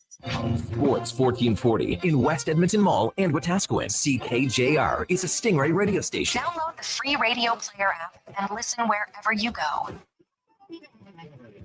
Action Electrical's projects team takes the field, folks. Ready to execute the entire play for new commercial builds. Absolutely. They're masters of design, build, sketching strategy from initial blueprints to core electrical infrastructure. The team never misses on complex projects. Known for handling big league constructions and major renovations, ensuring flawless execution, hire the Action Electrical team to bring home a win for your project. Visit actionelectrical.net. At Papa John's, our butter chicken pizza is a Canadian favorite, and we think we know why. We start with a velvety, tangy, and subtly sweet sauce. Then it's our better ingredients: fresh, never frozen original dough, juicy grilled chicken, and crunchy green peppers and onions. Sounds delicious, right? Well, wait till you try it. It's butter chicken made better. Order your large butter chicken pizza today for only $19.99. Better ingredients, better pizza, Papa John's. Proudly locally owned and operated. Legacy Heating and Cooling is the only place to call for heating your home. So when it's time to replace your old furnace, or for 24-hour repair with no overtime rates, Legacy even heats your shower with hot water tanks. And with no interest and no payments for 1 year, it could only be Legacy Heating and Cooling. Don't look now, but I think we're being followed. Oh, that's just my Fountain Tire sidecar. Well, they're driving pretty close. Because they're attached. Save up to 15% on select tires until December 13th. Cool. Plus, get up to $125 off a set of 4 Goodyear tires. Anything else? Get $50 off a $150 service when you buy those tires. Well, that's handy. Yep. And weird. Well, I love my Fountain Tire sidecar. Book your appointment online today. Restrictions apply. Fountain Tire.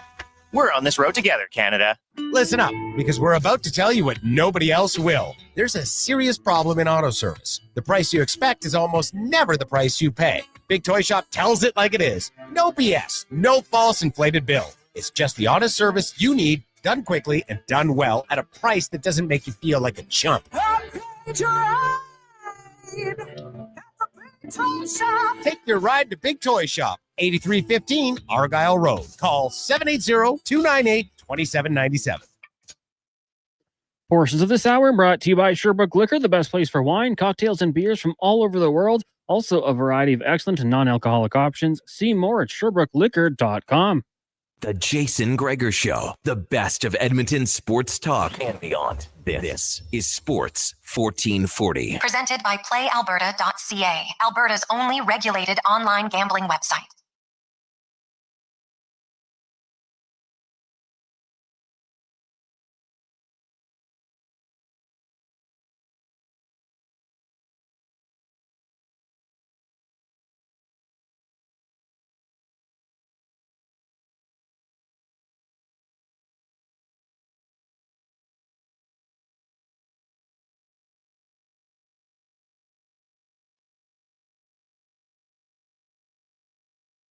Just after 5 o'clock on a lovely Tuesday. How are you? Jason Gregor, Connor Halley, Sports 1440, sports1440.ca, YouTube, Facebook, X, Instagram. As always, brought to you by our title sponsor.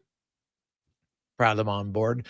Once again, playalberta.ca. And hey, man, your one-stop shop. Instance, lottery, live dealer, casino, sports. They got it all under one roof. Alberta's only regulated online gambling website, playalberta.ca. Where tonight, Lotto Max, $40 million. Good luck. Who couldn't use that right now? Oh, maybe McDavid. A few others, but lots of you. I know definitely wouldn't hurt me. Wouldn't hurt me. So 833-401-1440, 833-401-1440. We got a lot of Black Mirror, Last Kingdom. Hey, guys, check out Weeds, another good one. All right. Guys, I just watched Fallout. Highly recommend it. It's pretty good. All right. Guys, what about Thursday, Law and Order? Yeah, you know what? I used to, Law and Order was, for a long time, was awesome. White Lotus from Ranger Nick. Yeah, White Lotus is pretty good. I like. You ever watch that show, Cons? Yeah, Oh, but yeah. there's the trend here. It's HBO. I mean, I didn't watch that one live. We fell behind Sunday nights, I think. Yeah. And there's a trend there. HBO's keeping it alive. Yeah, no, it's good. We got a lot of people, Twin Dad Matt and a few others saying Sunday night for sure. Sunday night, something about Sunday night. Like you just, you know what? You want to relax after the weekend. Maybe you put the kids to bed. You just get to relax. And, you find a show that you and your partner like. That makes it much easier for sure. No. Now, the question is, could have a debate on in your, whether it's, husband, wife, whatever, common law, boyfriend, girlfriend, whatever, that some people can stay up watching TV and others fall asleep. That's why, you know what? Watching TV in bed, that's just it's a recipe for failure.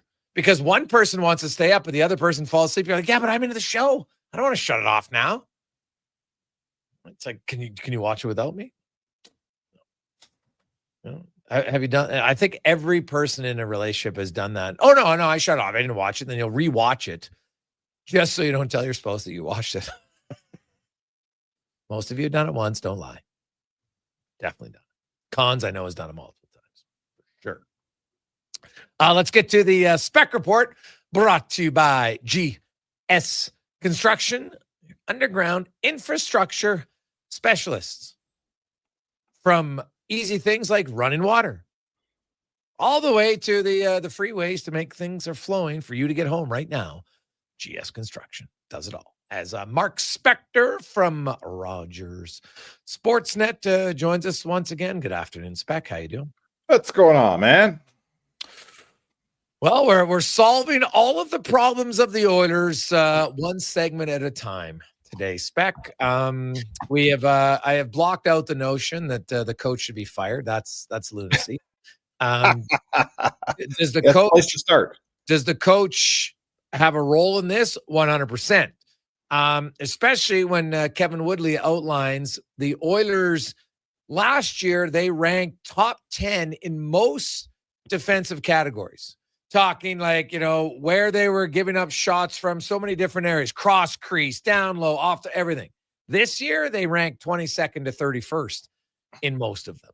And obviously, Calvin Pickett's had bad numbers for sure. Stuart Skinner's not ideal, but the Oilers' defensive situation has not been good. Mix in the fact that they can't score 5-on-5. And that's why, like last night, Spec, I'm not sure there was one player who was going start to finish for the Oilers last night. No, they were horrible last night. That's why there have been times this year when the goaltending has been poor for sure. As every guy on this team, there's been nights where Connor McDavid's been awesome or awful, I should say. I would say to you that trying to get the goaltenders, to be the solution behind a team that's playing this with this much dysfunction in their defensive zone it's awful. Right. As Woodley points out, I listened to some of the segment, all their stats are from, 21 to 30 in the league. It's like giving your giving your mechanic the worst running car in history and saying, get this thing running purring like a kitten, buddy. Well, you can't do it because it just can't be done. You can't play good goal behind this team right now, Jason. It can't happen. It's definitely hard. You can't, not hard. It's freaking impossible. The one goal on Skinner, he made 2 saves. Then they threw it cross crease and I forget who it was, shot it top shelf last night. I mean, he couldn't, he couldn't react so many times in a row. He couldn't keep going. Like, for Pete's sakes, you're asking too much. So that's my point. I guess we should ask ourselves, if we're blaming this on their defensive zone coverage, what's changed? It's all the same players. Paul Coffey's not there anymore. Is that the difference? I'm not saying it is. I'm asking. But something's changed for the negative here, because there's a bunch of guys who were good defensemen who aren't good defensemen this year. No. Oh, and I don't, considering Coffey didn't do any film work, I would be surprised to say that's the only reason why. Like, I just look at some of their decisions, Spec, and lots of different areas around the ice, and you're just like, what is going on here? Like, they're throwing up some grenades at different times, and it's been ugly for sure. I find they're not moving their feet as often. Like, I see that stat all the time that talks about, the Oilers' offensive zone possession time, and I'm like, yeah. But it doesn't result in shots. Like, offensive possession time it's like, might be my new favorite, most overrated statistic. If you have the puck a lot, but it doesn't lead to shots, then who cares? Like, what does that mean? Hey, we got the puck down here a lot. And so that makes your defensive numbers even worse if you're allegedly possessing the puck in the offensive zone that much, that they're killing you on quick strikes defensively. Yeah, and you're not killing them on quick strikes, right? There's no goals off the rush for the Oilers. The other team is coming in their zone, making fairly quick work of them and scoring a goal. They need to possess the thing for 45 seconds before it finally gets to the net. So, there's no question they need a more direct game. There's no question forwards need to be in position for shorter passes from defensemen. Guys are flying the zone still. Every game they run into this. There's usually a 10 or 20-minute period of the long bomb stretch pass that's just not working. Like, when are we going to figure this out, guys? A stretch pass for a goal, you might get one in a game, maybe, but trying 40 of them is not the answer. So it's just the basics, back to basics. It's like Wallman said the other day, we all know how this is supposed to look. It's crazy. We just can't find it. And I don't know the answer. Obviously, they don't know the answer, but it's not like this is a bunch of guys that just met each other in the parking lot like a beer league game. These guys, most of them played in the Stanley Cup final together. Yeah. Well, the one guy they just met in the parking lot, he's the new guy that got called out, and he's 11 at Jack Roslovich. 6 goals again last night. Like, he's playing unreal for the Edmonton Oilers right now.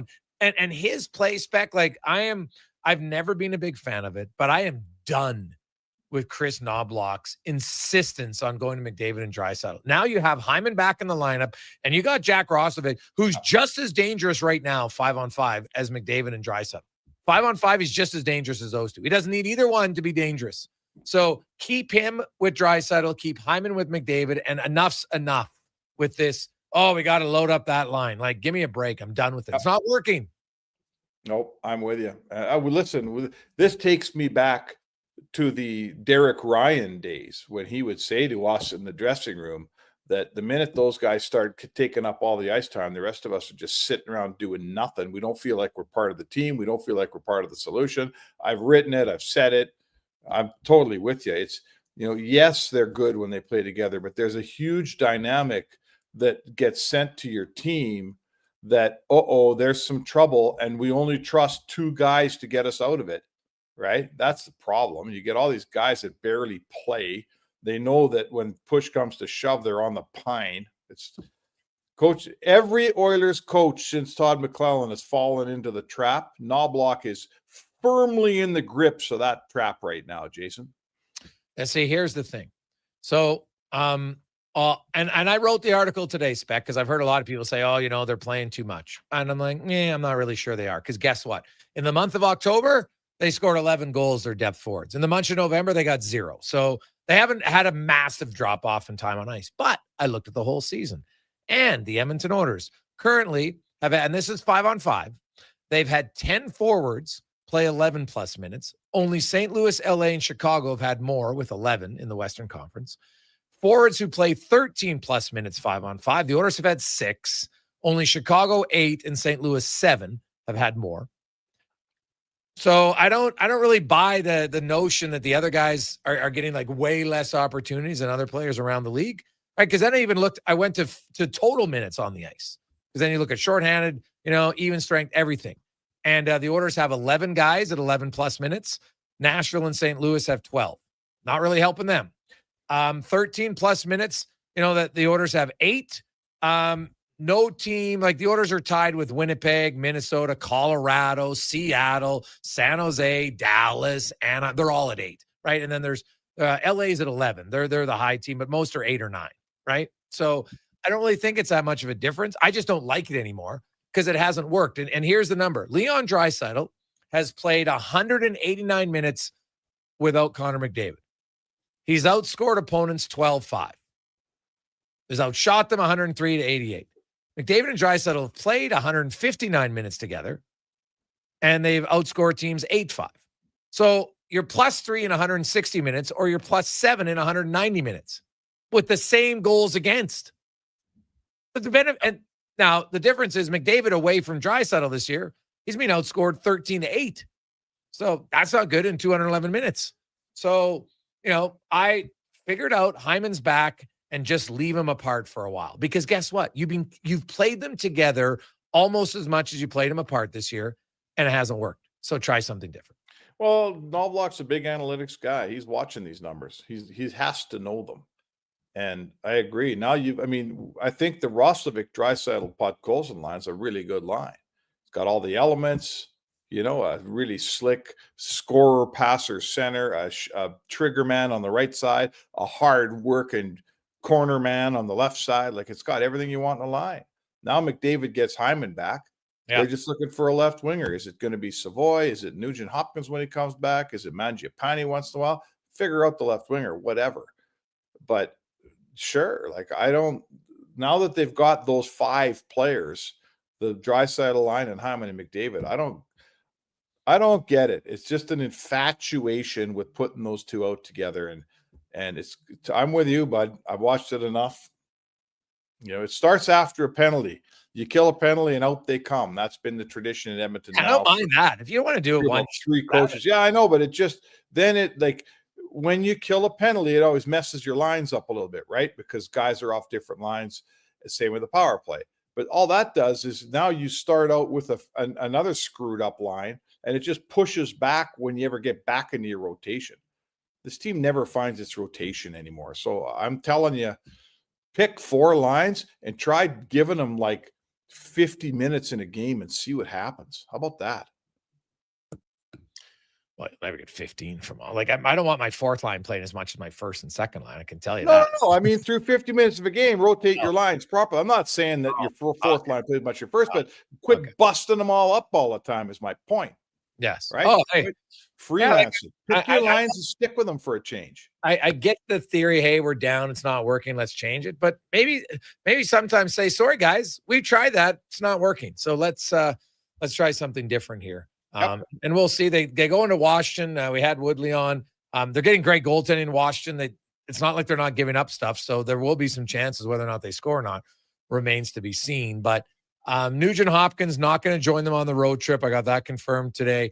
I'm guessing there's a chance he plays next Tuesday, but he'd only have 1 practice next Monday before that game. And if you don't play him Tuesday, then you don't have to wait. Then you have to, you have till Saturday. So, the rest factor makes a lot of sense. Could have him and Kapanen potentially back by that final game in November. Oh, it wouldn't hurt. It's no excuse. Everybody's got guys. Oh, God. Lots of guys. The league. Look at Florida. I mean, they got huge guys out and a bunch of other guys too. So, yeah. Do you want Nugent Hopkins back? Of course you do. He's a really good player. I would say to you that Kasperi Kapanen comes back. I don't know what's going to happen with Thomas Ek. Maybe someone else be hurt by then. But listen, they got enough good players to be a better team than they are right now. The injuries are way down the list of the problems for this team. Oh, yeah. No, injuries I don't think are the main reason where they're at right now by any stretch. When you bring Nugent Hopkins back, Spec, and tomorrow we're going to focus more on Washington. But when you do, are you slotting him right in as your third line center? Well, good question. If I still like Savoy on the left side with Hyman and McDavid, then yes, sure. Then I do. Right? Then I do. Then does Henrique become my fourth line center? Do I go? What do I do with my third line? Is Frederick still on that third line with Nugent Hopkins and Mangiapane? I'm on that line. That's a pretty good third line. Or it has the makings of a pretty good third line. Some guys got to get going here.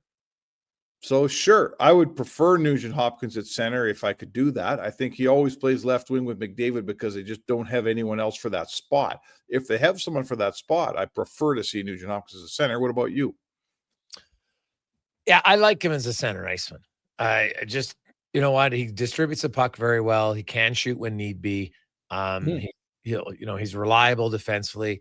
And he's not a scoring winger. So if you want to play him as your third line left winger, and, if Henrique's your center, I probably could even argue that. But he's proven he's not a 5-on-5 scoring winger. So I'm not playing him on my top. I've already got Pod Coles in there. So I'm going to live with one guy who I don't think's a finisher. Why would I have two in my top six? Doesn't make any sense to me. So that's why. Well, okay, but who is a finisher?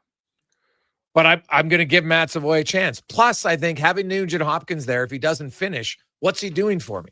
So why not put him where I think he can play better and help your third line? And if Matt Savoy produces the same amount as Nugent Hopkins, well, then I'm ahead of things because now my third line's a little bit better. Yeah, you hope so. Listen, they got lots of good players. Talent's not the problem here. I'm not telling you they're winning a Stanley Cup, but I'm saying to you they got way more talent than a lot of teams have out there. Yeah. But it doesn't matter if they're not playing well. That the defense right now, it's awful, right? It doesn't matter how good you think you are. You got to play that well. And right now they're all underwater. Like, is Darnell Nurse allergic to physicality? Yeah, I don't know. Darnell Nurse needs, and a lot of this is, like, let's get back to the Paul Coffey conversation, right? A lot of this is it's a coach making you believe in yourself. It's a coach giving you, a lot of it's mental. A lot of it's guys need to hear certain things. And until Mark Stewart can figure out how to get this group going without Paul Coffey on the bench with him, then I'm going to say to you that we're all going to question whether he can get the job done, right? Oh, well.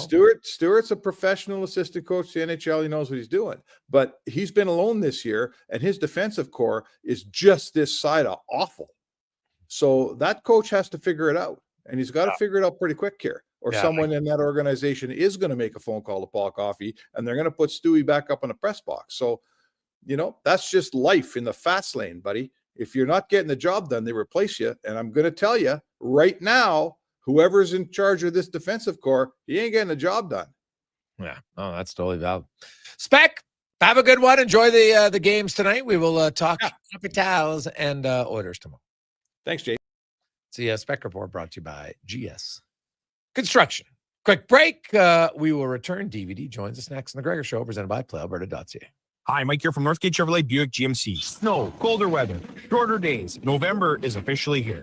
But it doesn't all have to be bad news. If you're thinking about a new or used vehicle, now is the time. Massive savings, 0% financing, and don't forget tires at cost. Yes, that's right. We sell winter tires at cost. There's lots to celebrate in November. And as always, we'd like to thank all of those who have fought and served for our country. Stop in and see us today, 13215 97th Street, or visit us online at northgategm.com. You're in Northgate country. Across the province, Albertans are taking their shot on Play Alberta. With casino winners every hour, jackpots worth millions, and revenue that stays in the province, there's never been a better time to sign up. Right now, our listeners can score a $50 free bet when they make a minimum $50 deposit with code Gregor50. That's code Gregor50 for a $50 free bet. Start playing with your game sense today to find out if you're Alberta's next winner. Is your company drowning in paperwork and administrative tasks? Do you need more data to make better decisions? Nectar.io is your company's all-in-one solution for fleet and materials management, safety, time cards, and GIS-based project management. Now is the time to capture and transform field, site, and shop data into boardroom-level business intelligence, all with one login.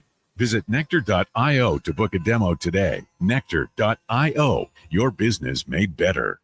For one day only, Friday, November 21st, The Brick is releasing Black Friday deals early. Get a sneak peek at the hottest offers on furniture, mattresses, appliances, and electronics. Save 65% off when you buy the matching Love Cedar chair, up to 50% off mattresses, and up to $1,000 off when you buy 2 or more select major Welcome back. appliances. Plus, they pay the GST. Check out more one-day only deals and additional offers in-store. Some exclusions apply. See in-store for details. The Brick, saving you more. I'm getting McDonald's. You want anything? 420, welcome back. Oh, Obviously going to get the McVeggie, medium fries and a medium fountain drink for $9.99. It's my favorite meal and it's new. 420, welcome back. He'll want it too. And then he'll always thank me for introducing him to the McVeggie. I'll be a hero. So, McVeggie fries and drink? How'd you know? You were thinking out loud again. Get yourself a McVeggie meal for just $9.99 plus tax for a limited time only at participating McDonald's.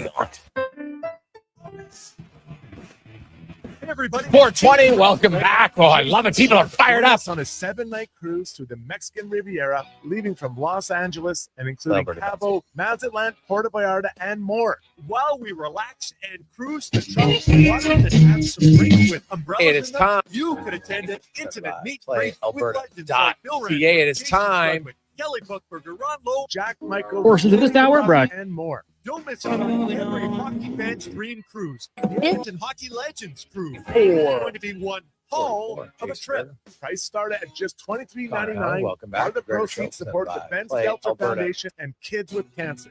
The Edmonton Hockey Legends Cruise, July 2026. Visit cast.tours/Edmonton or call 1-833-347-7678. Book now and save $500 per cabin when you mention promo code Stingray Radio. That's cast.tours/Edmonton. And here comes Action Electrical Service Team sprinting onto the scene. These are your first responders for any electrical emergency. That's right. With their fleet of service vans and specialized gear, they assess, they service, and maintain electrical lighting and automation systems. They're all about rapid response. Quick diagnostics and repairs to restore power and safety fast. Hire the Action Electrical team to bring home a win for your project. Visit actionelectrical.net.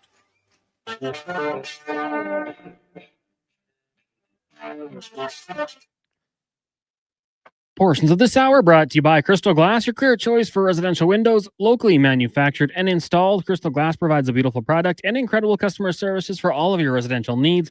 Call 310 Glass or visit crystalglass.ca for a quote. From puck drop to kickoff, it's the Jason Gregor Show on Sports 1440. Presented by PlayAlberta.ca, Alberta's only regulated online gambling website.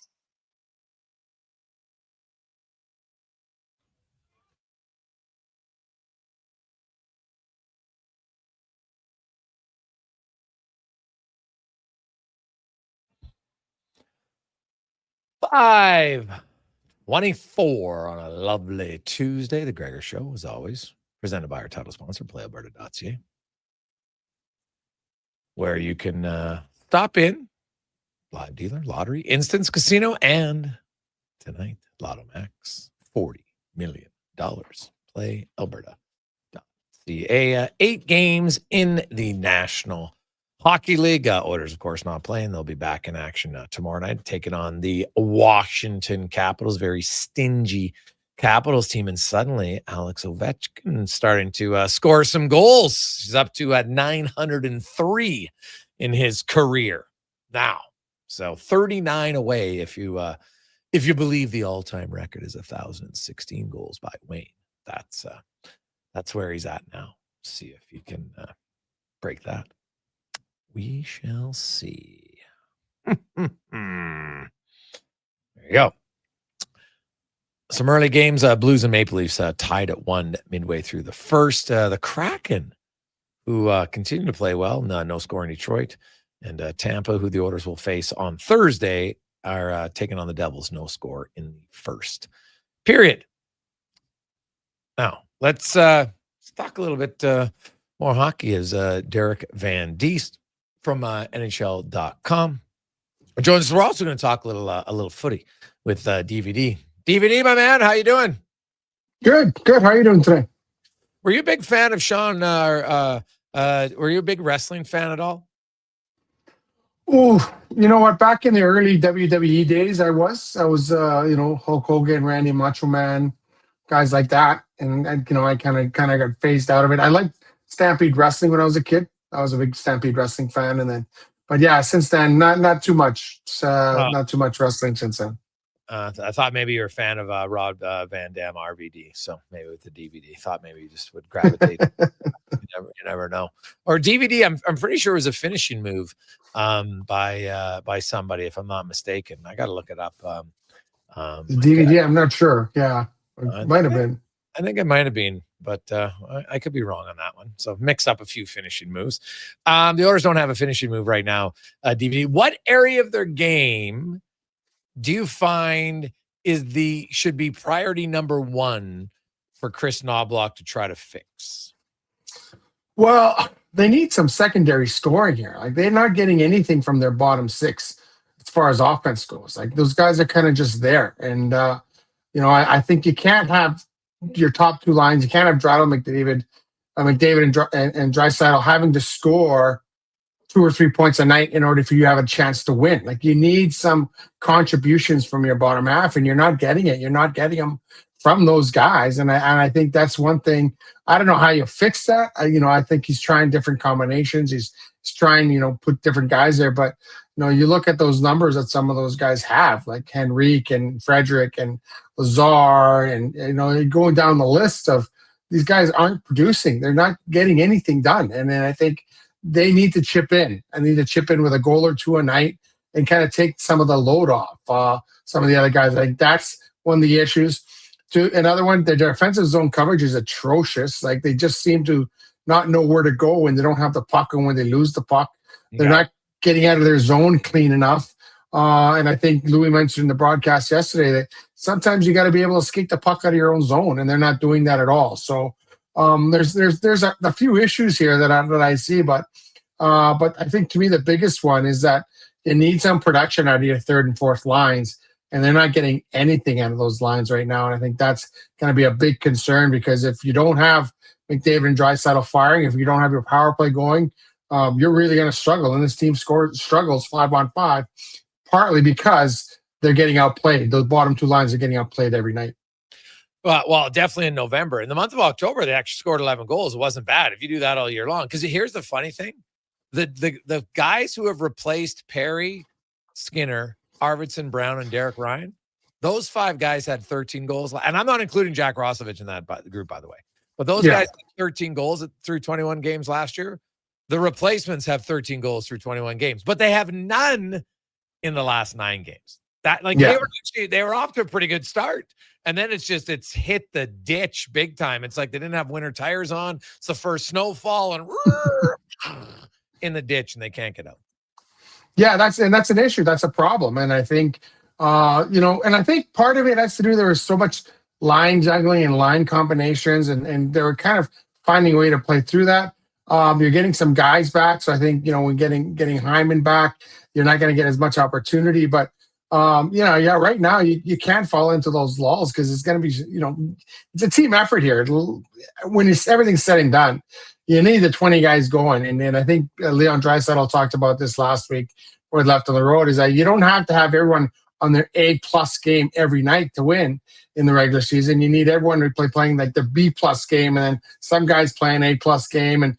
But you need, for the most part, everyone pulling in the same direction. And right now they're not doing that. And whether it's an experience or whatever the situation is, like Roslovich's come in here and where would the Oilers be without him? Like, he's been a revelation, but those other guys, those other new guys that they brought in, they're kind of, failing to kind of catch some, gain some leverage here and gain some traction, and be guys that are going to contribute on an everyday basis. And if you're not contributing scoring, you have to find other ways to be involved.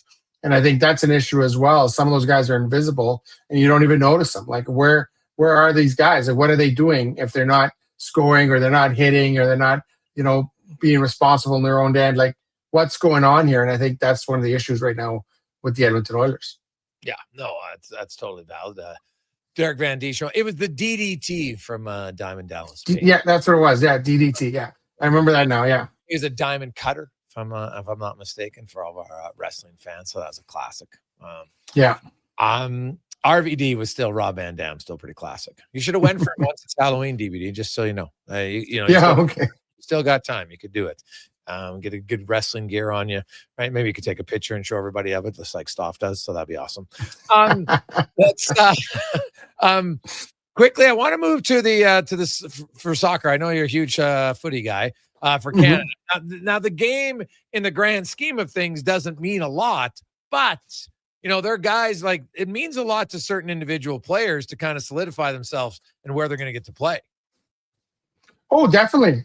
These exhibition games, you're trying to get a spot on that roster. And so you're trying to play as well as you can. And I do like the fact that Canada is playing teams in South America. They're playing Ecuador. They're playing Venezuela. They got to find a different style of game to play as opposed to just playing European teams. But yeah, these games, they're kind of twofold because it's tough because they haven't played a competitive game since the last World Cup because they're the hosts. And that's always an issue when it comes to hosting the World Cup is that you don't get to play competitive games. You don't get to play those qualifying games leading up to the tournament. Those qualifying games can be incredibly intense. I don't know if you caught the end of that Ireland-Hungary game, when Ireland scored in the 95th minute to kind of pull that game out and get to the World Cup. It's one of those things that they're massive, massive games played, maybe not on a world scale. Maybe they're more regional games, but they matter and mean a lot. Now, when you're playing exhibition games, you got the coach trying to find proper combinations. You got guys trying to impress. But let's be honest, they're still friendlies. They're still kind of a level where it's an exhibition game. Maybe the tackles aren't going to be as spicy. Maybe the game isn't going to be as hard. So you're trying to figure all that out. But that's why it's always tough for host nation because they don't, leading up to the World Cup, you don't play those hard, meaningful qualifying games. And now you got United States, Mexico, and Canada all in that situation. For the first time, 3 countries in that situation get automatic berths. So you got to try and manufacture that, and you got to try to kind of figure that out. But you're right. There are players there. They're trying to make that roster. They're trying to impress the coach. So when they do get the call up and they do get the opportunity to play, they're trying to make the most of it, and they want to impress as much as possible. Is there anybody on the team that you'll be watching closely tonight? Oh, well, that's a good question. You know what? I'm not sure of the squad that they're throwing out there even, but it's going to be a situation. I think the big thing for Canada is going to be their back four. Like who starts at their back four? Who's going to be the center back, the 2 center backs? And we know Alphonso Davies is going to come back. He's going to have that one of those spots. Alistair Johnston, if he comes back, he's going to have the other one of those spots. But I think there's real competition in who's going to be the 2 center backs for Canada, who's going to hold those spots there. They have some veteran guys. They have some younger guys that can play in that position. So to me, that's where the most, question marks are for this team is who's going to hold down the fort at the back. So if you're looking for that, you're looking at the guys that they rotate through in there, whether they go with an older experienced guy or whether they go with some younger guys. I think that's where Canada really has to make some decisions and solidify. I think everywhere else on the field, for the most part, guys are going to be where they've been. The most part, that's settled. But to me, the 2 center backs, who are going to be the 2 center backs for Canada? I think that's going to be one of the biggest decisions for Coach Jesse March going forward. Yeah, Canada's starting tonight. They're going to go with Crépeau, Larea, Cornelius, Jones, Segur, Kone, Eustachio, Nelson, Buchanan, David, and Oluwasi.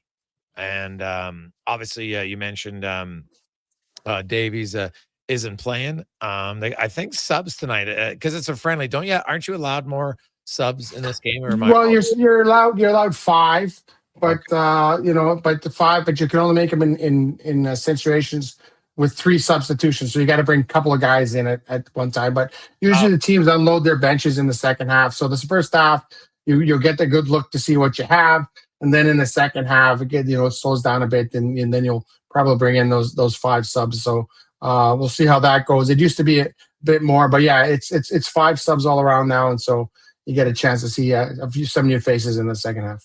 Yeah. So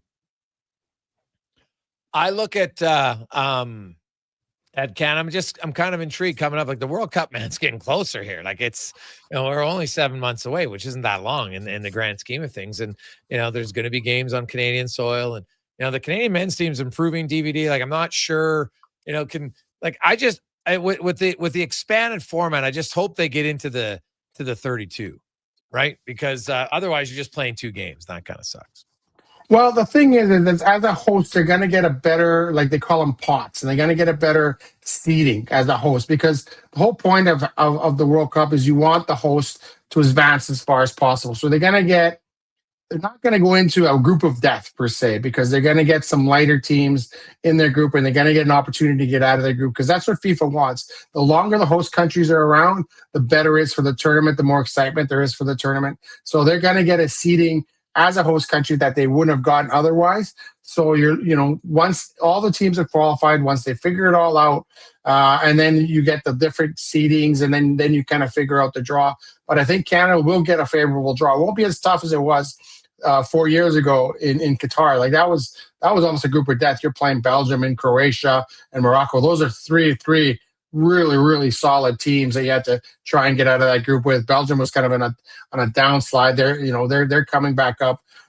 So yeah, they're and with 48 teams, there's going to be some teams there that Canada's maybe with another top 20 team, a European side or South American side, but I think they are going to get a very favorable draw because they're the host nation. So yeah, the goal is to get out of that first round and then kind of try and build momentum from there.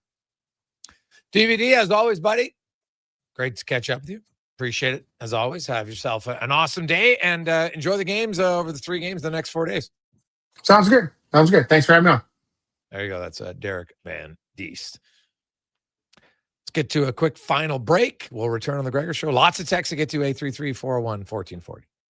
The job isn't done until the last load is hauled, and having a semi-trailer out of commission is not an option. Whether replacing or adding to your convoy, Edmonton Trailer has a huge inventory of new and used semi-trailers, trusted by the gravel, logging, oil field, fluids, and freight industries. Find a trailer right for you online or at one of their 3 locations. For sales, service, parts, rental, and finance, when you're in it for the long haul, Edmonton Trailer. The job won't wait. Why should you? At AWS Welding Supplies and Repairs, conveniently located in Nisku, we've got everything you need to get it done. From product sales to servicing and calibrating machines, we're your one-stop shop. We're a proud, locally owned and operated business, committed to serving our community with a proven track record of customer service. Don't let a broken tool slow you down. We offer fast repairs and free same-day delivery of in-stock items to Leduc, Nisku, and South Edmonton. AWS Welding. We make it happen. At Nisku Ford, we want your visit to feel as comfortable as a holiday gathering. When you shop with us, you're not just a customer, you're family. And we always give our family the best. And the whole family is going to love our November deals. Find your favorite Ford, then choose from 0% financing or rebates as high as $10,000.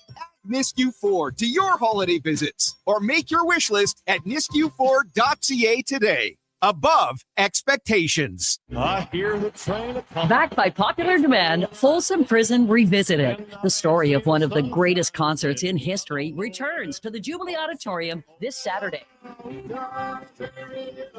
Step back in time before, during, and after this iconic Johnny Cash performance. You'll relive an event that changed the life of Johnny Cash and changed music forever. Tickets at Ticketmaster.ca and the Jubilee box office. Brought to you by Stars and Stories Live. Looking for auto parts without the dealership price tag? You'll save big here at Ed's Auto Salvage in Westlaw. From engines and alternators to doors and glass, we carry quality-tested used parts at unbeatable prices. Why spend thousands when you can spend hundreds? Keep your car and your budget running strong with Ed's Auto Salvage. I'm Lisa, inviting you to stop in soon or visit us online. We offer province-wide shipping and daily delivery to Edmonton. EdsAutosalvage.com. He's a legend in the booth and a master on the mic. Low Tide brings the banter weekdays from noon to 2. Sports 1440 is where Edmonton talks sports. Get in the game. Text 833-401-1440. Portions of this hour brought to you by Cantork. What's the best way to beat the tariffs? Buy Canadian. Cantork's products are not only made in Canada, but right here in Edmonton. Save money, support Canada at cantork.com. The Jason Gregor Show, the best of Edmonton sports talk and beyond. This is Sports 1440. Presented by PlayAlberta.ca, Alberta's only regulated online gambling website. 541. I wasn't losing my mind. I love it. Thank you very much, Jerry. Okay. I think we got two different Jerrys. Hey, guys, the DVD was the Death Valley Stunner. That was Saturn's finisher from WCW. I knew it. Thank you very much. I knew there was a DVD finishing move in wrestling cons. Didn't remember Saturn's name, though. So thank you very much. But there you have it. Now, He had a move called the Rings of Saturn as well. Oh, yeah. Submission hold. He had a few. Rings of Saturn. Sick. Good name. Good RVD reference. I love the RVD. Oh, buddy, it was unreal. Man. Like, who didn't do it? Are you kidding me? That was awesome. The old double gun thumb point to yourself. The best. Sick. All right. You'd always take one strap off of the wrestling pants sometimes. Oh, God, man. I love a good wrestling reference every now and then. So thank you, Jerry. Thank you very much. Appreciate the Death Valley driver. Love it. See, that's what we said. Awesome. All right. Awesome. I knew there's now DDT was different. I'm in Dallas Page. That was true, but the DVD was there. So thank you. Thank you very much. Thought it was going a little wonky there for a bit, but reeled me back in. We got a lot of texts flying in at 833-401-1440, 833-401-1440 as we get to the oil report brought to you by Go Auto, where if you're looking for vehicles, best selection in town, Go Auto. They have over 15,000 vehicles for you to choose from. Check it out at goauto.ca. The Oilers got to get to a lot of the texts about it because we were talking, some people, hey, got to get the coach. Everybody's responsible, but firing the coach, stop it. It's not a constructive thing to mention now. Just sign an extension.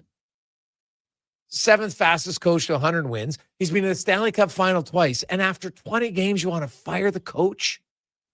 Your depth guys were actually doing very well in the first month of the season. Now they've gone 9 games out of goal, and it's all the coach's fault. You got guys, Nurse, Bouchard, Kulak, throwing more pizzas and turnovers. Are they chefs?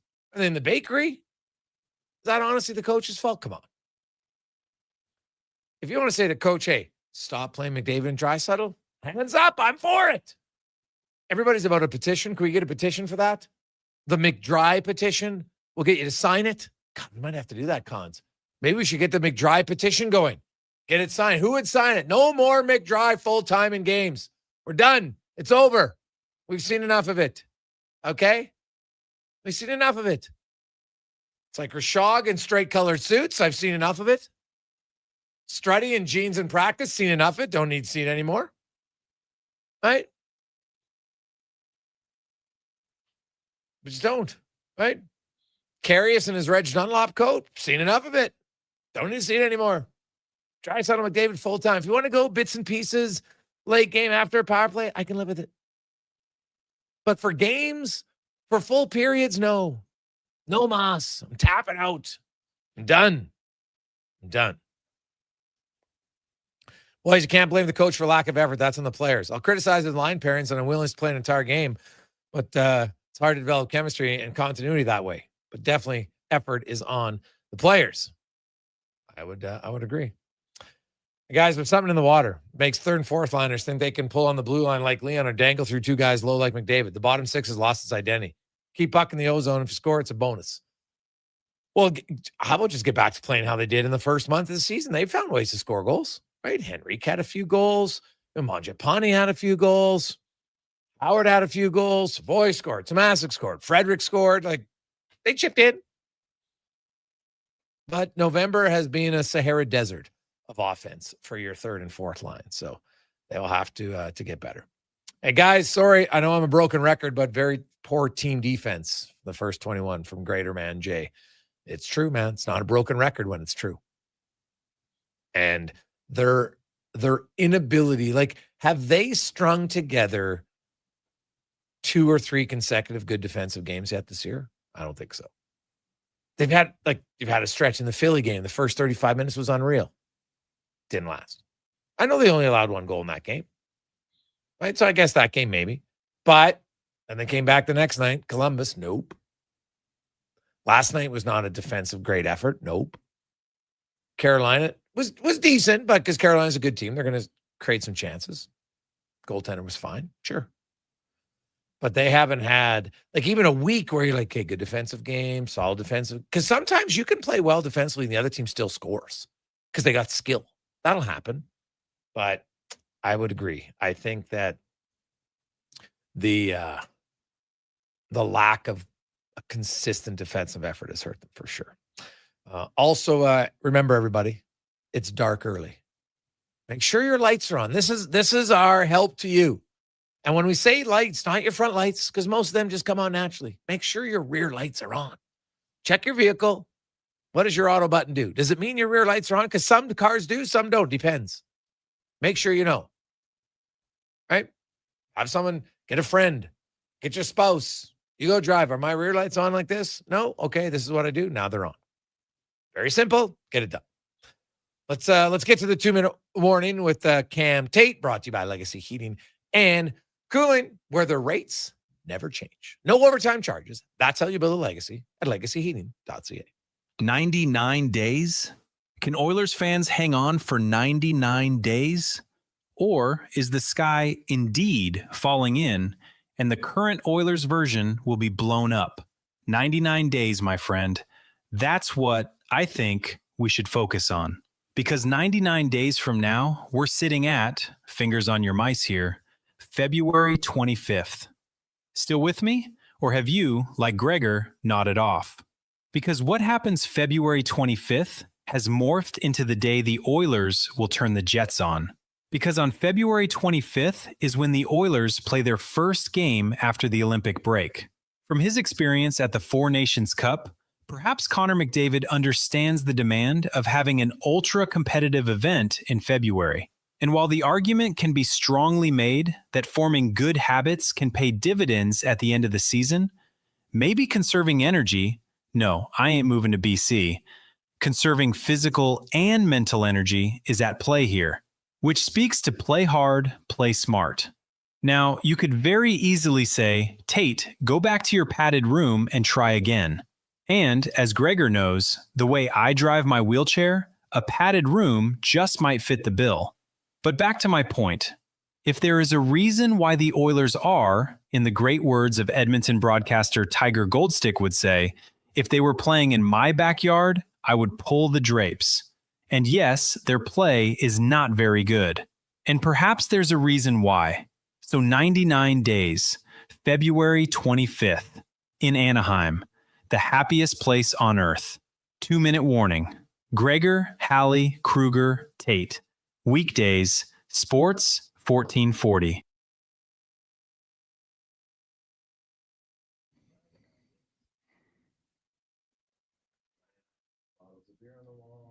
$99 bottles of beer. You ever sing that song, Cons? A few times, yeah. Take one down. What'd you ever get to? I never got to 1. Oh, no. Never. I might not even get to 95. Yeah. You get looks eventually. You keep singing that song. I don't think the kids, I don't think they know that song today. I don't know if we've passed that one along in the folklore of society. How many of you have ever sang that to your kids? 99 bottles of beer on the wall, 99 bottles of beer. Take one down, pass it around, 98 bottles of beer on the wall. And then you go all the way to 1. I never got all the way to 1, but you see how long you can get them to do. Just curious. Test it out. I wonder. I think, honestly, Cons, if my memory's correct, I think the lowest I ever got was like 72.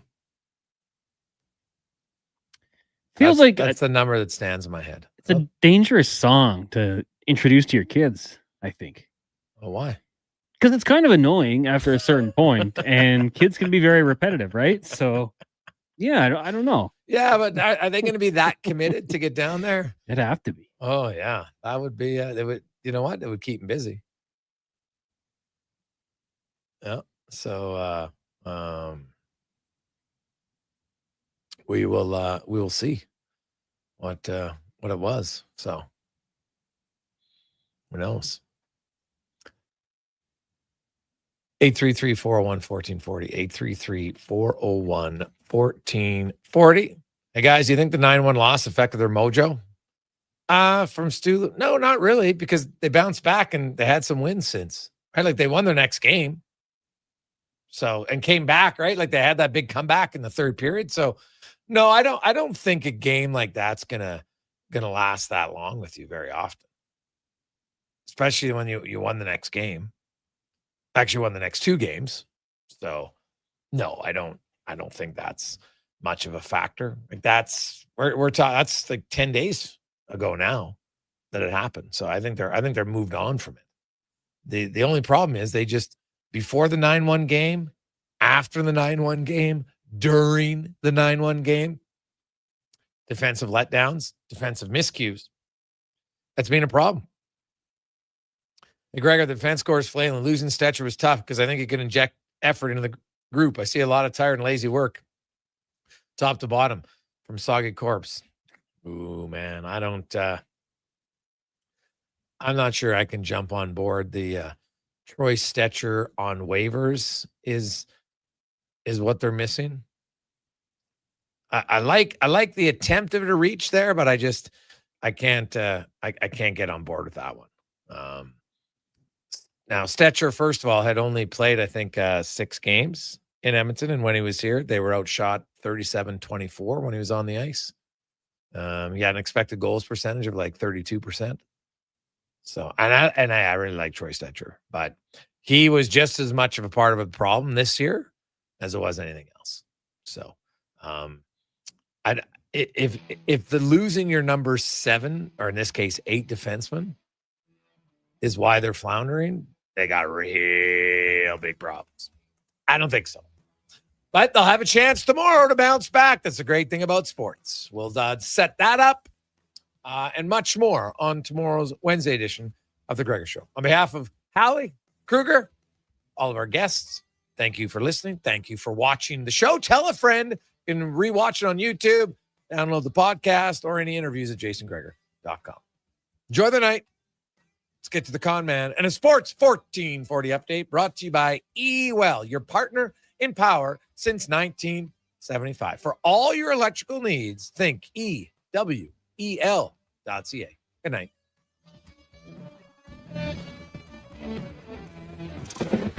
This is the Sports 1440 update. Edmonton and Red Deer will host the 2027 World Junior Hockey Championship after previous plans to show the tournament by the cities were interrupted by the COVID-19 pandemic. The tournament will run December 26th, 2026 to Jan 5th, 2027. 8 games in the NHL tonight after 20 minutes. Leafs and Blues tied at 1 apiece. The Kraken up on the Red Wings 1-0. And the Lightning have a 2-0 lead over the Devils. Later this evening, Stars host the Islanders. Jackets in Winnipeg. Blackhawks taking on the Flames. Rangers meet the Golden Knights. And it's the Sharks and Mammoth.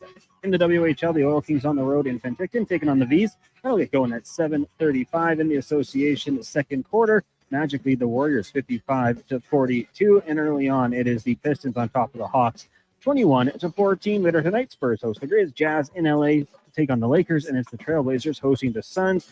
And the Canadian men's national soccer team taking on Venezuela in a friendly from Florida. This one gets going at 6:30. That's going to do it for us here on the Jason Gregor Show. Coming up next, we've got Fox Sports.